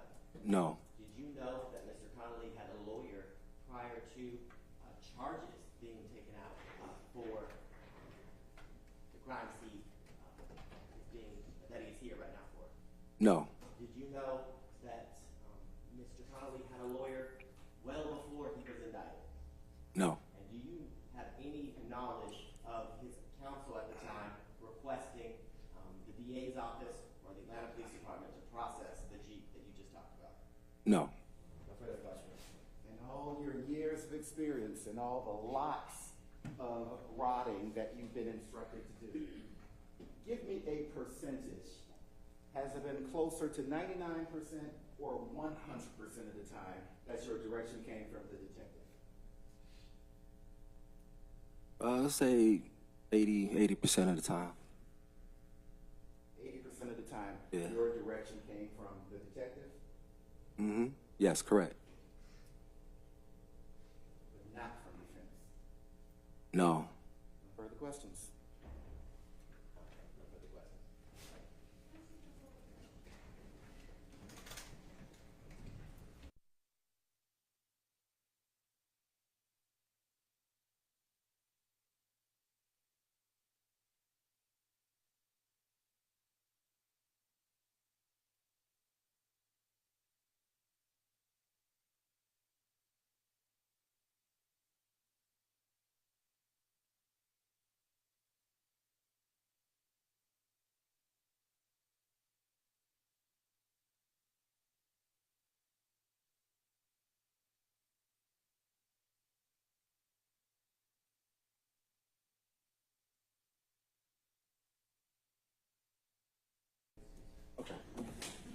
I know I told you that we would always leave by 5 unless I weren't doing it. And I have one more short witness who can't be here tomorrow. Can you stay for a few more minutes?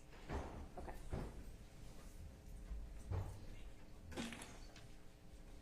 One more witness.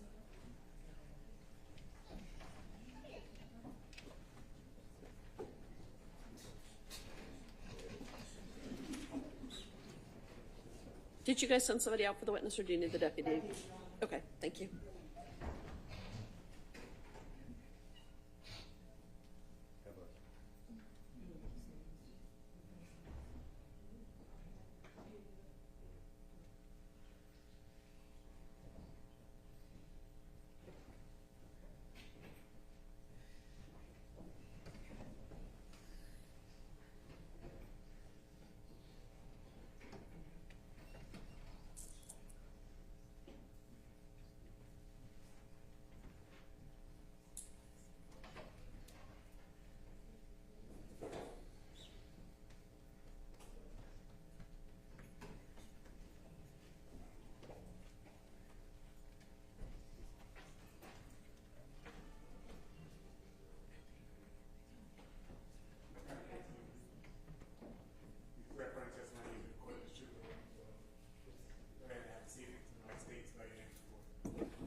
Do you want my professional name or my government name?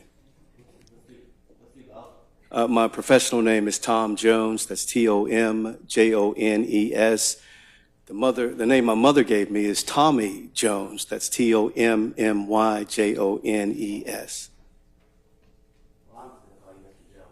Hey, it's fine with me. Good afternoon, sir. Good afternoon. For those of us who may not recognize you, can you tell the jurors how you are employed? I'm employed with WSB TV. I'm a senior reporter there. And how long have you been a reporter with WSB TV here in Atlanta? For 23 years. Okay. And can you tell the jurors as it relates to the stories that you report on? Do you report on a specific type of story or all types? Well, I'll cover anything, but mostly I cover crime in courts. I love crime in courts and how it all comes together, so I usually venture toward those types of stories. But I'll typically cover anything. Mr. Jones, can you tell the jurors, did you report on a shooting that happened on July 4th of 2020 in relation to the death of 8-year-old Secoriea Turner? I did. And can you tell the jurors, did you report initially on the shooting and Secoria's death? Yes, I reported on all aspects of this incident, from the Rayshard Brooks, from that shooting, and it evolved into what happened to Secoriea Turner. So I was actively involved in a lot of that coverage that we did on that story. So I reported on several stories in relationship to this incident.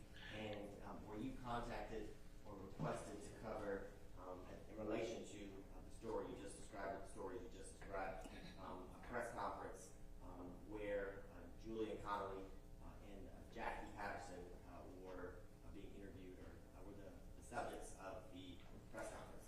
Well, I remember at the time that Atlanta police put out a bolo for persons of interest in the shooting involving Secoriea Turner, and Jackie Patterson, attorney Jackie Patterson, was representing one of the people who was in that bolo, that Be on the Lookout flyer. And I got an interview with Mr. Patterson and Mr. Conley surrounding the events of why he was on that bolo flyer. It wasn't a press conference, it was just me and those two. Okay.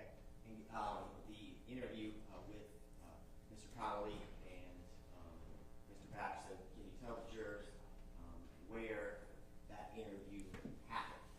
It happened in Jackie Patterson's office. It was in Midtown off Peachtree Road. I think it was 4800 block of Peachtree Road, not far from our station. Okay. And you said, I guess for you, I know this was during COVID, and I know protocols may have been a little different, but when you interviewed Mr. Patterson and the defendant, Julian Conley, were you in the same room or area during that interview? We were in Mr. Patterson's conference room. It was COVID, so protocols were in place, and we kept a distance from one another. They were on one side of the table, and I was on the other side, along with my photographer. I know you kept the 6 feet that were required. Yes, of course. The individual that you referenced today, Julian Conley, and you're welcome to stand, do you see the person that you interviewed that day in July? Yes, I do.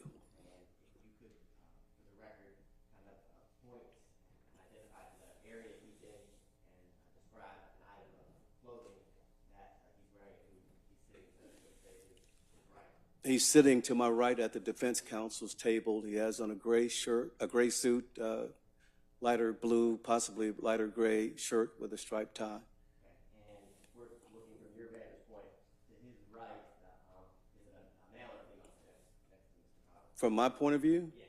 To my, it's a female to his right, a male to his left. Now, let the record reflect that the witness, Mr. Jones, has identified the defendant, Julian Conley. It will. I don't want to get into any specifics other than was the interview with Mr. Conley and Mr. Patterson that you did on July 13th of 2020, was that videotaped and aired on WSB TV Live? It was videotaped and aired. It was a lead story, I believe, at 5, and it was at the top of the 6 o'clock newscast. Okay. And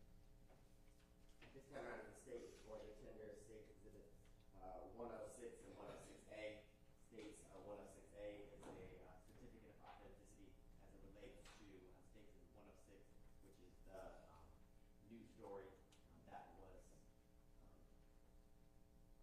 recorded, I think it's late, my brain's working. It was recorded and then later aired with Mr. Jones, the defendant, in the past.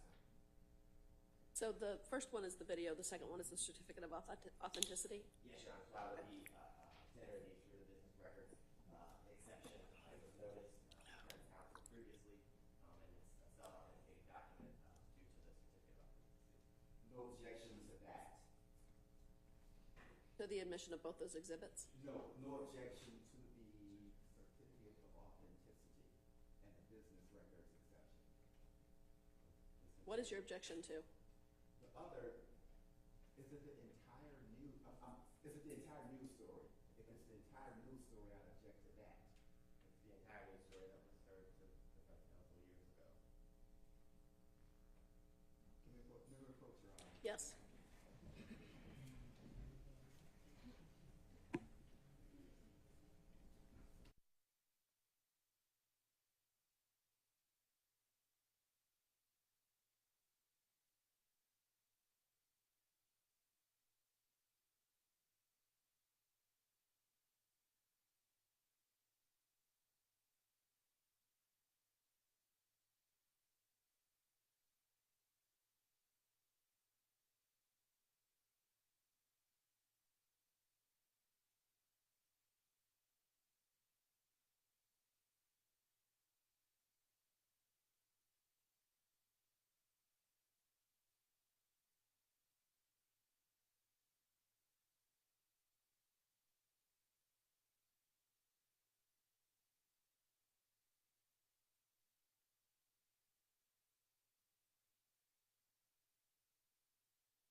You're welcome. Your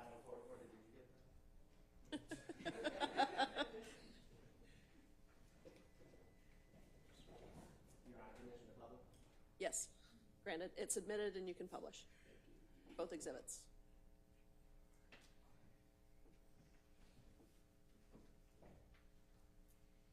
Mr. Jones, can you see on your screen? I can. Yes. Sorry. Thank you. Or is pleading with the public to help find her killer. We spoke exclusively to one of the men who police say is a person of interest in that shooting. Channel 2's Tom Jones live in Midtown Atlanta. And Tom, the man told you he's comfortable speaking publicly because he says he didn't shoot anyone. George, that's what Julian Conley says. He admits he was at the scene, says he saw what happened, but says he did not shoot anyone. I attended a news conference on Zoom where 8-year-old Secoriea Turner's parents pleaded with the public for help finding her killer.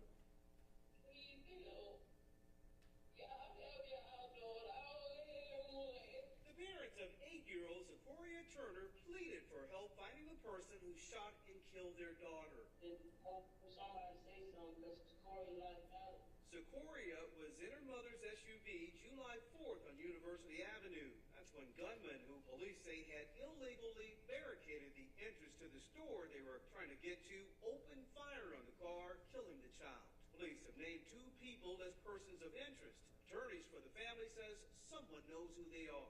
More the community show and getting his name. His name is Julian Conley. Attorney Jackie Patterson says Julian Conley is the second person of interest police are looking for. He says Conley did not shoot Secoriea. He was on the scene on that particular day, but he committed no crime whatsoever. Conley told me he feels terribly sorry about what happened to Secoriea. But at the end of the day, I had nothing to do with it. I asked asked if Patterson will make Conley available to police. We have nothing to say to the police. We just want the public to know that this man is innocent. Meanwhile, Secoria's mother says she wants to hear from anyone who knows what happened. You don't have to call the police, lawyers, nobody.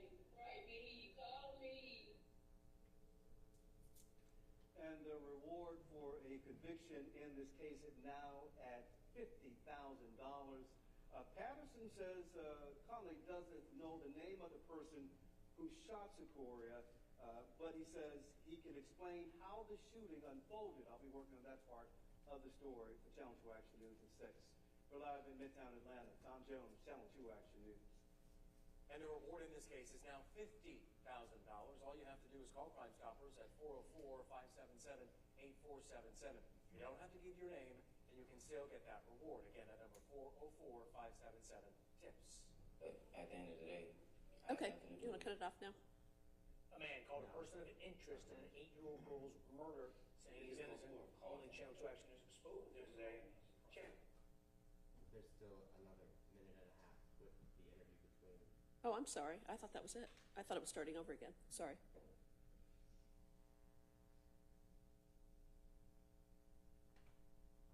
Only Channel 2 Action News spoke with him today. Channel 2's Tom Jones was live on this story in Midtown. So Tom, the man said that he was there that night, but he didn't shoot into that car. That is right, Justin. Julian Conley says he was right there. He told me he had a weapon, but says he didn't fire it one time. He says he was at the scene and didn't know the shooter, and he feels bad that a child lost her life. I feel terribly sorry about what happened to Secoriea Turner. 19-year-old Julian Conley admits he was at the scene on University Avenue July 4th when 8-year-old Secoriea Turner was shot and killed. Did she shoot anyone? No. Did you open fire that day? No, sir. Attorney Jackie Patterson says his client saw himself on television as a person of interest. The fact that he looked like he's guilty by showing somebody's picture on television, he had to set the record straight. Police have been searching for the gunman who shot Secoriea near the Wendy's where Rayshard Brooks was killed. Officers say someone shot in Secoria's mother's car after she tried to get through an illegal barricade someone had set up. Patterson says Conley told him a man driving Secoria's mother's car drove through the barricade and hit a man with a rifle. And when that person fell to the ground, that person got up and started firing at that vehicle. I asked if he will allow his client to talk to police. We have nothing to say to the police. We just want the public to know that this man is innocent. At this news conference, Secoria's parents pleaded for the public to come forward and tell who killed their daughter. The lady, she had a neck shirt and she was recording. Please come forward. And I asked police about Conley's version of what happened. This was their response. We would encourage Mr. Conley to contact investigators and speak with them regarding the investigation. At this time, the investigation continues. Now, there is now a $50,000 reward in this case. We're live in Midtown Atlanta. Tom Jones, Channel 2 Action News. And a lot of interest to get this one right. Tom, thanks.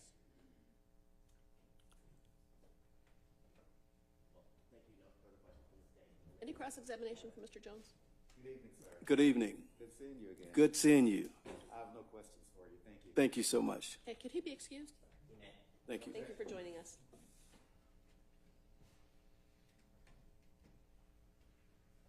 Okay, members of the jury, we're going to adjourn for the day, and we'll begin again tomorrow morning at 9:30. Thank you. Bring your lunches.